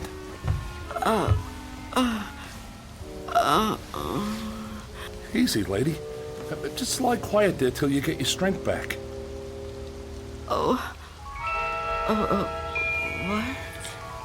You gave me quite a scare there when you fainted like that. Sorry I pushed you when I put my shoulder to the door. You started to faint and I offered you my hand, but you passed right out. For a second I thought that... Well, I don't even want to talk about that. But I'm glad you're okay. And still I live. Huh? I told you I didn't mean to hurt you. It was an accident. You're not gonna sue, are you? What do you want with me? Here, let me help you get up. Take my... I can get up myself. Look, you gotta understand, man. I don't get no pleasure out of busting indoors. Who would? Except maybe some thug, but I'm no thug. I'm just a guy doing a job. Your job? Look, you don't seem to realize how important this is. I've got a crew and equipment coming in an hour to pull this tenement down. Begging your pardon, man, but looking at this place, I say it's long overdue. Frankly, I'm kind of surprised it's still standing. And you're really not Mr. Death? Mr. Who? I don't know what you're talking about, ma'am. My name's Armstrong. Bud Armstrong. I don't know about any Mr. whatever you said. All I know is I got a contract to demolish this row of buildings. That's what I got to do. Everybody else moved out a long time ago. Until the other day, I thought this whole building was deserted. I seen them windows boarded up, and I figured you moved out when the rest of them did. Thank goodness I met that guy from the grocery store, that Mr. Fabian. Oh, Mr. Fabian. Then he was real, after all. Real? What are you talking about? I told him about my job down here, then he told me all about you, that he was worried about you. Told me he had a kid bring you your stuff. That was the first I knew about you, and it's darn lucky I found out. Well, you'd still be in here when the wrecking ball hits. Now, come on. We gotta get out of here. You want me to go outside? Sure. Didn't you just hear me? This place is coming down. You can't stay in here. You want me to leave here? You have to. I can't. It's Miss Dunn, right? Well, Miss Dunn, you were notified about the demolition job months ago. Look, I'm not out to bully you. I'm just trying to do my job here. These buildings were condemned by the city. Can't say I blame them. And I'm the one who's got to tear them down. Tear them down? Well, how can you? Look around you, ma'am. This building has had it. You can see that. I can see that. Anyone could see that. It's all worn out, dilapidated. All these buildings have got to come down. You seem like a nice person. A nice person shouldn't have to live in a place like this. Now let's the two of us just... Get away from me! Don't touch me! Please don't act like this. I ain't a monster, lady. I've got a heart just like anybody else, and I can see how you could get attached to a place, but, not want to see it wrecked. But when a building's this old, it's not fit to live in no more. It's dangerous. It's got to come down to make room for a new one, a stronger one. That's life, lady. Old make room for the new, you know? No. People get the idea that I'm some kind of destroyer. They think I get kicks out of tearing stuff down. But that ain't the way it is. No, that ain't the way it is at all. I just clear the ground so other people can build on it. In a way, I guess I kind of help them to it. Can't have one without the other, am I right? Look around you. It's just the way things are, like when a big tree falls in the forest and a new one grows right out of the same ground. Old animals die and young ones take their places. It's just nature. That's how it is. Even people step aside when it's time. I won't. When I finally kick the bucket or when I get too old to contribute, my son-in-law will probably take over the door! What about it? Oh, yeah. Sorry about that. I didn't realize the chain was on when I put my shoulder to it. Door's okay, but the chain's had it. You left the door open! Hey, there's no need Get to... out of my way!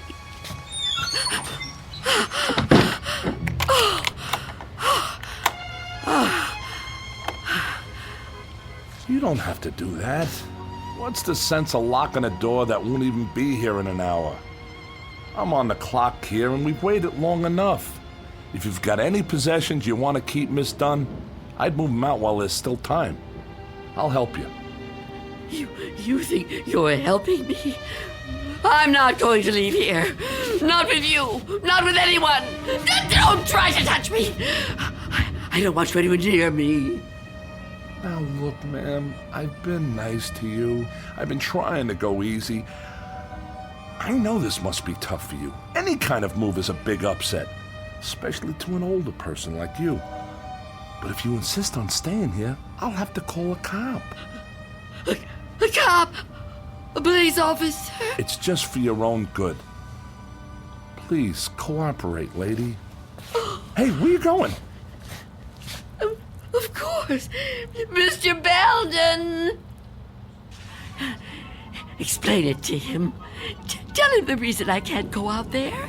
I know you understand. I've told you everything. You'll help me, won't you? You'll help me stay? Well, say something. What are you doing?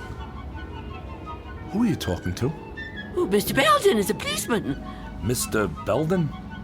Who the heck is Mr. Belden? Is he your pet? You got a cat in here? Please tell him. Lady, I think maybe you're sick. You should come with me. I'll get you to a doctor. I don't need a doctor. Mr. Belden, won't you tell him? Okay, I get it. I see how it is. Hey, I'm sorry, but if you're still here when the crew arrives, I'll have to call a cop. I'm sorry. I wanted to make you understand, but... Okay.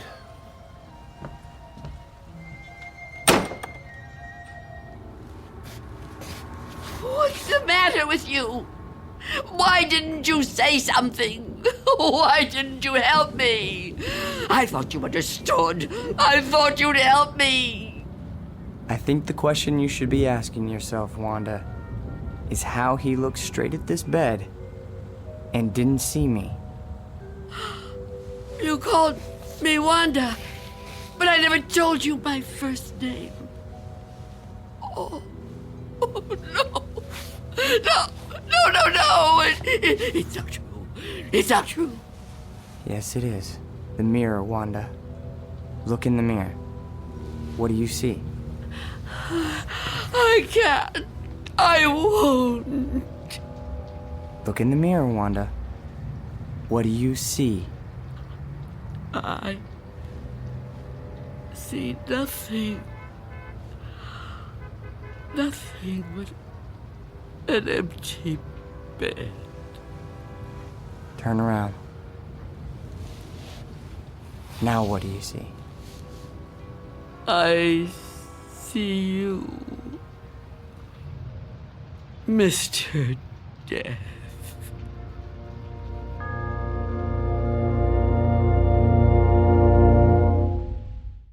We'll be back to the Twilight Zone in just a moment. And now, Act 3 of Nothing in the Dark, starring Marshall Allman. It was you. It was you all the time. Yes. It was me. Oh, don't get up. You're still... Oh, you're not hurt. No. No, I'm not. But you were shot. Those men... Did you see me get shot?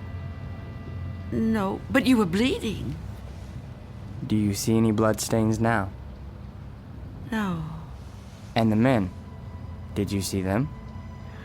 You were never hurt, were you? I can't be hurt. You tricked me. Yes, Wanda. I tricked you. It was all an illusion. One I created just for you. If it helps, I'm sorry. I would have preferred to avoid it if I could. But why? Why did you do it? The moment I let you inside, you could have taken me any time. Yes, I could have. But you were nice. You made me trust you. But I had to make you understand, Wanda. You see me now, and you've seen me before. Many times before. Starting with that day on the bus. Oh, I was right. It was you. The old lady's name was Iris. I knew then that you were upset. Upset? I thought it was important that you got to know me. What I said to you before, it was true. What you said? When you thought I was a policeman. You asked me why I did what I did. And you said there were some jobs that had to be done. That's right. That it was a kind of vocation. Actually, Wanda, you said that. But I suppose you're right in a way. Now ask yourself, am I really so bad? Am I really so frightening? You've talked to me. You've confided in me. Have I tried to hurt you? Well, no, but... Do you really believe I would ever hurt you? You don't look like someone who would want to hurt me. You see? It isn't me you're afraid of, is it? You know me now. You understand me. What you're afraid of, what you've really been afraid of all these years, is the unknown. That's right, isn't it? Yes. Don't be afraid. But I am afraid. You must be very tired, Wanda. I am. But the running's over now. It's time to rest. I'd like that, but... Give me your hand.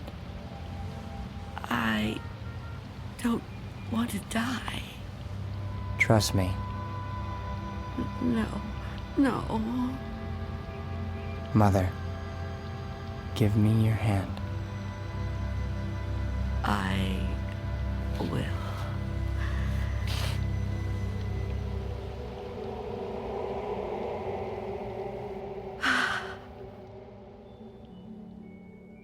There.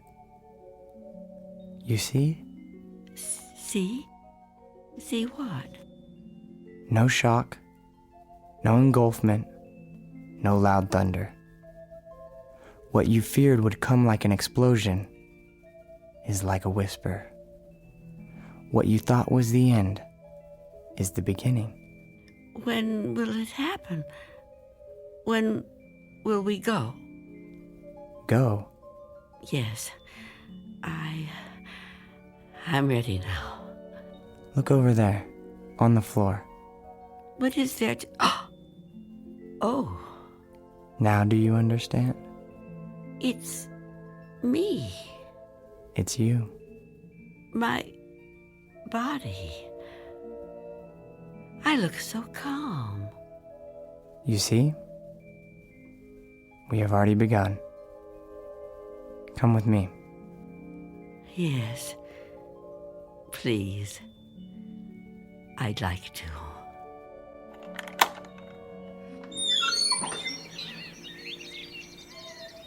It's such a beautiful day.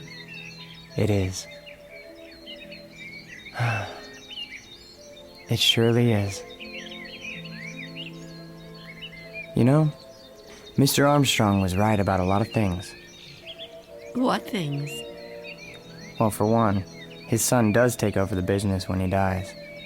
Will that be soon? Another 16 years. Oh, dear. It'll be quick. I'm glad to hear that. I'm afraid I was a little harsh on him. Now the son-in-law, he lives to be 102. 102? Oh, goodness. I know. It's remarkable, really. Of course, the oldest person I ever met was a lady in Tibet. Well, how old was she? Take a guess. Oh, I'm no good at guessing. Come on, take a guess. You'll never believe it.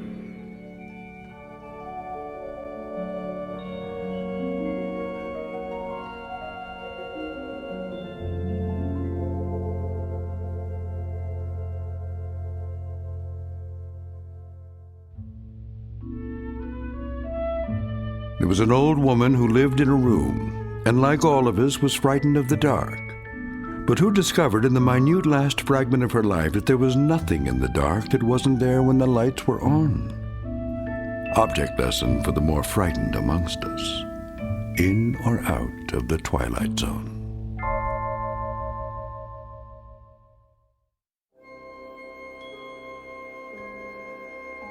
Hi, this is Carl Amari, producer of the Twilight Zone Radio Dramas. I'd like to take a moment to tell you about our official website at twilightzoneradio.com, where you'll get the latest news and information on these Twilight Zone radio dramas. Plus, at twilightzoneradio.com, you can digitally download 3 free episodes or any of our episodes for only $1.95 each. In this age of ever-changing technology, we've decided to make these episodes instantly available to you by making the Twilight Zone radio dramas a digital download-only series. This means that this series will no longer be offered on CD. The CD collections at our website are now being offered while supplies last at buy one, get one free. So be sure to get your favorites before they're sold out. Be sure to visit us often, and I'll see you in the zone.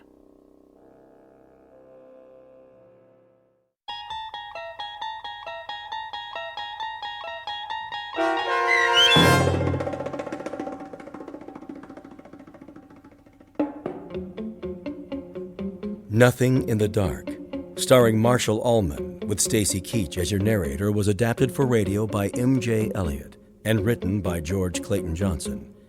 Heard in the cast were Roz Alexander, Jeff Morrow, Doug James, and Mike Starr. This copyrighted radio series is produced and directed by Carl Amari for Falcon Picture Group and Westwood One. Custom Foley effects, sound design, and mixing are done in the Cerny American Sound to Picture Theater by Cerny American creatives Matt Sorrow, Bob Benson, Todd Beyer, and Tim Cerny. To learn more about the Twilight Zone radio dramas and to contact us, visit our official website at twilightzoneradio.com. Miss Dunn, it's Doug James speaking.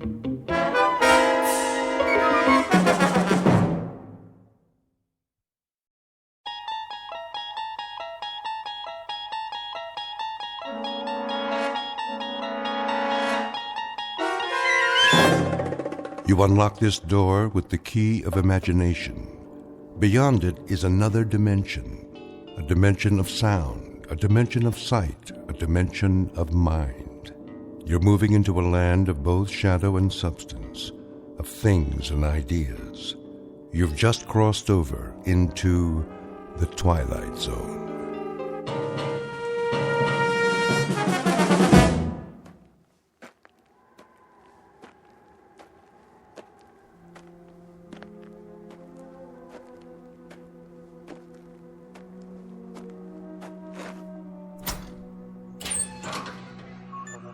Hank?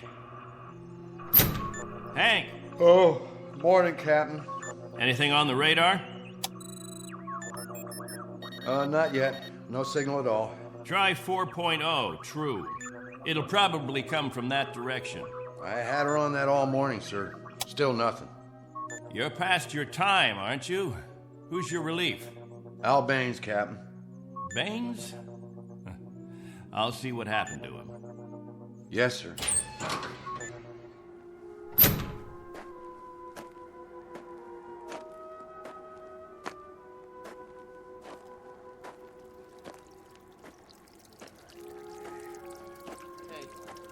Morning, all. Anything yet? Afraid not. They lost, you figure? There's no telling. Okay if we fill our containers now? Go ahead, as long as the water supply holds out. Be a while till the next batch is ready. Julie, where's your husband? He was sleeping, Captain. Get him, Julie. Is something wrong? There's something wrong. Yes, sir. How does it taste today, Henry? Same as always, hot, flat, and unforgettable. But wet. Suffer it a little bit more. 6 months from now, you'll be drinking chocolate ice cream sodas.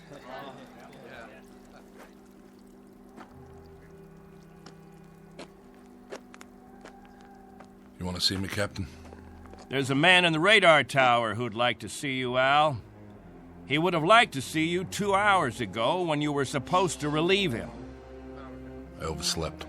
Tell that to Hank Parker up there in the tower. Tell him you overslept, and then be good enough to tell him, Al, that you'll stand his watch all day tomorrow. That's not fair, Captain.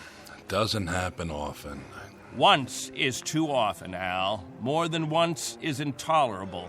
And many more than once is a case history of Albert Baines who likes his sleep. I prefer it to a stupid game in the hot sun, both of them. A game, Al? What are we listening for? 30 years of 2 shifts a day. What have we ever heard? Wind noise. And what have we ever picked up on the radar screen? Dust particles? But anything to make you happy, Captain. You listen to me. There's a ship on its way, and when it reaches this atmosphere, it may want to be vectored in. They may want landing instructions, wind direction, ground temperature. And if Al Baines is in the sack, we may spend the rest of our lives here. Is that what makes you happy, Al? How do we know there's a ship out there, Captain? A lot of garbled static 2 months ago that you told us was a message, and then nothing. 2 whole months, and you decide there's a ship coming here to take us back. You make the rules and set the watches and plan the days, and now you tell us the Messiah is coming. And you tell us to pray? The difference between you and me, Captain Benteen, is that I do my dreaming when I'm asleep. You do yours on your feet. There's a ship coming, Al. All of us believe it. Because he tells you to. And we believe him. Whatever Captain Benteen says, that's what will happen. Sure you believe him.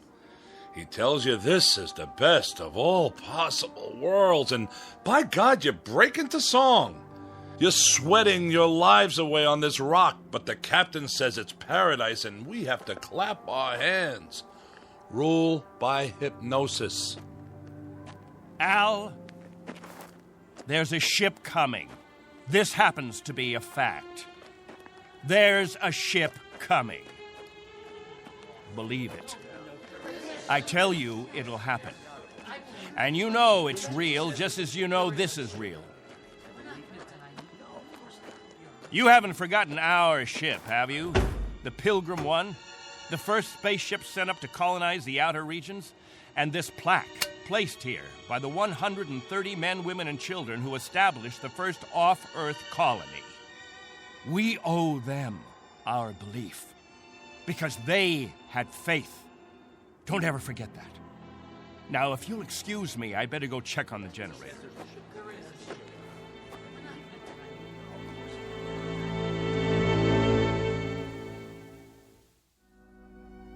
This is William Benteen, who officiates on a small outpost in space. An outpost slowly disintegrating under the heat of two suns, with the holes, the cracks, the fissures that are the residue of despair. He tries to fill them with faith and to retain a faith of his own. This is a remnant society, a handful of people who left the earth looking for a millennium, a place without war, without jeopardy, without fear. What they found was a lonely, barren place whose only industry was survival. And this is what they have done for decades, survive. Until the memory of the earth, they came from what has become an indistinct and shadowed recollection of another time and another place. 2 months ago, a signal from Earth announced that a ship would be coming to pick them up and take them home. In just a moment, we'll hear more of that ship, more of that home, and what it takes out of mind and body to reach it. Because this outpost is located in the far reaches of the Twilight Zone.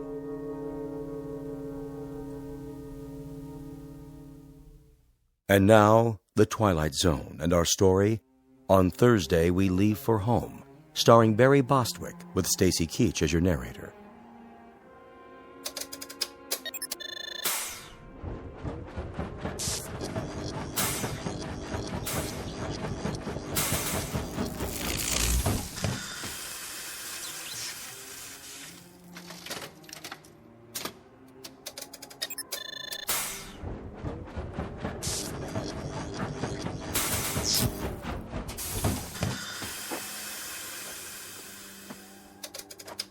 Can't keep the generator running, sir. No wonder. Look at these wires. They're rotten. That's all we got, Captain. No backup? This is it. Any insulation? That's all gone, too. We used it on the converter belts. Well, we have to get the current running somehow. If that refrigeration unit stays off, the temperature in the underground rooms will go up 50 degrees. Well, we could stop the saltwater converter for a day or so, switch the parts. Then we'll have to do that. Tell the people to fill up all the jugs they have. We'll be shutting off the water in 6 hours. Yes, sir. Captain, what about the ship? It's on the way. We know that much. Then everything will be different. When we get back, the things that are old and worn out, we'll throw them away. Just throw them away. Captain Benteen. What? The main square. Come quick.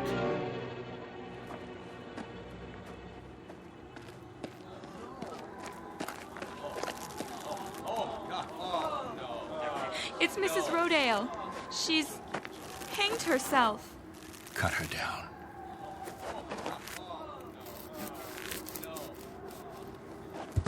Oh! Mommy, what happened?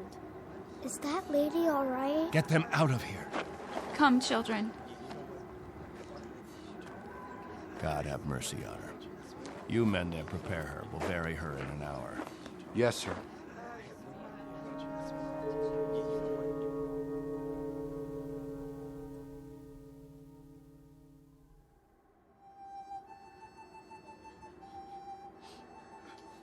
We now consign to this planet the remains of Mary Rodale. We ask God in His infinite mercy to give her the serenity and joy that she sought while she was with us. And we ask His forgiveness for her sin. Amen. Amen. We ask that this good woman be allowed to rejoin her beloved husband who preceded her in death 11 years ago. Bid your farewells now. Forgive her, Lord. Have mercy on her, Lord, for what she's done. A terrible thing. She didn't know what she was doing. She knew what she was doing. Better and clearer than the rest of us. This is a funeral, Al. The 9th funeral in the last 6 months. Nobody talks about it. We just let it go by. But there have been 9 people who thought that maybe heaven is a place where they can get a drink of water without salt in it, where they'll be able to breathe air without choking on the heat of it. If you want to talk blasphemy, Al, take it away from here. I'm talking truth, Captain Benteen. I'm saying that this woman and the others, they took their own lives because living became intolerable. And I say that dying was their right. Anything else?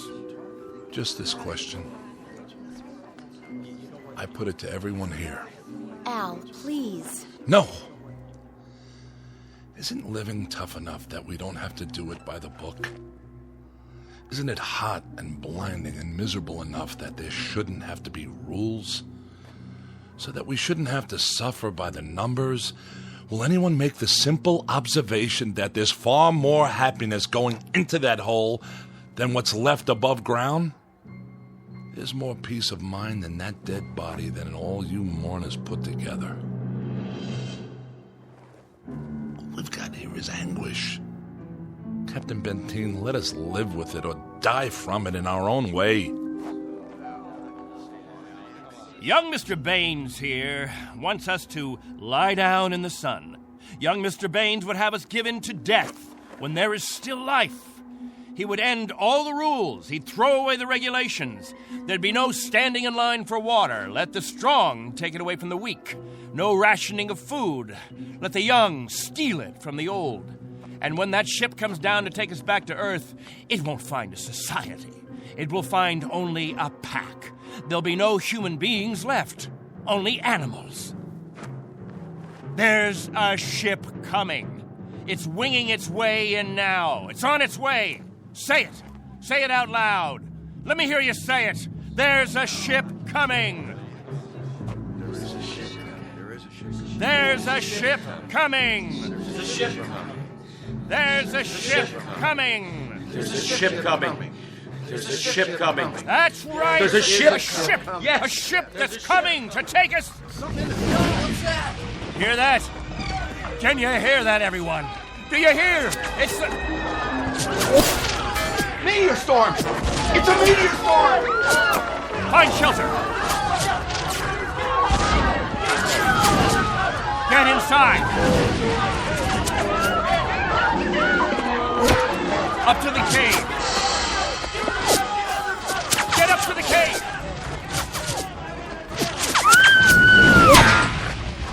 Julie! It's Julie! She's bleeding! Quickly! We have to move! I can't. Something hit my arm. I think it's broken. Stand aside. I'll carry it.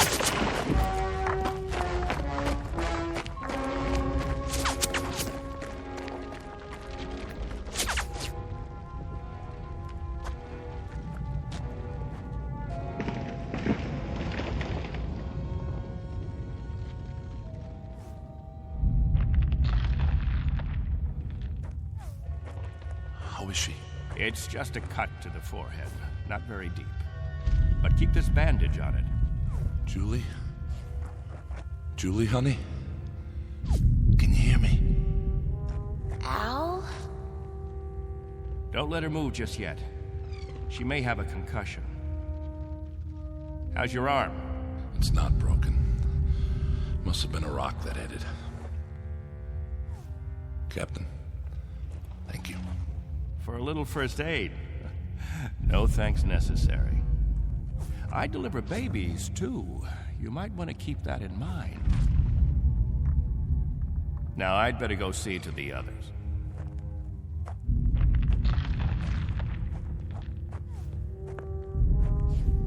Will it go on much longer, Captain? I wish I knew. It sounds like it's spending itself. I've seen meteor storms before, Captain, but nothing this size. What about the damage, Henry? 2 underground cells destroyed. At least, that's what it looked like from out front. Everybody accounted for? I think we're all here, Captain. I've checked. Nobody's missing. Thank God. Everyone try to stay calm. The worst of it is over.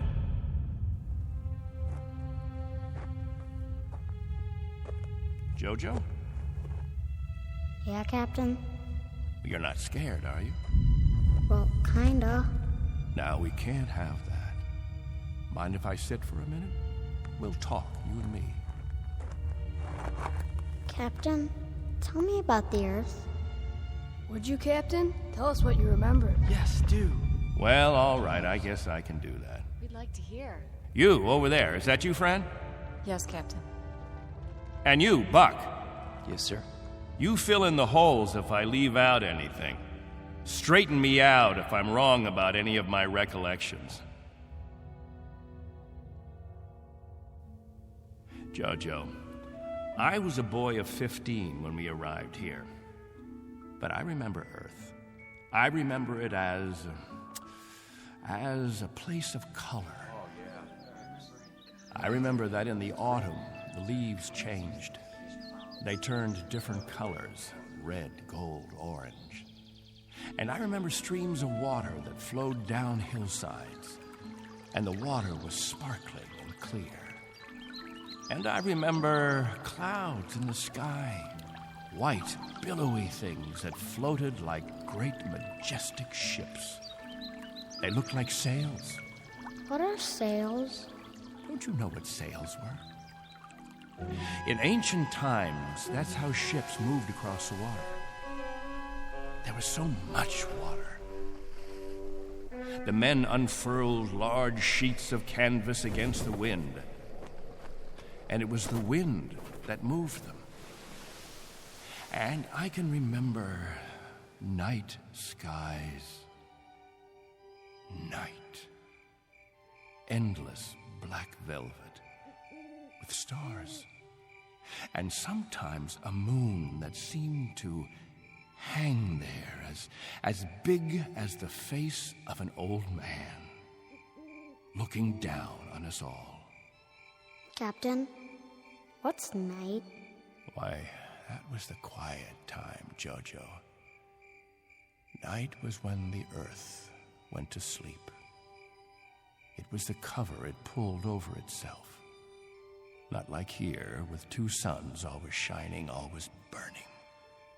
It was a darkness that felt like a cool hand brushing over tired eyes. And there was snow on winter nights, gossamer things that drifted down and turned the earth all white. And we could build snowmen the next morning and see our breath in the air.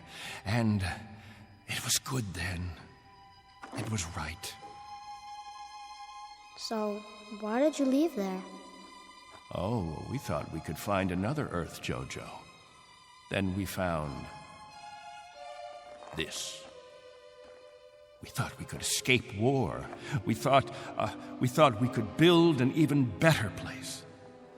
And it took us 20 years to find out that we had left our home 1 billion miles away, only to be stranded, like visitors, transients, that no roots could take hold in this ground.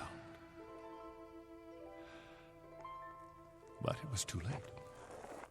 So we spend the next 30 years watching a clock and a calendar and waiting. But we can't wait any longer. Not a day, not an hour.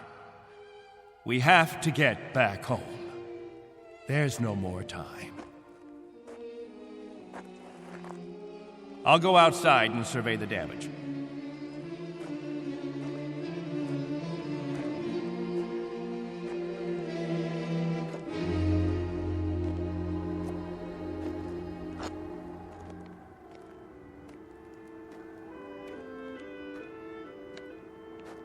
Not much harm.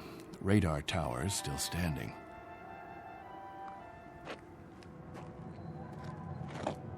What? Why, it's... Al! Al Baines, do you hear that noise? All of you, come out here. Do you hear it? What is that?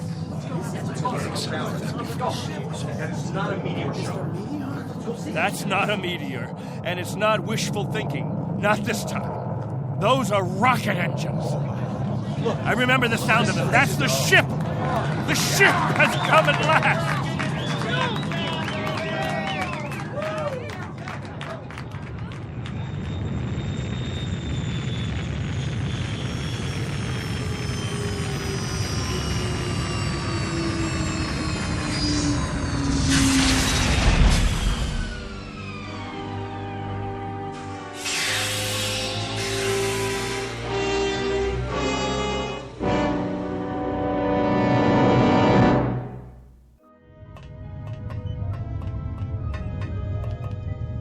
Wow, what a ship. How fast can it go? Oh, pretty fast. Watch your step. Looks like you got plenty of room for everybody. Do you have any water? Clean water? We have enough. Oh, doesn't that sound wonderful? Delicious. Careful. I better talk to your leader. You have one, don't you? Sure do. Captain Benteen. I don't see... He's standing over there. Hey, Captain, come see the ship. Mr. Benteen? I'm Benteen. Colonel Sloan. I command the Galaxy 6. Our orders are to transport you all back to Earth. Colonel, what took you so long? 6.5 months, Mr. Benteen. 100 times that. We've been waiting for 30 years. Does it all look like this? Salt flats and scrubby mountains. 2 suns, hot and perpetual. 30 years of it. 30 years. The children have never seen Earth, and some of the older ones don't even remember it. They'll see it now. Our orders are to get you aboard as soon as possible. We figured that we should be able to lift off on Thursday. Are you still using Earth time? Of course. Good. That'll give you 3 days to prepare. Unfortunately, your people will only be able to take what they can carry. Over 200, aren't there? 187 men, women, and children. It may be a little crowded, but we'll fit you all in. You've been used to a lot of space, Mr. Benteen, haven't you? Space? Room to move around. That's all there is here. That and the heat. I can feel it. They'll make the trip standing on their heads if necessary. I'm sure they will, but I don't think that'll be necessary. Do you know, can you understand what a godsend this is for all of us? It's hard to imagine. I can only say your country's very, very proud of you. What of the Earth? Has it changed? Not too much. Still green? Still green. And the cities? The cities still stand. And war? As always, I'm afraid. One dies down, another one springs up. But through some miracle and the grace of God, we never had the big one. Now, Mr. Benteen, all things considered, I think you'll find it very much as you left it. Captain Benteen. Captain? That's what the people call me. This place, their very lives, it's all been my responsibility. You've done quite a job, Captain Benteen. But you can rest easy. I'll take over the responsibilities now. No need. I'm used to the job, Colonel. The living quarters, they're underground? I was saying, Colonel, I'm used to the responsibility. I wouldn't quite know how to function without it. Is it cooler there, Mr. Benteen? I'm sorry, I didn't... Your underground rooms, are they much cooler? Yes, they're refrigerated. Captain. Morning, Captain. George. The best morning ever. We just wanted to say thank you, Captain. Why? For what? For keeping us alive all these years. That's right. Without the Captain, none of us would be here. That's not necessary. You better believe it, Colonel. I do. I do believe it. Captain Benteen. Go ahead, Colonel Sloan. That's all right. I'll see to the others.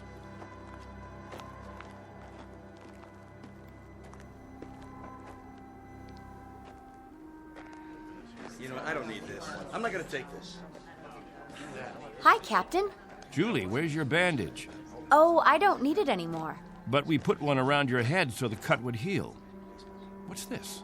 Isn't it incredible? It's called a medicinal patch. You wear it for 24 hours. It accelerates the growth of new skin.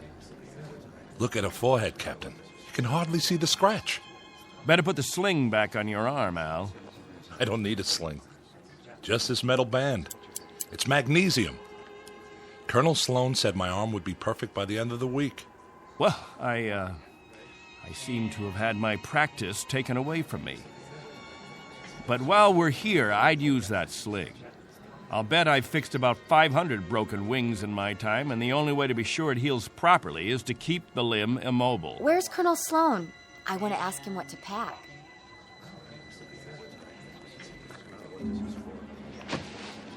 Eleanor, let me help you with that bundle of clothing. Thank you kindly, Captain. I'll carry it for you. No, thank you, crewman. I've got it. Here you go, ma'am. I don't know how to thank you. Are all the crew as strong as you? That's our job, ma'am. Nothing to it.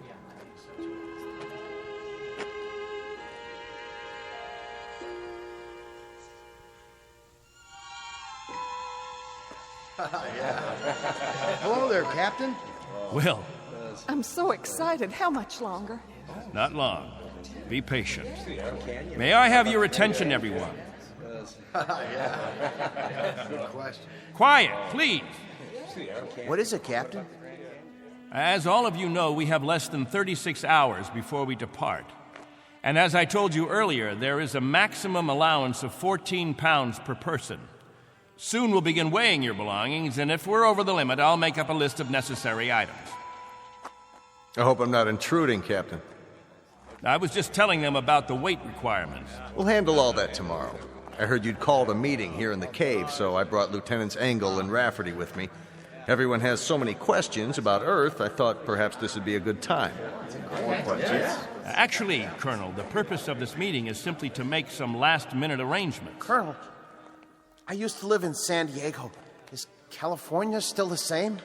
Sunny and warm most of the time, but not this warm. Los Angeles has become the biggest city in the world. These kinds of questions, we could just as well handle them when... Colonel Sloan? Are there still major leagues? My dad used to tell me about baseball and the World Series. The leagues are just as before, American and national. What about the Dodgers? They came in 10th last season. I'm told they need pitchers pretty desperately.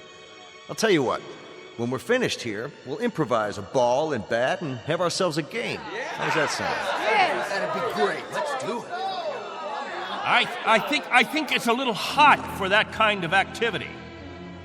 What we could do is have some group singing. We haven't done that for a while. I got an old sack. That'll be the ball. Who's got a stick? What are we waiting for? Let's go. Yeah. Please, wait. We haven't finished yet.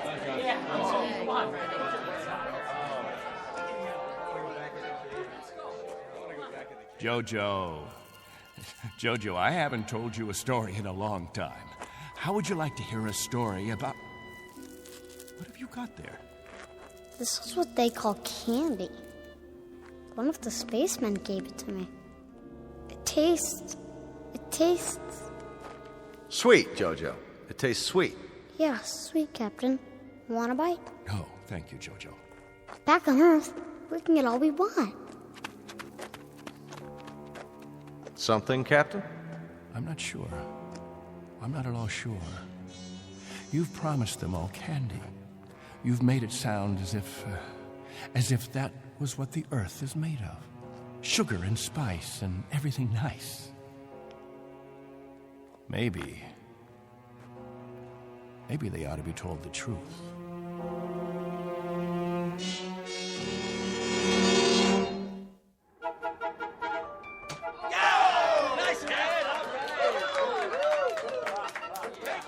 The universal language. Baseball. You have a limited vocabulary, Colonel. Do you have any idea what the temperature is? At this hour, it's about 110. I don't know whether your crew can take it, but I know my people. They're going to pay for this little athletic event. Some of the older ones, it might even be serious for them. It's just a game, Benteen. My guess is that it's worth it. Now, I'd better get back to the ship. Colonel Sloan. Something else, Mr. Benteen? Colonel, when we get on the ship, you can tell us what to do and we'll all fall into line. But here, in this place, I'm in command. I'm not trying to usurp authority, Mr. Benteen, but I really don't see what harm a little game... It's still Captain Benteen. For now. Galaxy crewmen, back to the ship. That's an order. It's time for rest now. All of you go back to your homes. I'll announce when the new day will start. I don't know. I guess it's suddenly illegal to have fun. You happy now, Captain? I was never unhappy, Colonel. I just happen to know what's right and what's wrong. I ask you to keep your crew in the ship during the rest time. I don't want my people distracted. You rule with a heavy fist. If it were 1 ounce lighter, no one would have survived. I've held these people together by will. They'd have died, Colonel, without someone they could hold on to. They'd have withered away. Not anymore, Captain. Relax. That's a luxury I've never been able to afford, Colonel. I've never been able to marry, to think only of myself, because of them. I've been a father figure, a governor, a confessor. I've been all those things. And if I hadn't been, there'd be no life here. These are my people. Understand? My people.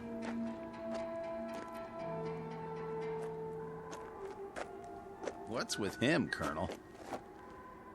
I'll bear with him a little bit longer, fellas. He's really quite a man. He's got just one minor aberration. And what's that? He believes he's God. As far as he's concerned, we're booting him out of heaven.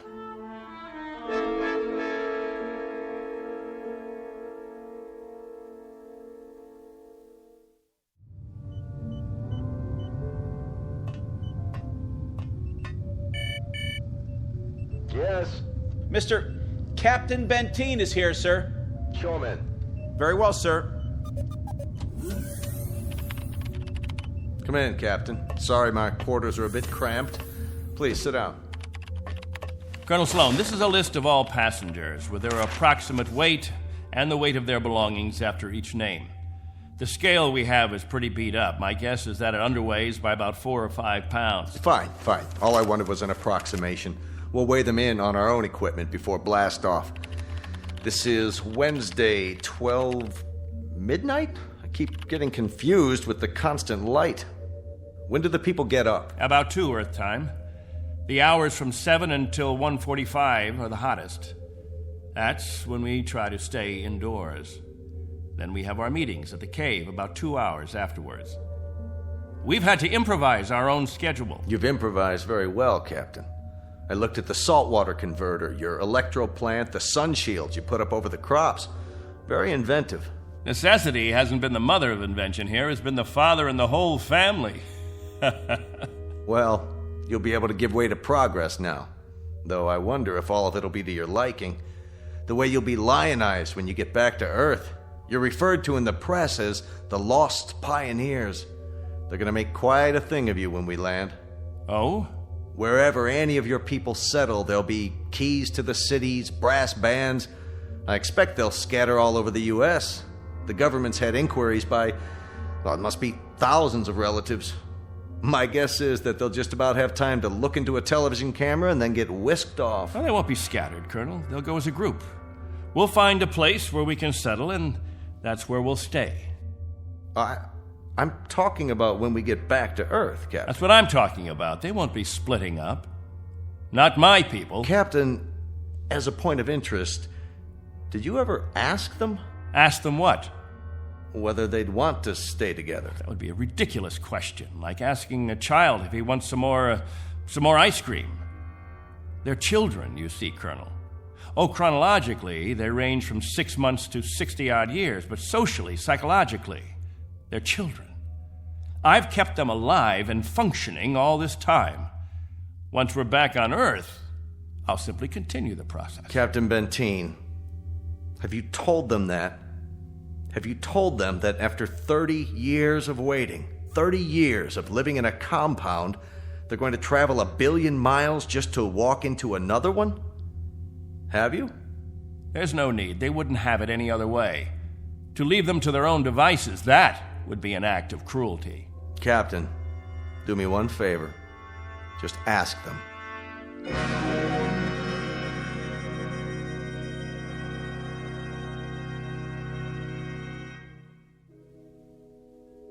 Naturally, we won't have to concern ourselves with the colder climates. The northeastern states, the upper regions of the Great Plains. We'll find an area much farther to the south, perhaps Florida or Texas. Southern California has a temperate climate. Captain, you better tell us about frostbite treatment, because I'm moving to Wisconsin. That's where my family settled originally. What about Oregon, Captain? That's where Joan and I plan to settle. I've heard about the forest there. New York. Please, wait a minute. You don't understand. Let me make this clear. All of you will have a chance to meet your relatives. I see no reason why visits can't be arranged, perhaps even for a week or more. But naturally, we'll remain together as a community in whatever land grant we obtain from the government, or whatever given area we can arrange. I can assure you of one thing, and I hope put all your fears to rest. I'll remain as your guide, your consultant. And I guarantee that no one will lack for my help or my advice. Captain, Julie and I were thinking of farming. Why, that's a fine idea, Al. We'll farm just as we have farmed, but much more easily. The rainfall back on Earth is so plentiful. And as I told you, there's only one sun, so you won't have to shield the crops. Of course we'll farm. Certainly, we'll farm. Julie's got relatives in the state of Washington. You couldn't take the cold. None of you could. But I guarantee that wherever we settle, the farming will be good. I'll see to that. What's the matter? Don't you understand? We don't plan to stay together. You don't understand, Al. You've never understood much of anything. If we split up, I seriously doubt that we'd survive. Al, explain it to him. Go on. We'll survive, Captain. If anyone wants to stay together, that'll be their right. But if they want to go their own way, that'll be their right too. Am I wrong, Colonel? You're not wrong. We're to take you back as a group. Once on Earth, you can do as you please. Colonel, let us settle our differences in our own way. There are no differences, Captain. There are differences. There are. Changes that have taken place on Earth. Things we aren't prepared for. Oh, the Colonel has made it sound like a big holiday. The good life just plucked off a tree. Well, friends, I don't want any of you disillusioned. Wherever men live, they grub, they scrabble. They have to dig to stay alive. It's a fact. But together, that's the word, together. We've got to stay together. Think of that word now. Let's say it out loud. Everybody, now. Together. Together. Together. Together. Together. Looks like the congregation isn't with you anymore, Captain. What's the matter with all of you people? Wait.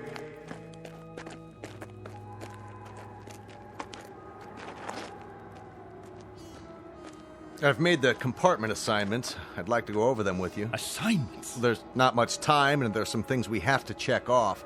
There's a decompression problem that we've got to tell them about, and a moment of weightlessness shortly after we leave the atmosphere that I want to explain to the children. Do you know what we called you while we waited for you to come?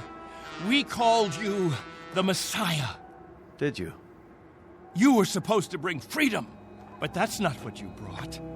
You brought selfishness, dissatisfaction, divisiveness.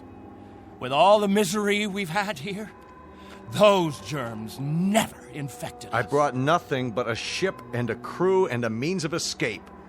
You've had no diseases, no viruses. Did it ever occur to you why? You've lived in a test tube, Captain.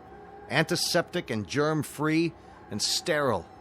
Sure, you're a group, a cell, but that's all over with. Now it's time for you to be what God meant you to be, individuals. Time to break the test tube. Time to rejoin the human race.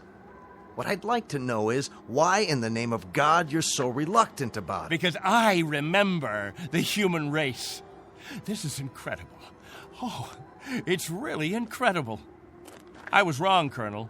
I've been telling them about an Earth that doesn't exist. An imaginary garden. No. We can't go back. It's too late. Captain, really?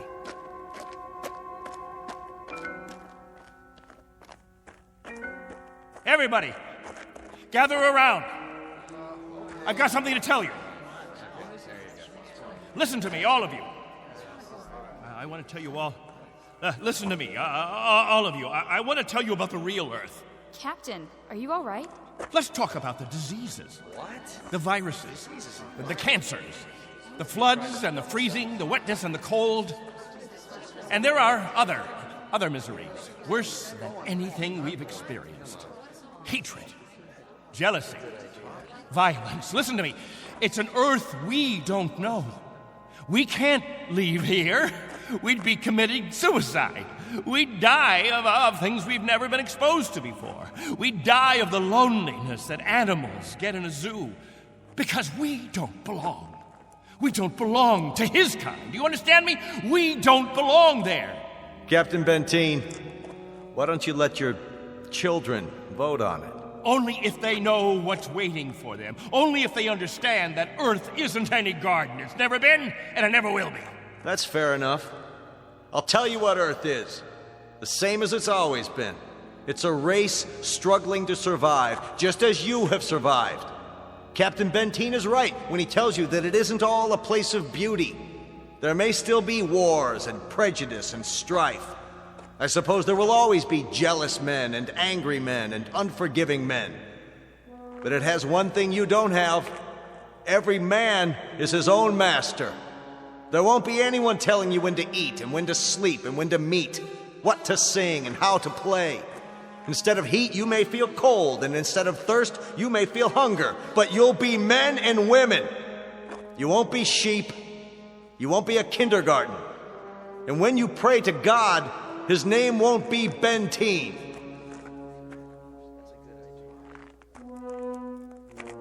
A vote now, Captain, and the majority wins. Those of you who want to be on the ship 10 hours from now, heading back to Earth, step forward. All right, I'm going. Let's go. Let's go. Go. That's it. Let's go. I suppose that makes it unanimous, Benteen. Even you, Jojo? Well, I want to go with the Colonel.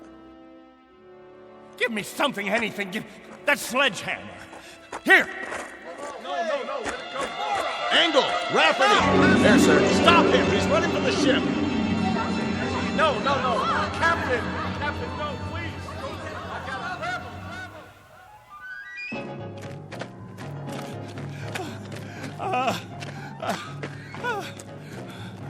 him. We'll see how far you get. Without a tail fin. Put it down!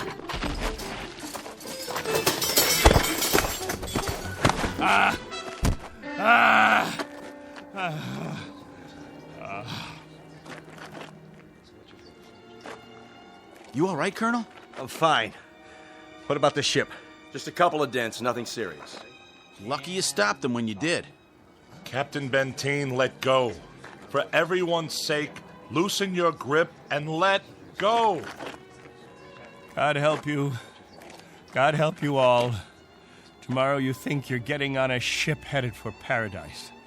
What you don't realize is you're heading for hell. What about you? I'll stay here. That's right. This is my home. This is where I belong. This is where you belong. You just don't have the brains or the guts or the sense to know it. This ship leaves at 0800 tomorrow. If you're not on board... I want no special privileges, Colonel Slow. No special treatment. If you're to blast off at 8, you blast off at 8. As for the rest of you, you can go on the ship or you can remain here with me. I'll be at the cave. Any who want to remain can meet me there.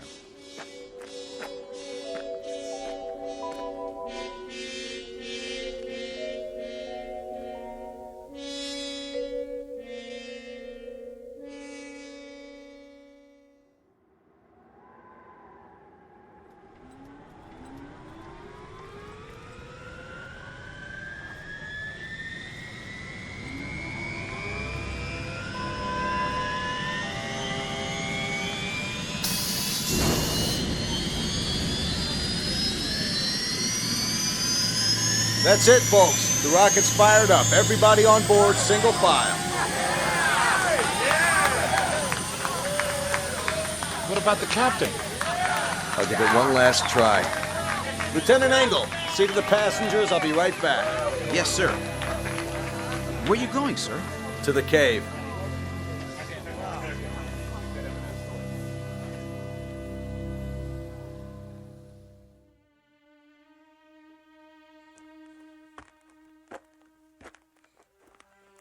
Captain? Benteen? Benteen, we know you're in here. Please, let us talk to you. He's not going to show himself, Colonel. We're leaving now. We have to blast off in 5 minutes. If we don't, we'll have lost our orbital position. Benteen, it has to be now. Captain, please, come out. Remember this. If we leave without you, there'll be no other ships. This is where you'll live the rest of your life. And this is where you'll die. All right, Benteen. As you prefer. Let's go, Baines. Goodbye, Captain.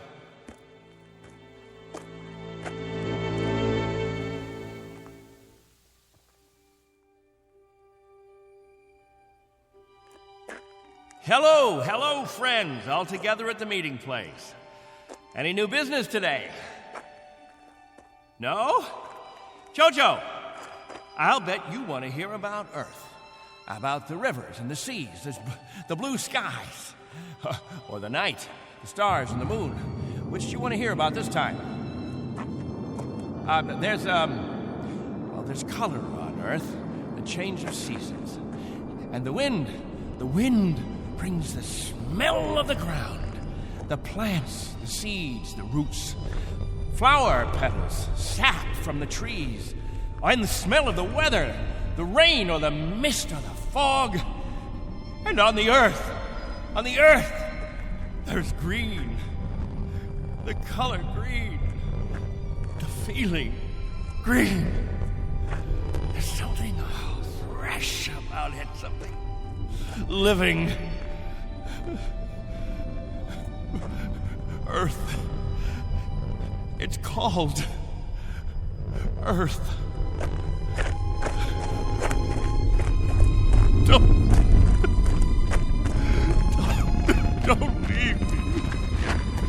Please. Oh, don't leave me.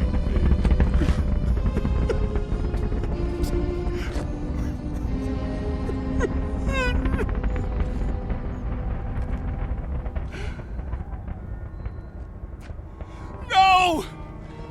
Don't leave me behind! Don't leave me.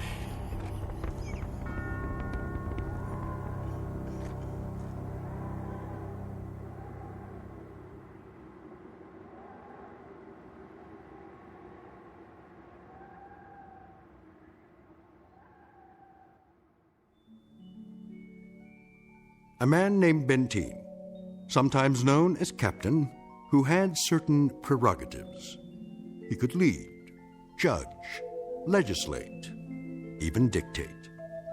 It became a habit, and finally, a necessity. William Benteen, once a god, now a population of one, on a distant outpost in the Twilight Zone.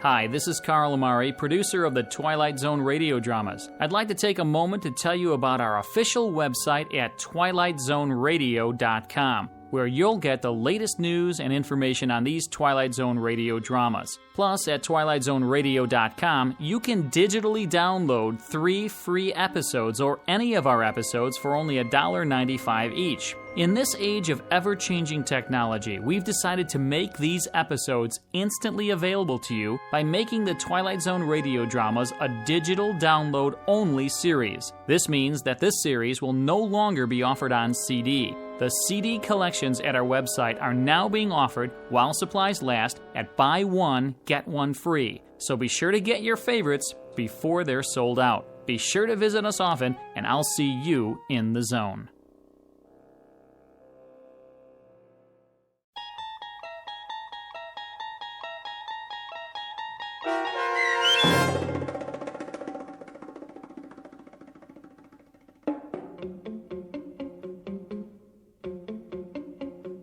On Thursday, We Leave for Home, starring Barry Bostwick with Stacy Keach as your narrator, was adapted for radio by Dennis Etchison and written for The Twilight Zone by Rod Serling.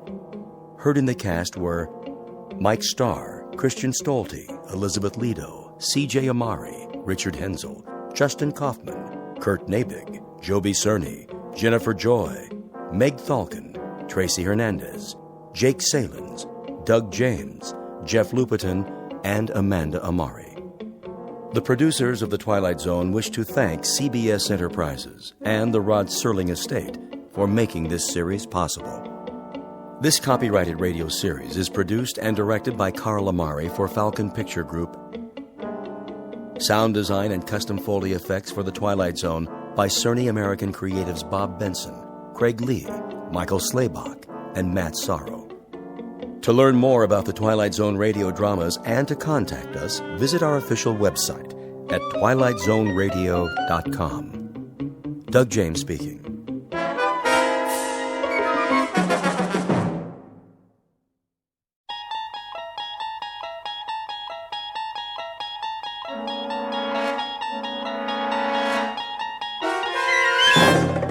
You unlock this door with the key of imagination.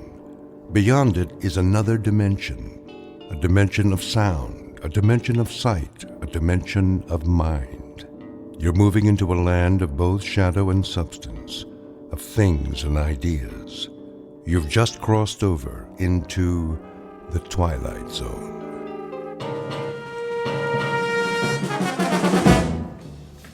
Westbound monorail will be departing on track 10 in 3 minutes. Hurry. We can't miss the monorail. Make way! Coming through!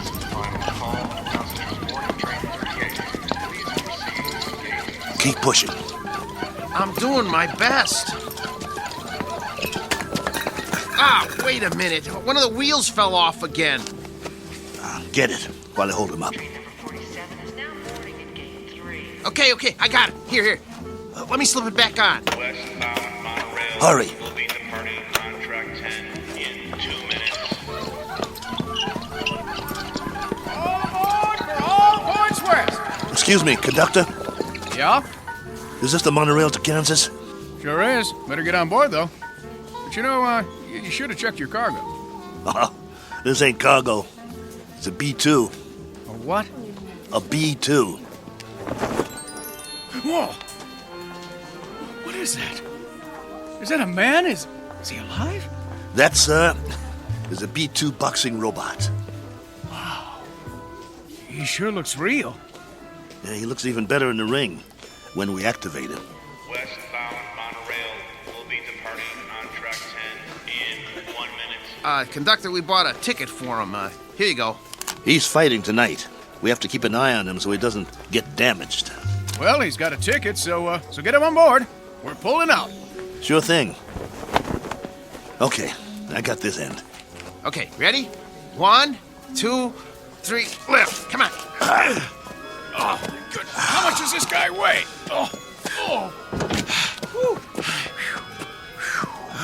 Next time, let's get a lightweight instead of a light heavyweight. All aboard!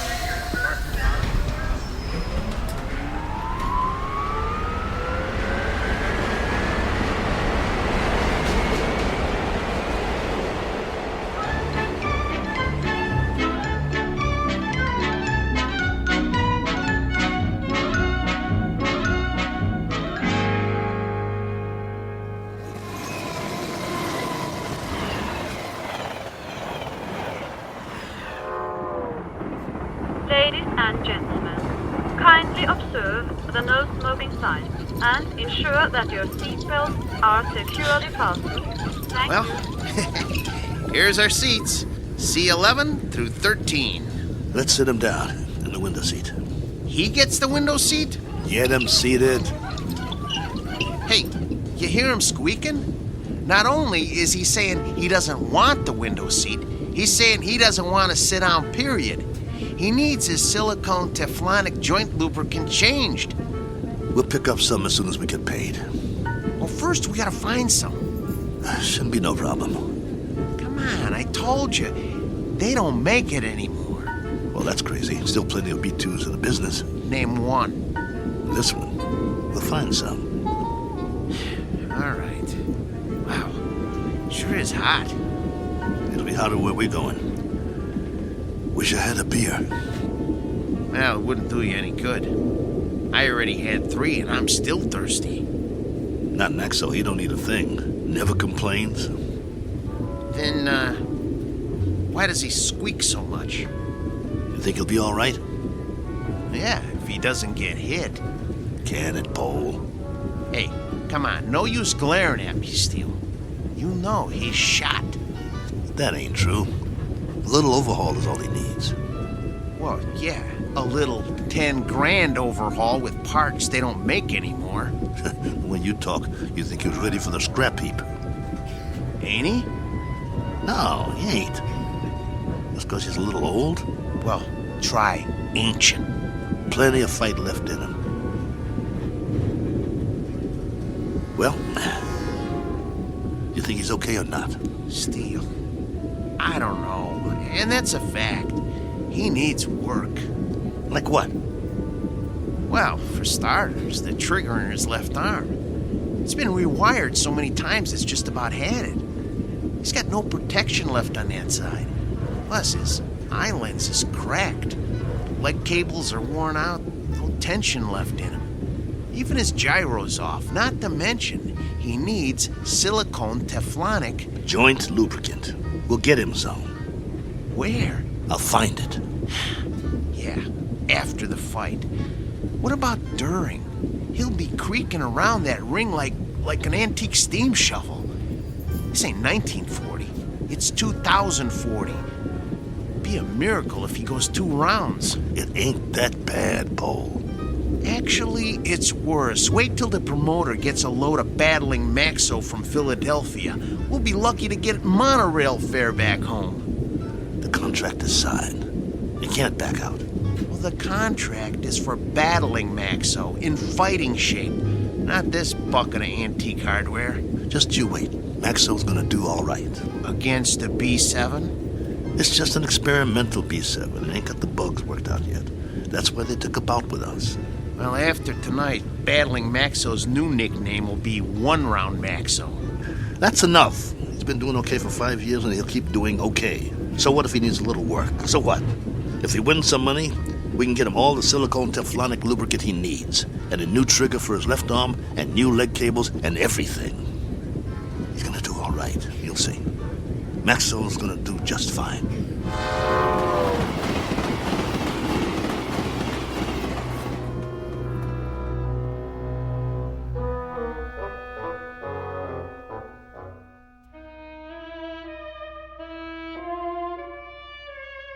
Sports item from the not-too-distant future. Battling Maxo, B2, light heavyweight, accompanied by his manager and handler on his way to Maynard, Kansas for a scheduled 10-round bout. Battling Maxo is a robot, or to be exact, an android, resembling a human being. Only androids have been permitted in the ring since prize fighting was legally abolished. This is the story of that 10-round bout.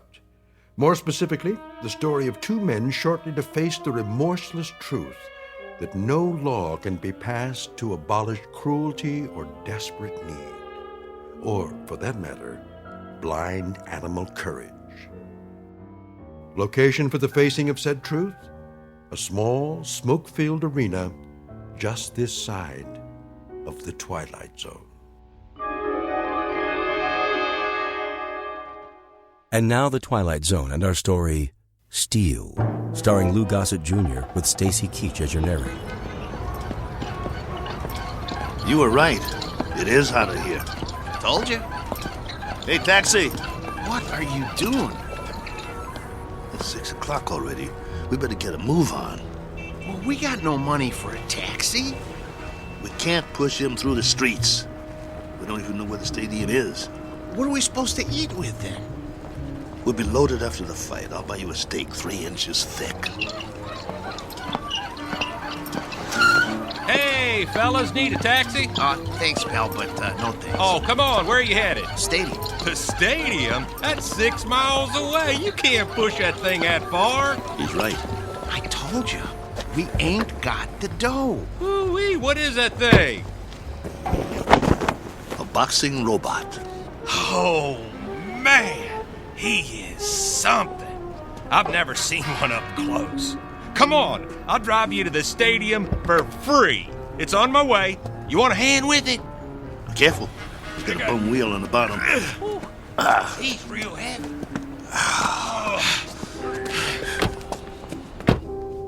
Oh boy, this is a real honor taking a fighter to the stadium. Well, thanks. Hey, which robot is that? This is Battling Maxo from Philly. Maybe you heard of him? No, but, you know, I'm no expert. He was almost light heavyweight champ once. No kid. Yes, sir. You ever heard of Dimsy the Rock? Don't think so. Why don't you give it a rest? Dimsy was number 3 in the light heavy ranks, on his way to the top. Well, my boy took him out in the 4th round. Left cross, bang! Almost put Dimsy to the ropes. It was beautiful. No kid. Yeah. Used to be in the game myself, light heavy.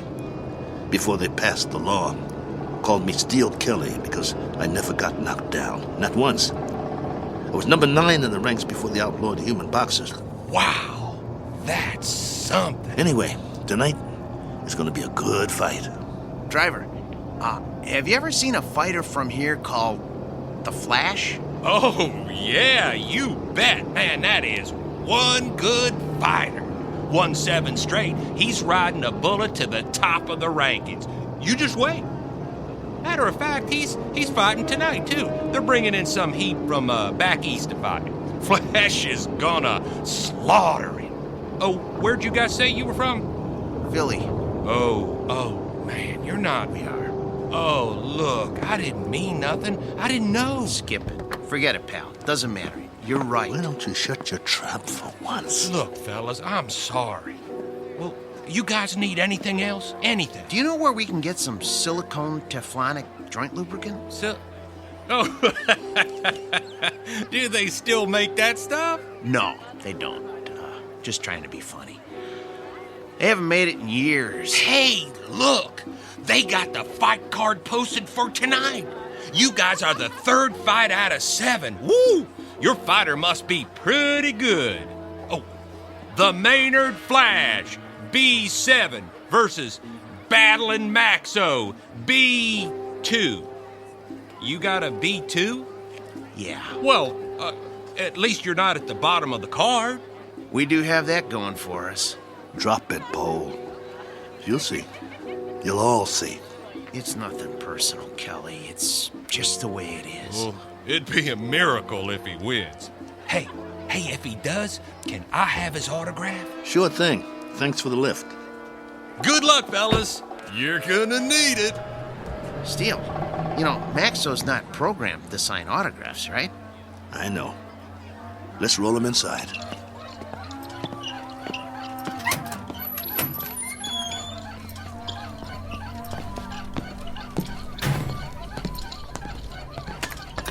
The wheel fell off again. I got it. I got it. Keep pushing. Put it back on. Well, what's the point? Put it back on. The office is just down the hall.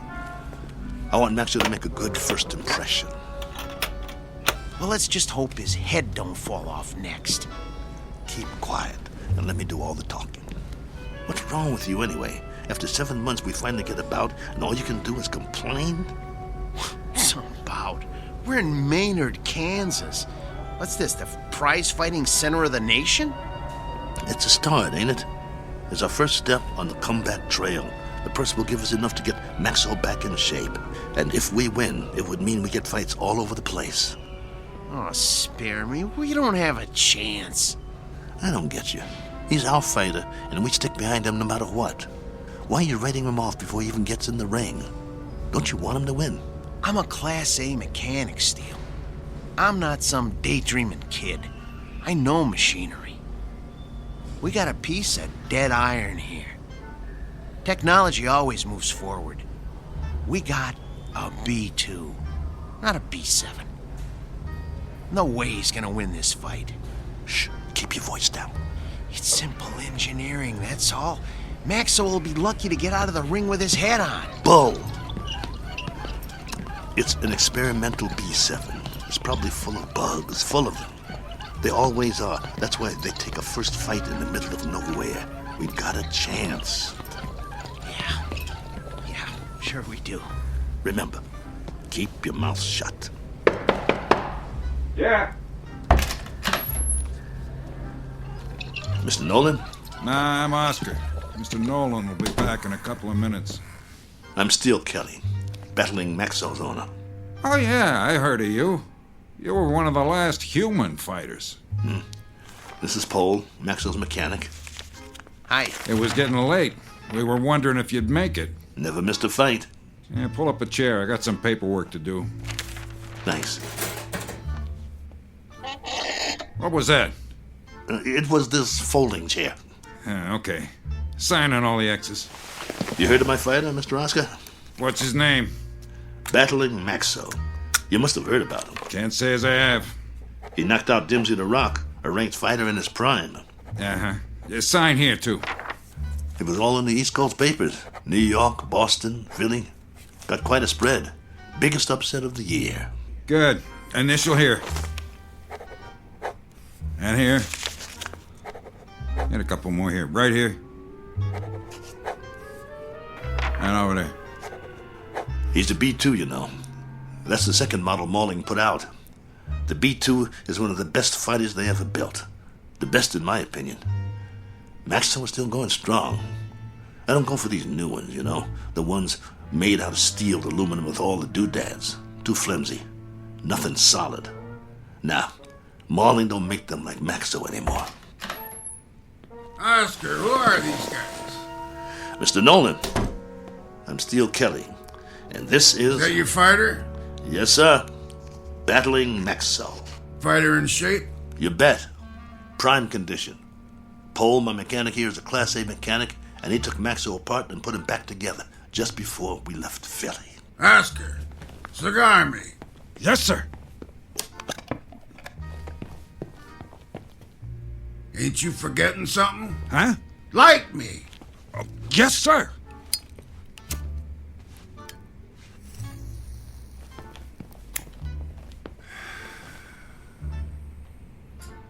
You know, Steele, you're lucky to get this bout. We ain't staged a bout with nothing less than a B4 in must be 2 years now. The fighter we had scheduled got run over by a truck in a loading dock at a stadium in Detroit. I needed somebody on short notice. So that's the only reason you're here. You got nothing to worry about, Mr. Nolan. My fighter's in shape. He's the one that knocked out Dimsey the Rock in Madison Square Garden a few years ago. Maybe I just want a good fight. And you'll get it. Maxwell's in top shape. No first-round knockout. No, nothing like that. People pay to see action. Do you have a prep room we could use? We want to check him over and make sure he's perfect. Down the hall, third door on the right, next to the janitor's closet. Thanks. Your bout is at 9. Got it. You won't be sorry, Mr. Nolan. I don't like guys that are late. Understood. Poe, let's get Maxwell to his prep room. Mr. Nolan, I was wondering... I know what you're wondering. You get your money after you deliver a good fight, not before.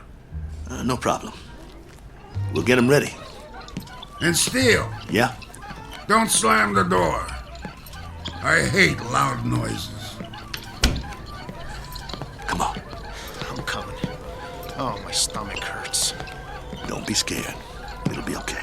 Oh, I ain't scared. I'm hungry. I haven't eaten all day. How can you think of food at a time like this? This one counts. It's our chance for a comeback. We've got to get him in that room, and we've got to check him out real good. What time is it? I'm busy pushing. Come on, check your own watch. I don't have a watch anymore. I had to pawn it. The one your wife gave you? Ex-wife. Hey, look, we got 2 hours before the bout begins. Have we got time for a sandwich? I want you to check him out real good. His arm, his gyro, everything. What for? Did you hear me? Yeah, but I work better on a full stomach. You get to work. I'll get you a sandwich. Maxwell's going to take that B7, but good.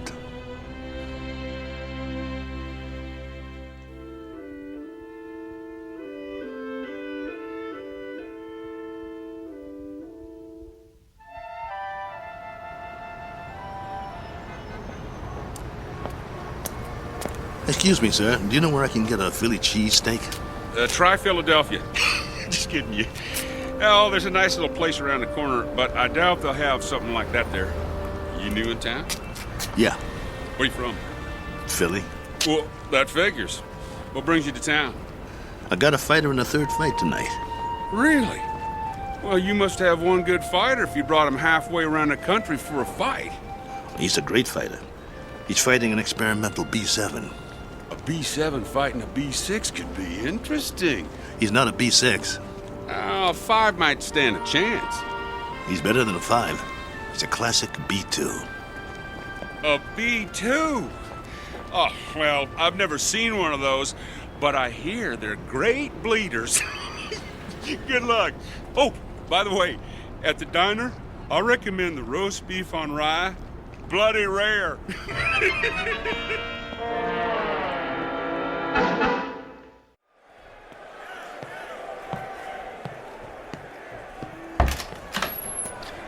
You got a big crowd out there tonight.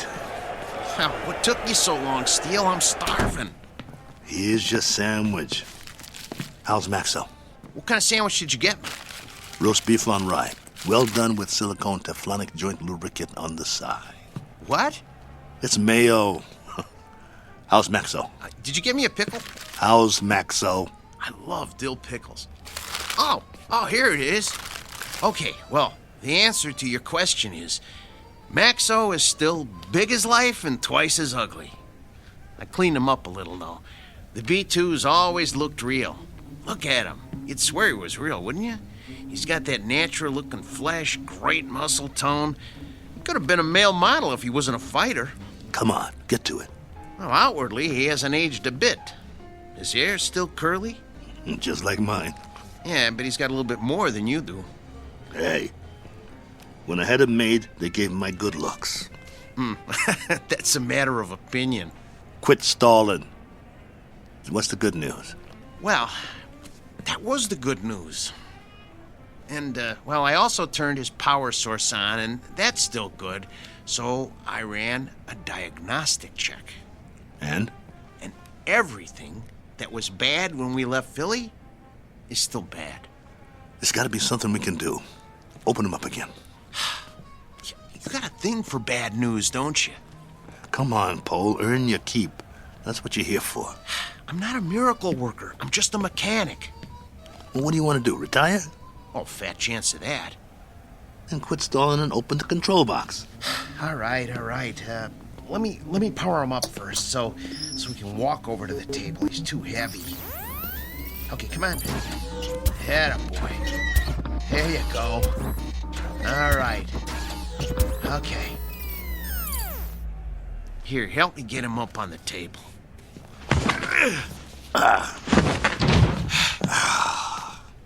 That's my boy. The doctor will see you now. Lift his arm.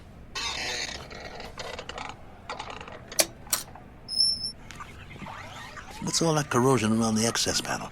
Dried sweat. All the B2s sweat like bulls. It's nothing to worry about, though. You hear that, Maxo? Nothing to worry about. We'll get you cleaned up. Hand me that probe.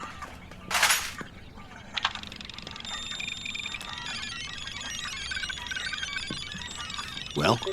Well, all electronic systems are functional. Hell, Well, I hope the circuit board doesn't blow. Why should it?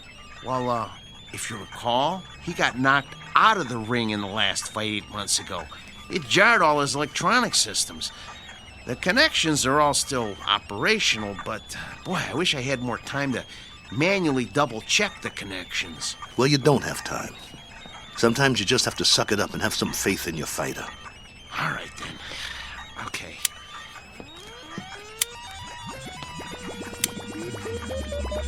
Well, I activated all his systems. Keep your fingers crossed and just hope nothing blows.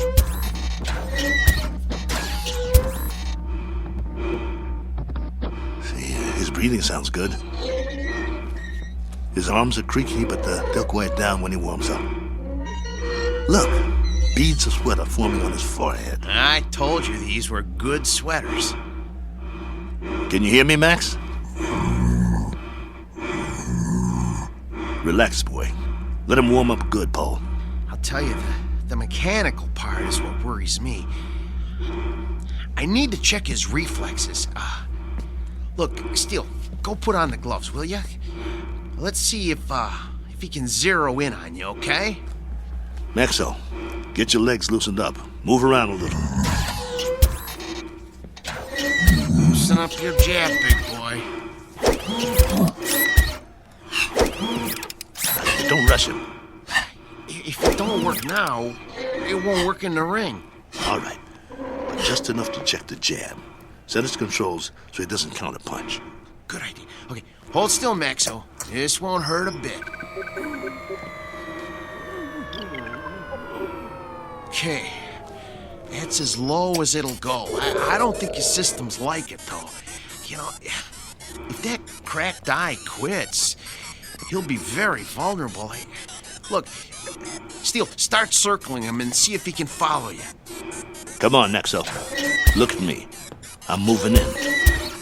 Want to get you. Block my punch. Oh, man, they're gonna hear that in the back row. That's good enough for now. We know it works. Oh, Steele, he's gonna get more than one punch thrown at his head. He'll outdance him to keep clear. Give him more power to his legs. Those cables are bandy. I don't like doing this. There's not much tension left in them. He seems to be moving all right. Yeah, but, boy, a heavy wind might knock him over. Put him on automatic. Oh, no. Come on. Let's not push our luck. Do it. All right. Here goes nothing. Maxo, gloves up. That's it. Beautiful. Now, let's see if he can move in for the kill. Kelly, Steele, no. Leave his systems on defense. He might have a couple of rounds if we leave him on defense. It takes less energy. You know, he's gonna get beat to pieces if we let him move in. No, do it.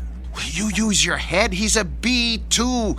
He's gonna get slaughtered anyway. Look, if we let him go on defense, we might be able to salvage him for pieces. Nolan paid to see him on offense. It's in the contract. Activate his jab. Come on, it doesn't have any lubricant in it. Do as I say. All right. Activating the jab. Shut him down. Shut him down.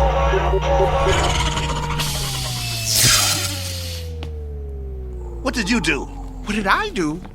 I told you to take it easy. It was on the lowest setting. I told you to check the arm. What's the matter with you? So help me if you broke that arm. If I broke it? Yeah, you. Look, Steele, I kept this heap running on borrowed time for 3 years now. Before we left Philly, I told you we needed to fix things and replace parts. We couldn't let this chance go. Please, open them up and see what you can do. Steele, you know, try finding another mechanic that could have kept this antique working as long as I have. I dare you to. Please, see what you can do. Hold the arm up. Oh, man. Oh, no. Ugh. Come here. Take a look. You see that? The trigger spring came right off. Can you reattach it? I can try, but it's just gonna pop off again. That's what happens when a joint doesn't get enough lubricant. Well, I'll try to stretch it.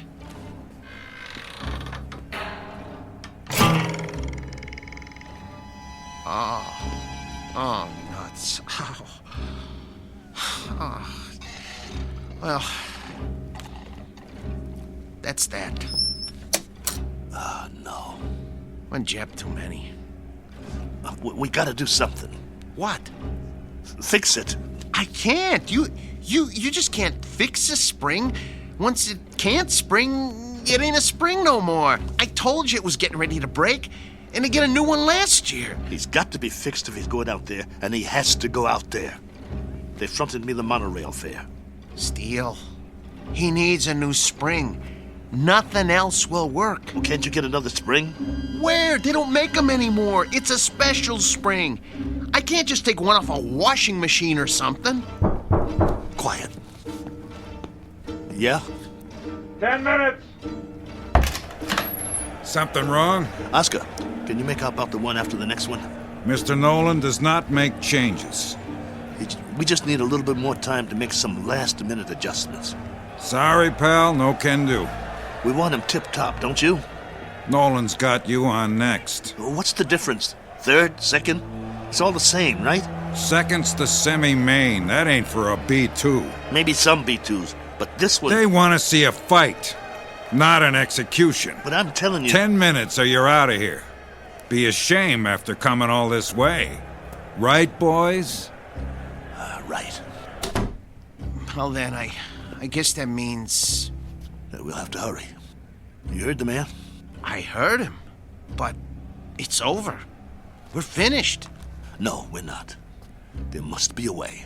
What? Sell them for scrap and get a couple of monorail tickets?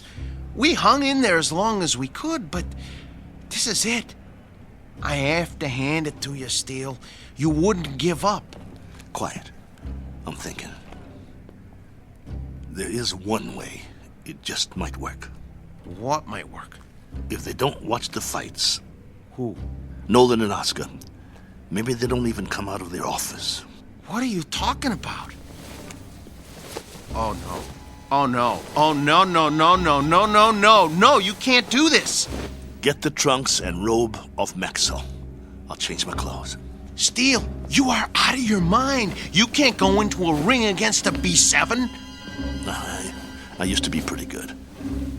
I can get through a couple of rounds. Just bob and weave, throw a punch every once in a while. You'll get killed. You heard that, Tub. We deliver a fight or we don't get paid. Steele, come on. You're never gonna get away with this. They won't let you. Who's gonna stop me? You can't make them think you're... Steele, for God's sake. I can if you help me.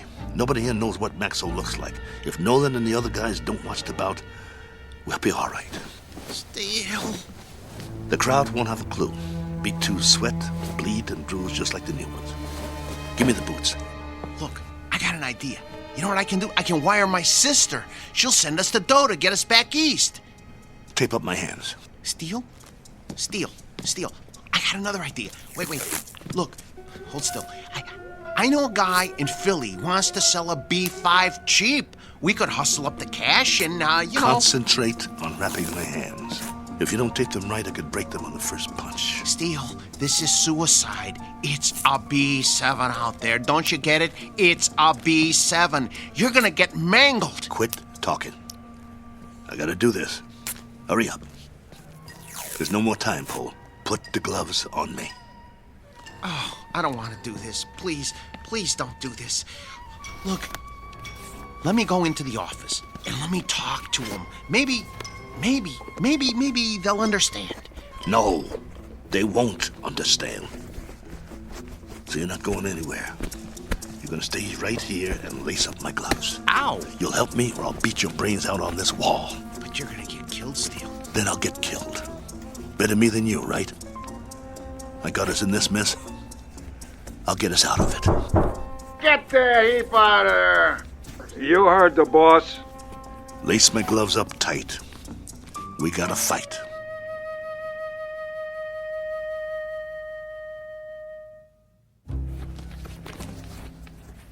That's it, Pole. Tie him off tight. Oh, you really want to go through with this? Yes. Let's go. How do I look? Like a broken-down old fighter. So I'll pass for a B2? That's what I said. You look like a broken-down old fighter. Here, let me put a towel around your neck. Pull up the hood on my robe, too. I'll keep my head down so they can't see my face. You better do that in the ring, too. Let's go.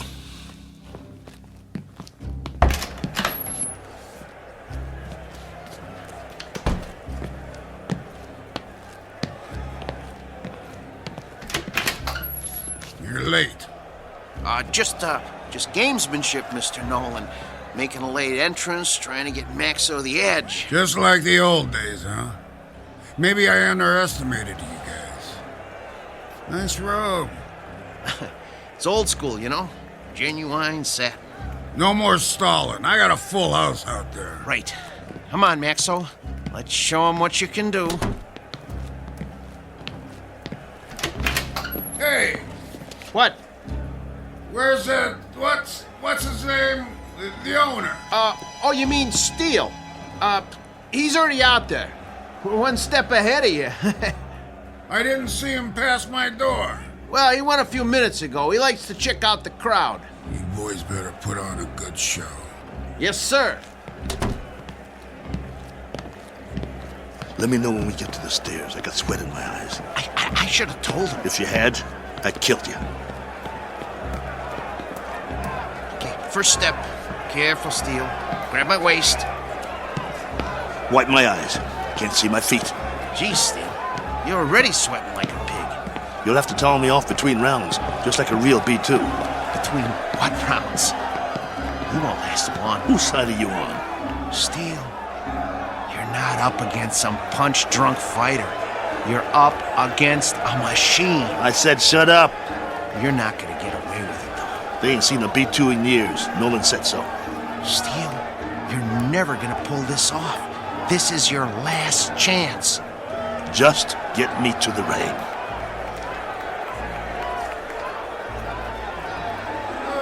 Hey, if it ain't battling Maxo! Go back to Billy, you bum! Rattling Maxo's more like it. You're terrible! What is it, a bucket of rolls? Okay, Steele, here's the ring. 2 steps to the apron. I can see them. Okay, I'm gonna pull the ropes apart. Hey, send him back to the junkyard! Ladies and gentlemen, the next contest of the evening, a 10-round light heavyweight bout featuring out of Philadelphia, the B2 Battling Maxo! Get out of here! Your money's a teapot! Come on, get that junk out of here! I'm gonna take your rope off now. Keep looking at your shoes. Try not to blink. Stay in my corner. Of course I will. Breathe through your mouth. Come on. Little breaths. Come on. Breathe. Not too fast. I need a drink. Sorry. The water bottle is filled with B7 hydraulic fluid.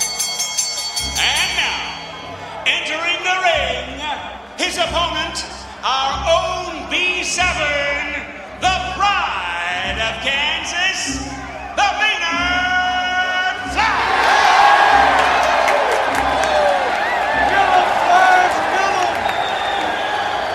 What's he doing? He's jumping up and down on his toes. I never saw a robot do that before. Must be a new gimmick. Big deal. Well, this ain't kickboxing, so he's not scaring me. You should be scared, Steele. Come on. Get out of the ring now while you still can. You get out, pal. See you at the end of the round. Steele, stay away from him.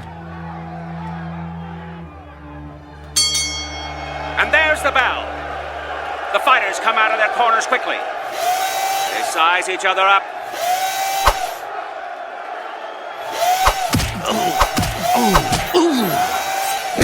Oh, the Flash landed a vicious right. And another. And another. Come on, get away from him. Get away from him. Maxo backs away. Come on, I got money on this fight! Come on, I can take it. The Flash is the aggressor. He backs Maxo into the ropes. Hey, no holding. Get your B2 off the ropes. See how you like this? Bring it, you bum. I can take it. Oh! There's thunder in those punches. Your mud is scrap metal. Maxo, backpedal. The Flash swings wildly. If he lands one of those, he'll take Maxo's head off. The Flash is coming in for the kill. That one was lethal. Stop the fight. Come on, somebody stop it. Stop it. Oh! Maxo is down. It's over. It's over. It's over.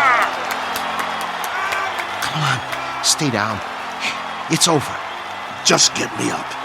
I've never been knocked down. I'm Steel Kelly.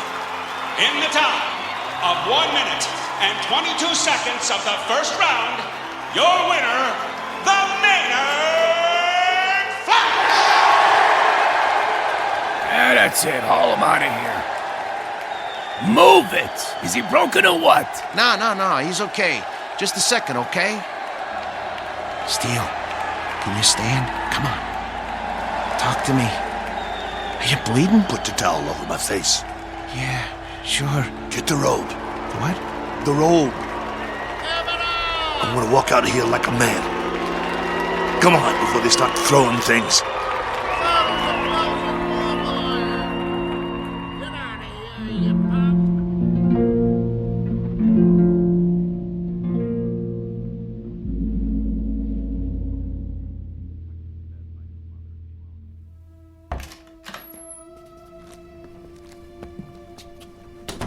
Come on. I'm gonna help you. Let me help you up on the table. Come on. Here we go. Sit. Come on. Steel, I'm gonna try and get you some ice. Forget it. But your eye. It'll be all right. I think right now you need a good stick man instead of a mechanic. That eye looks terrible. Actually, I think you need a doctor. Oh, man, you are really a mess. I don't have nothing with me. No needle, no thread, no iodine. That's not what I need. All I got is a couple of Maxo shop rags. Well, maybe we can stop the bleeding with them. Go. What? Where? Go get the money. But I can't leave you now. All right. Look, but just lie down. I don't even try to move, okay? I'll be right back.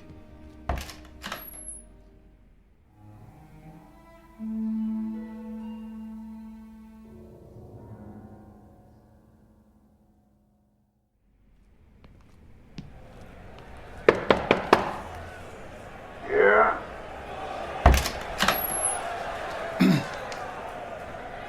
Mr. Nolan? Over that quick, huh? Yeah, I guess. Maxo did the best he could, though, Mr. Nolan. Your strategy didn't work. Did you really think arriving in the ring late would upset a robot? Well, you never know. But that B7, it must have been tweaked or something. I never saw anything like that. Me neither, and I hope I never do again. Get your boy and clear out. Yeah, we will. Only first... You heard the boss. Well, you see, my boss Hiding out, huh? Don't even want to show his face. Something like that. Come here. What? Mr. Nolan says you should come over to the desk. Okay. I want you to deliver something to your boss. Yeah? Piece of advice. Can you handle that? Yes. Now listen real close.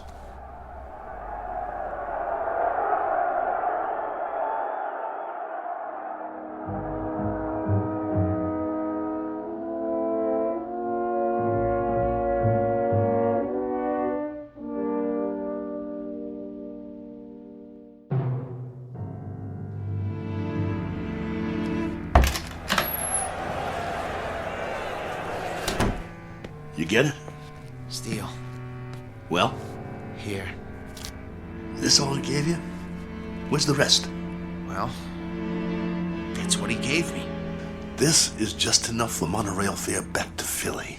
Well, he said he wouldn't pay for a one-rounder. What do you mean? Come on, take it easy. No. Here, Let me see your hand. Oh, man. Did you break your wrist? He can't do that.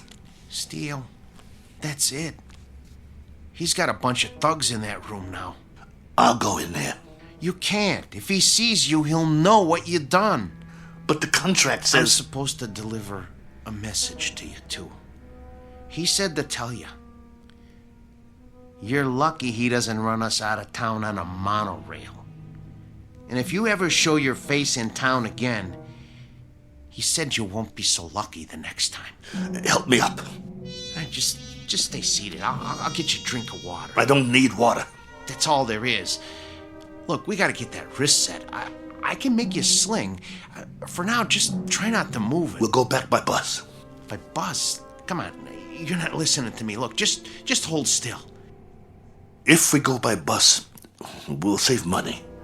We'd have enough to get Maxo a new trigger spring and a lens for his eye and some silicone Teflonic joint lubricant. He'll be good as new again. All right, Steele. Anything you say. Then we'll be all set. Maxo will be in shape again and we can get us some decent bouts. That's all he needs.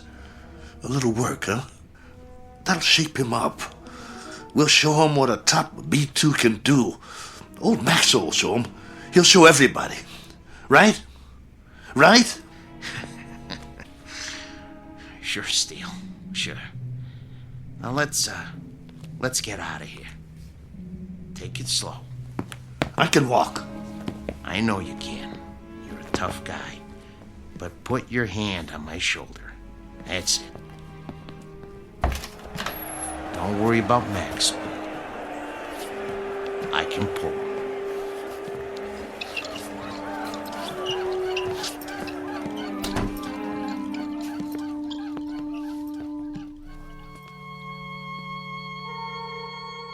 Portrait of the Losing Side.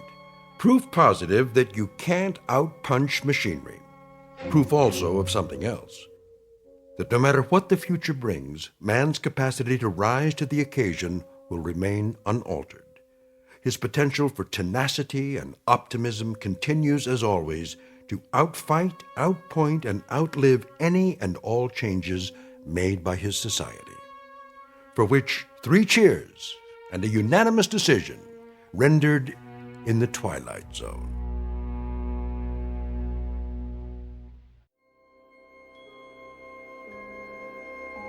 Hi, this is Carl Amari, producer of the Twilight Zone Radio Dramas. I'd like to take a moment to tell you about our official website at twilightzoneradio.com, where you'll get the latest news and information on these Twilight Zone radio dramas. Plus, at twilightzoneradio.com, you can digitally download 3 free episodes or any of our episodes for only $1.95 each. In this age of ever-changing technology, we've decided to make these episodes instantly available to you by making the Twilight Zone radio dramas a digital download-only series. This means that this series will no longer be offered on CD. The CD collections at our website are now being offered, while supplies last, at buy one, get one free. So be sure to get your favorites before they're sold out. Be sure to visit us often, and I'll see you in the zone.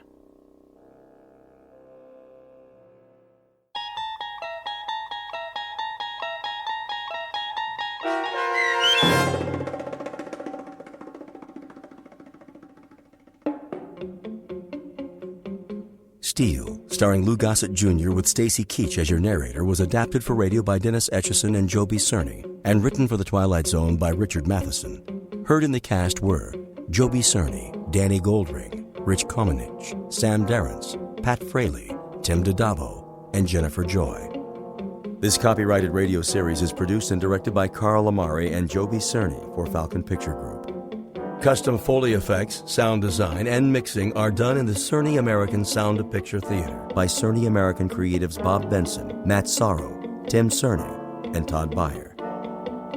To learn more about the Twilight Zone radio dramas and to contact us, visit our official website at twilightzoneradio.com. Doug James speaking.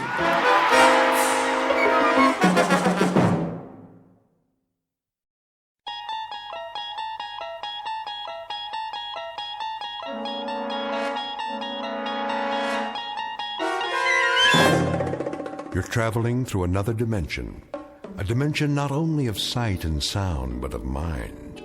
A journey into a wondrous land whose boundaries are that of imagination. Your next stop, the Twilight Zone.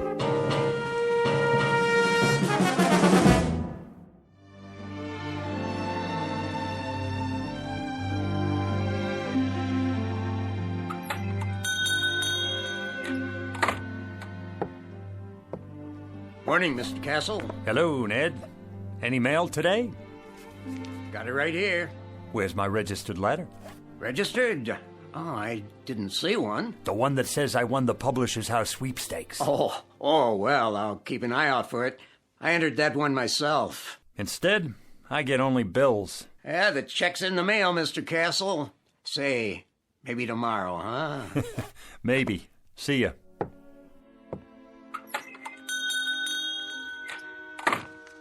Another bill, and another, and another.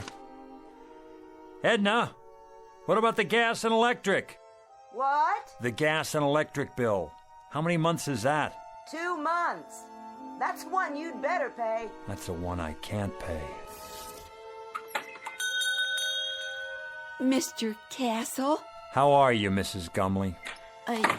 Just fine, Mr. Castle. Good. Glad to hear it. How have you been? Oh, can't complain.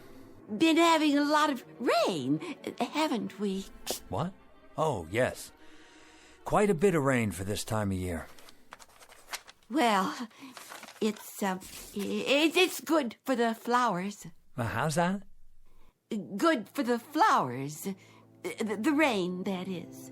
Yeah, very good for flowers.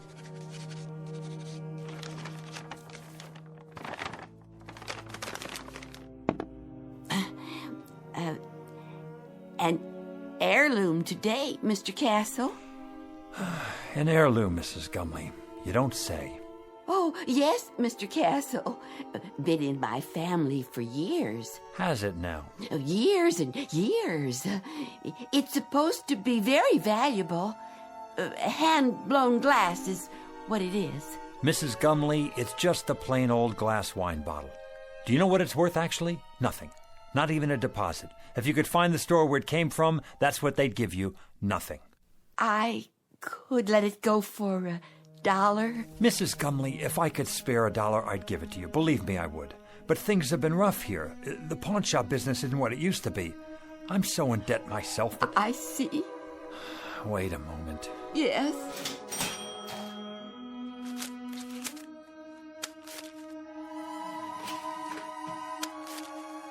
$1 it is, then. I wish it could be more, Mrs. Gumley. I really do. God bless you, Mr. Castle. I could kiss you. Stop that now. It's nothing. You're a wonderful man. Good luck to you. And to you. Better days for all of us. Mr. Castle, it's not an heirloom, you know. I found it in a garbage can.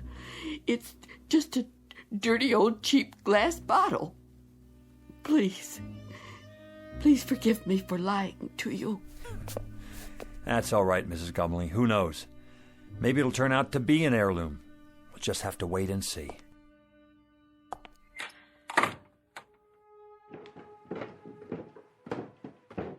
Who was that? No one. It sounded like Mrs. Gumley. Then I heard the cash register.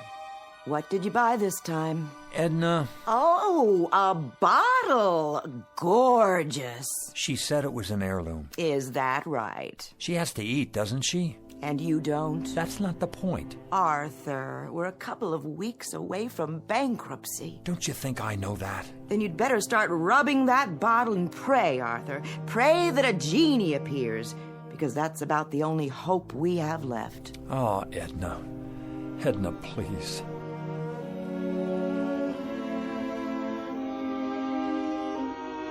Mr. and Mrs. Arthur Castle, suspended in that brief fragment of time before fate comes out of a bottle. Mr. and Mrs. Arthur Castle, gentle and infinitely patient people whose lives have been a hope chest with a rusty lock and a lost set of keys. But in just a moment, that hope chest will be opened, and an improbable phantom will try to bedeck the drabness of these two people's failure-laden lives with the gold and precious stones of fulfillment. Mr. and Mrs. Arthur Castle, standing on the outskirts and about to enter the Twilight Zone.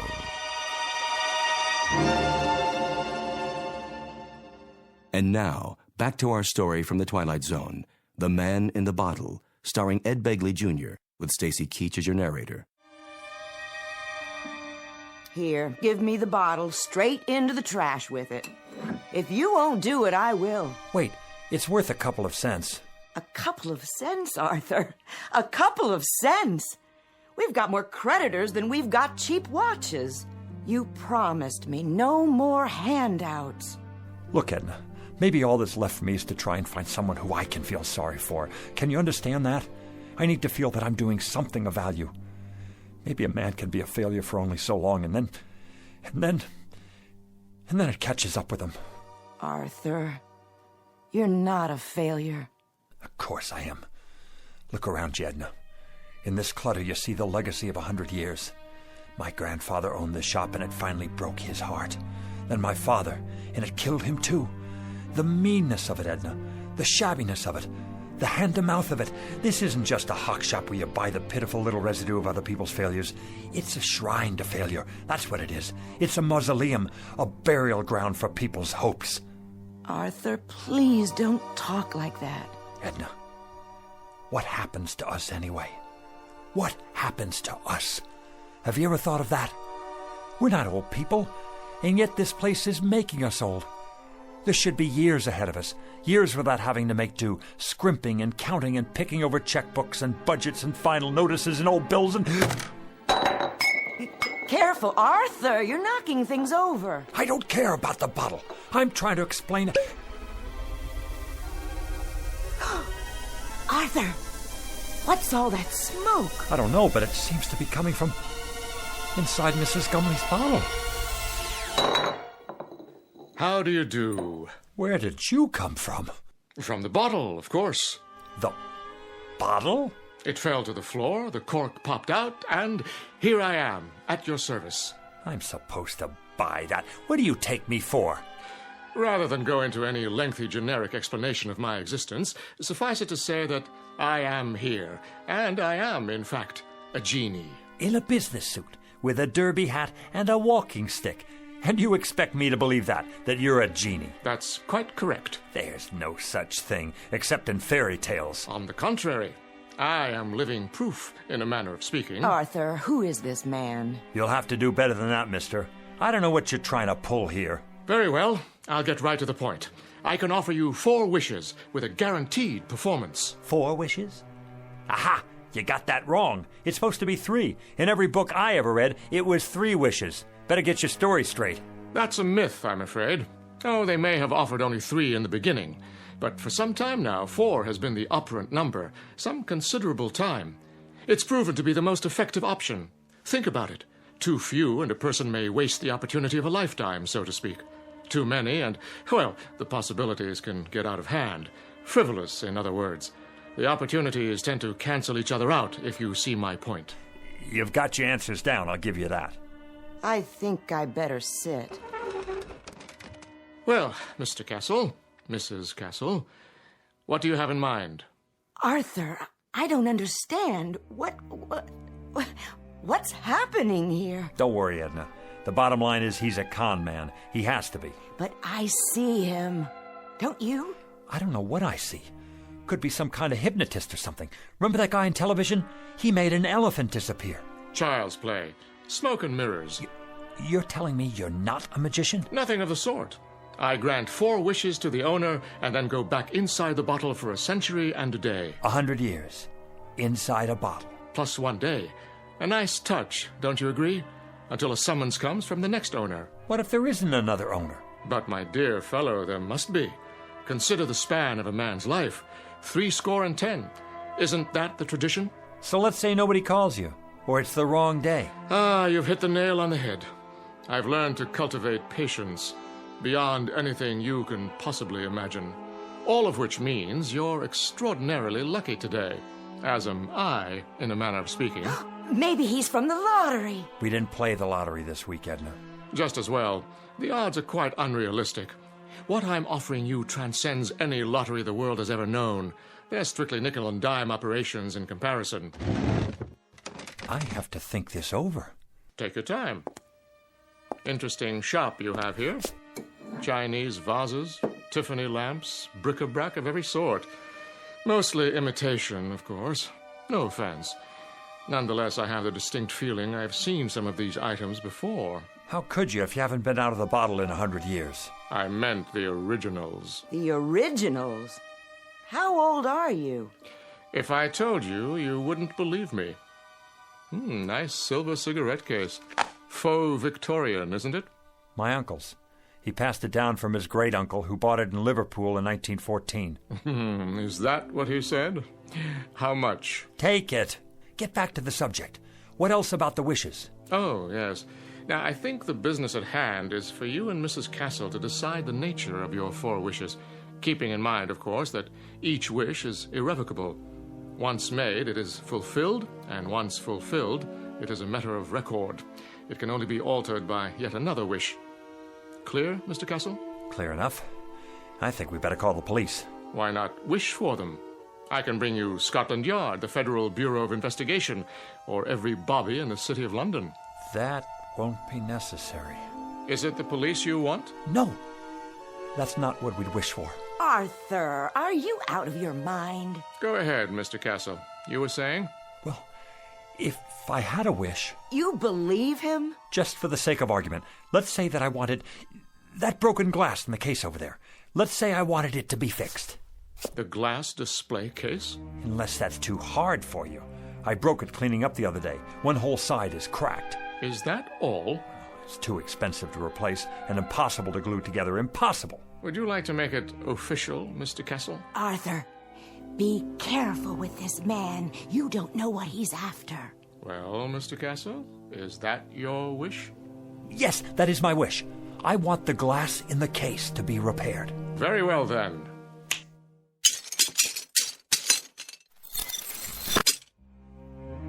Am I dreaming?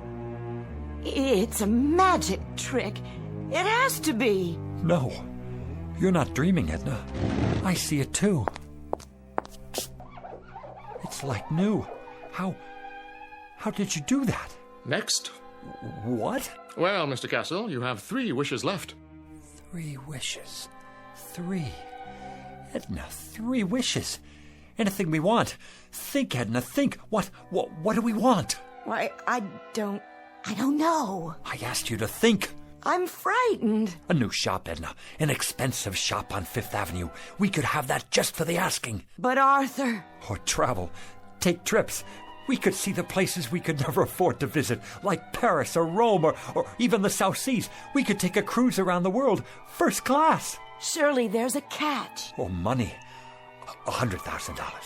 $200,000. $1 million. We wouldn't have to grub anymore. We wouldn't have to sit here and waste our lives away. Arthur, it isn't right.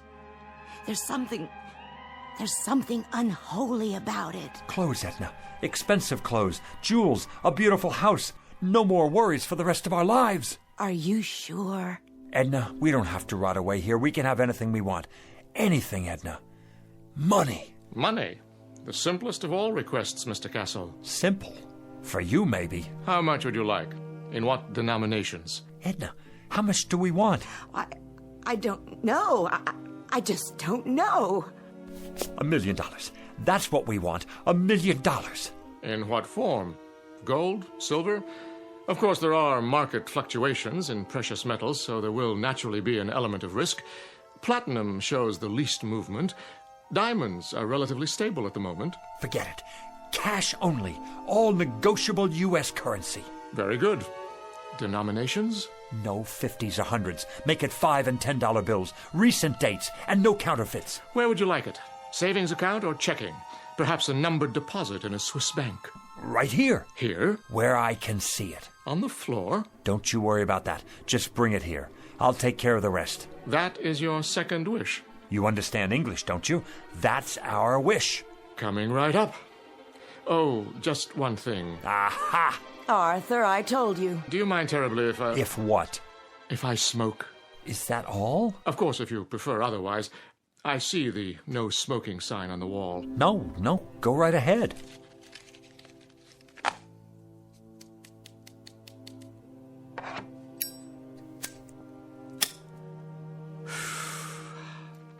Very well. Now then, Mr. Castle, where were we? Ah, yes, I was about to say, ask and you shall receive. What's that? Where's it coming from? What is it? It's money. Look at it. A rain of money. Edna, $1 million, Edna. $1 million.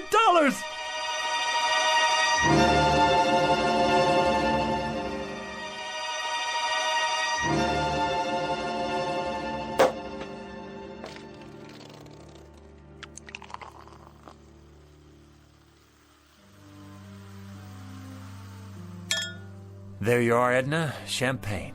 I think I've had more than enough. I suppose you're right. How can I work if I have a hangover? Well, you could take the day off. Edna, you're a genius. Why didn't I think of that? We both could. Close up the store and... And what? I wouldn't know what to do, would you? Well, let's see now. It's a beautiful day. We could take a walk together in the park. Oh, Arthur, I'd have to get dressed up, and I don't have any comfortable shoes. Or we could go to a restaurant. Any restaurant at all. But we've already had lunch. Then we could take in a film downtown, or a play, a musical. Do you know how many years it's been since we did that? And leave all this money out like this? I don't think that would be a good idea. So, we're prisoners here. We can't go anywhere, do anything, for fear that someone might steal it from under our noses. What good is it? Oh, Arthur, we can put it in the bank. That's tomorrow. The bank's closed now. Unless... What are you thinking? Call your brother on the telephone. Tell him to come over here. He needs money for his operation, remember? Oh, I like that idea. And while you're at it, call Alvritton, the butcher, and Mrs. Tiola, and the checker at the market. And that nice girl at the bank. And the dry cleaner. And here, look in the book. All our old customers, the ones who can't afford to get their valuables out of hock. Call them all, every one. What will I say? Tell them we need their help.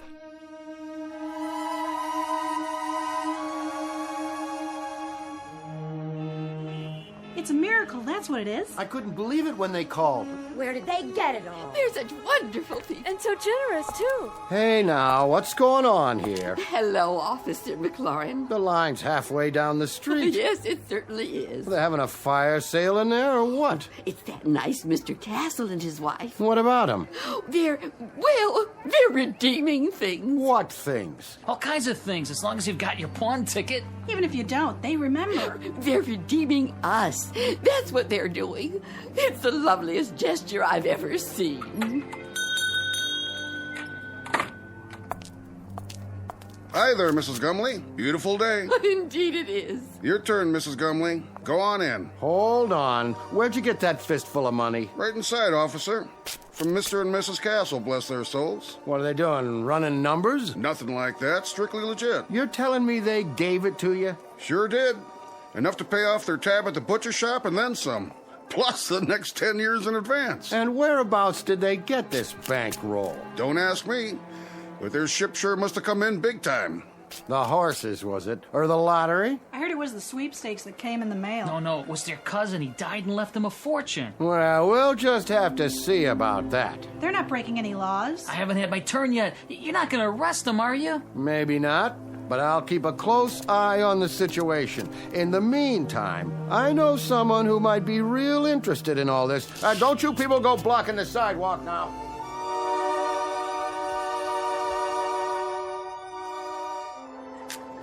Here you go, young man. Pay off that mortgage now. I will. And then go have yourself a ball, you and your lovely wife. I don't get it. Why are you doing this? Do I need a reason? Every time I come in your gas station, you look under the hood. Oh, that's nothing. Check the air and the tires, all of it, without my asking. I say that's worth something. It's worth a lot these days. Well, thanks, Mr. Castle. Bye now. Who's next?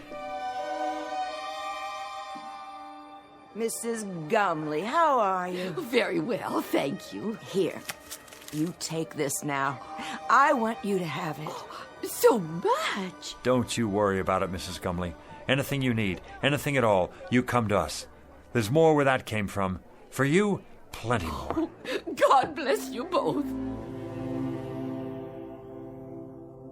But why are you giving me this money, Mrs. Castle? Why? Because you're so bright and cheery every time I'm in the market. Oh, Mrs. Castle, thank you. You put this in the bank now for when you get married. And for you, Mr. Jacks? And you too, Mrs. Teola. You have a nice day now.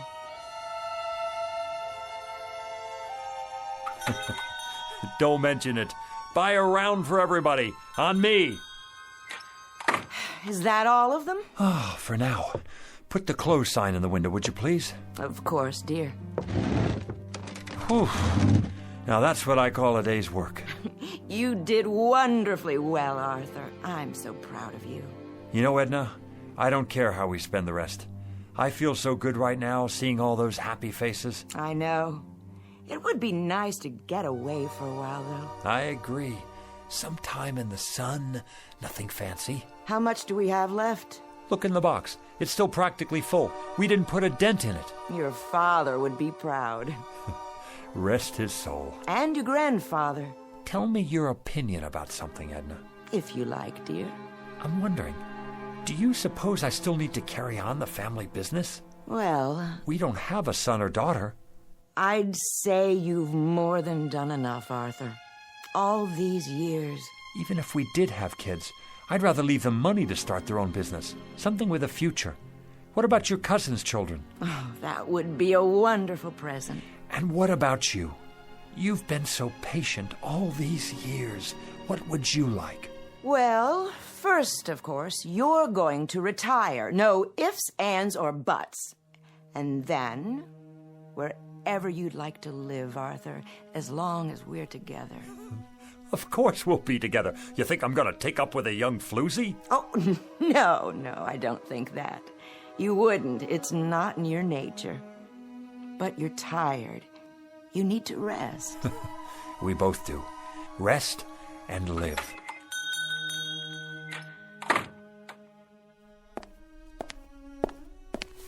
Yes. Good afternoon, Mr. Castle. Do I know you? Let me see. Harry Joy's son. I don't believe we've met before. Wait. Stu Wintner's nephew. That's it. Not quite. Are you from the life insurance company? Because if you are, we've got your payment right here. Just let me count it out for you. In cash. Is that all right? That's not necessary. Or we could write you a check just as soon as we make a deposit. And quite a deposit it will be by the looks of all this. I told you, Arthur, we should have put it away. Let me give you my card. Internal Revenue Service. That's correct. There's a matter of an income tax, Mr. Castle. You just send us the bill and we'll pay it. But send the bill in a hurry, would you please? My wife and I will be taking off for Europe very shortly. Oh, could we? Consider it done. Where would you like to go first? The Eiffel Tower, an African safari, waltzing in Vienna, perhaps? Dancing? We haven't been dancing since I don't remember. Dependents? Just a few details for the record. Ask away, we have nothing to hide. How many dependents can you claim? The whole neighborhood. They don't count.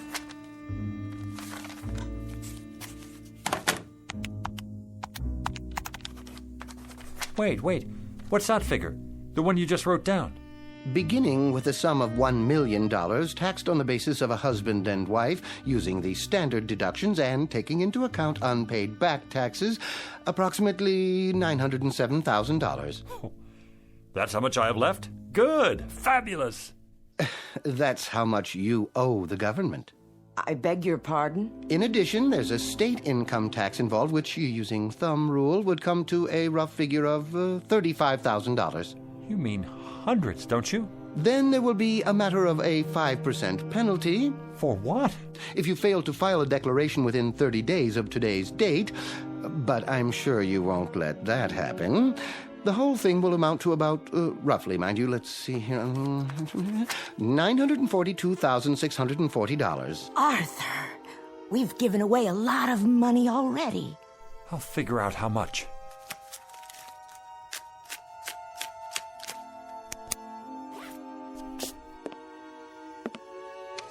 Fill out this form and send it to us with your check. It should be self-explanatory.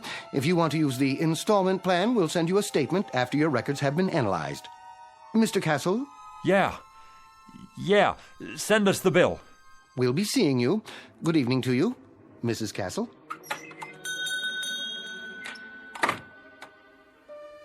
I wonder if we can appeal it. Help me, Edna. You take this pile. 76, 77, 78... Oh, Arthur, where's the genie when we need him? Well, how much is there? $910,535, $910,540. We gave away almost $60,000, and this goes to taxes, leaving us with this. One $5 bill. That's our entire profit, Edna. $5 whole. That was quite a wish, Arthur. Quite a wish. And we haven't even paid the bills yet. If you'll recall, it was my suggestion that you reflect very carefully, Mr. Castle. Very, very carefully. Now he shows up. Had you made a wish that took into account the taxes involved... Look, you. Plenty of sweet talk and promises and the whole thing. And all the time, you're nothing but a con artist, after all.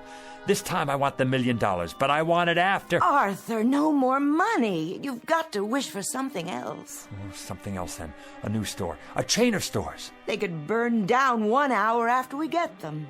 Success? Be careful, Mr. Castle. Success is a pretty broad term. He's right. You can't wish for success. I've got it. How about 10 more wishes? Or 20, or... Very clever, Mrs. Castle, wishing for more wishes. But I'm afraid that isn't permitted. Frankly, I'd be afraid to have you try it for fear of the consequences. What consequences? Why do you have to keep losing your temper?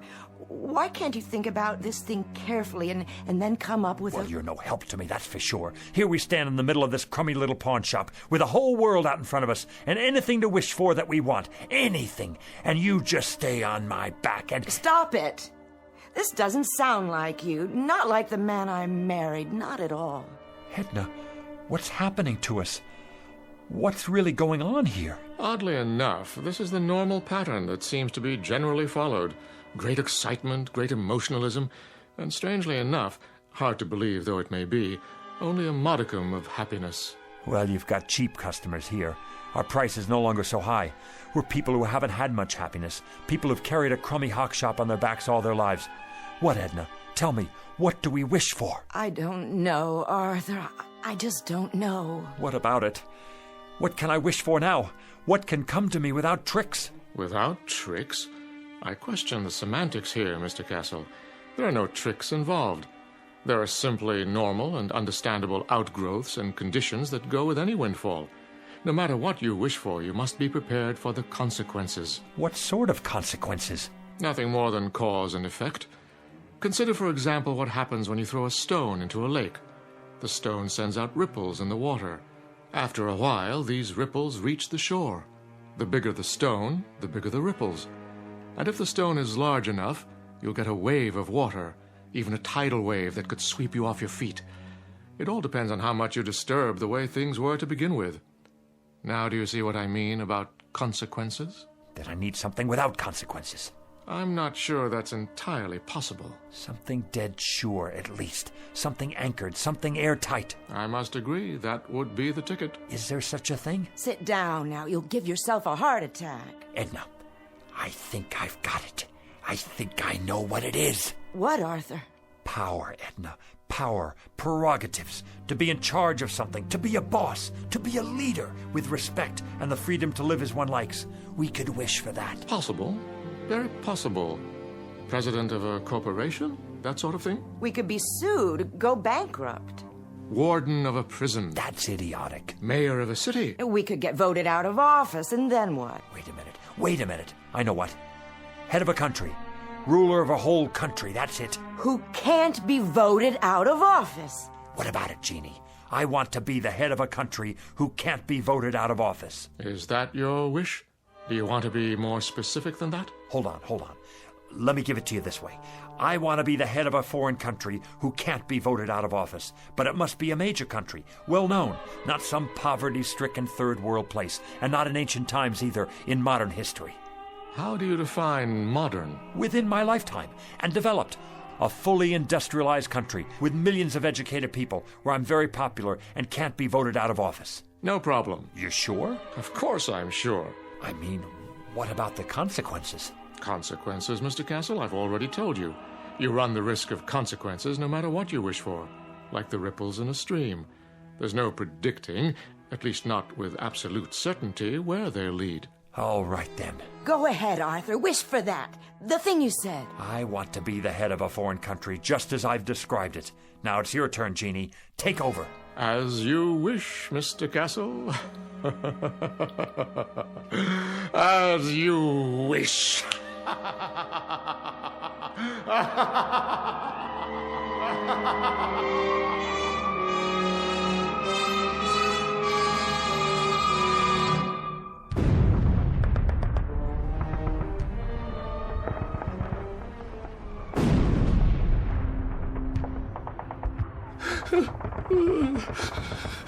You'll forgive me, sir. Yes? I have not slept in 3 nights now, but the situation is as I described. The first Ukrainian army has cut us off from the south. There's no sign of Wenk's reserve army. There is no reserve army. We are simply doomed. There is no hope for us. From now on, it is just a mass suicide. Did you hear what I said? They are already in Berlin. What about it, Führer? Führer? What do you want to do? Why do you call me that name? Here is what you asked for. Very quick and very painless, mein Führer. And we have the gasoline for you and Miss Braun. When you're finished. Head of a country. Can't be voted out of office. It's the end of the war and I'm in a bunker and I'm... Heil Hitler! It's almost the end. I've given them the poison. We'll take their bodies out into the courtyard and burn them when it's finished. Have the gasoline ready. I won't take the poison. I wish I were back where it all started. I wish I were Arthur Castle again. Oh, Arthur, you've broken it. What? Broken what? The bottle Mrs. Gumley brought in. Why? I have, haven't I? Not poison, an old wine bottle. Let me sweep it up for you. I can do it. It had no value anyway. No value at all. I'm here. My final wish. I'm really here now. Where is he? Where is who? You know who I mean. The... And why would he be here? You've had your 4 wishes, remember? No, yeah. Well, I guess I'm a 4-time loser. What do you expect? I just wish he doesn't come back. I wish... There you go, wishing again. Right. Why should I? Why did I? Look at what we have here, Edna. We have a business that's been in my family for 3 generations. And each other. We have each other. I'm going to stop wishing for a while. You know, Edna, I can't afford a brand new life. Neither can I. I think I'll just give the old one a new paint job. You know something, Arthur? I think that's a very good idea. What is it? Look, your first wish, the glass case, it's not broken. It's still repaired. So we came out ahead after all. Nothing's ever a complete loss, is it? Careful, Arthur, with the broom handle. Well, we were ahead. Now you have more glass to clean up. You know something? I don't mind cleaning up any of it. Not at all. In fact, not at all.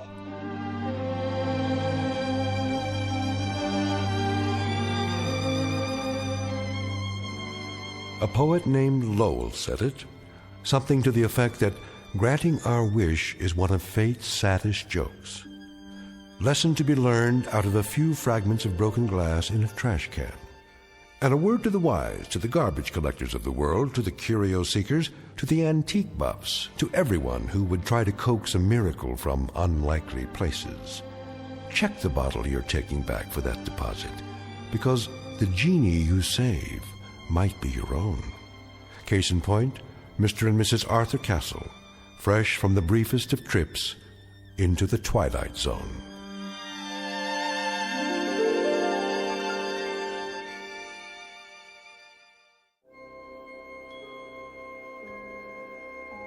Hi, this is Carl Amari, producer of the Twilight Zone Radio Dramas. I'd like to take a moment to tell you about our official website at twilightzoneradio.com, where you'll get the latest news and information on these Twilight Zone radio dramas. Plus, at twilightzoneradio.com, you can digitally download 3 free episodes or any of our episodes for only $1.95 each. In this age of ever-changing technology, we've decided to make these episodes instantly available to you by making the Twilight Zone radio dramas a digital download-only series. This means that this series will no longer be offered on CD. The CD collections at our website are now being offered while supplies last at buy one, get one free. So be sure to get your favorites before they're sold out. Be sure to visit us often, and I'll see you in the zone.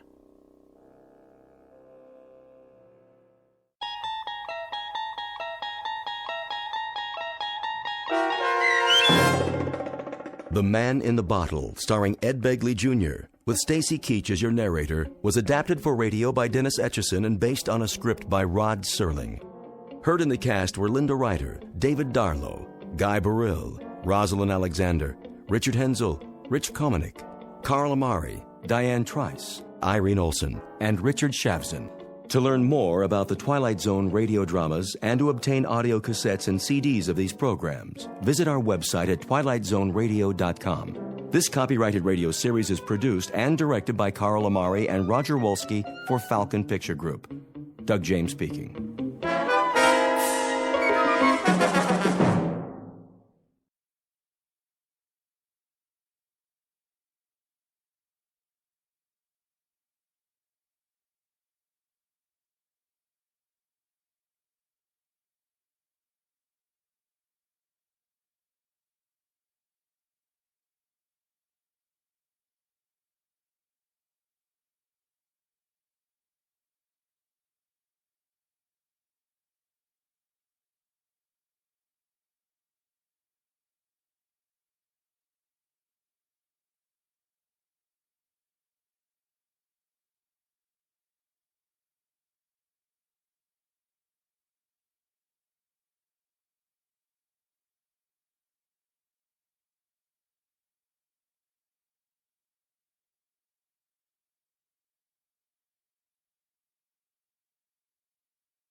Tune in to nostalgia.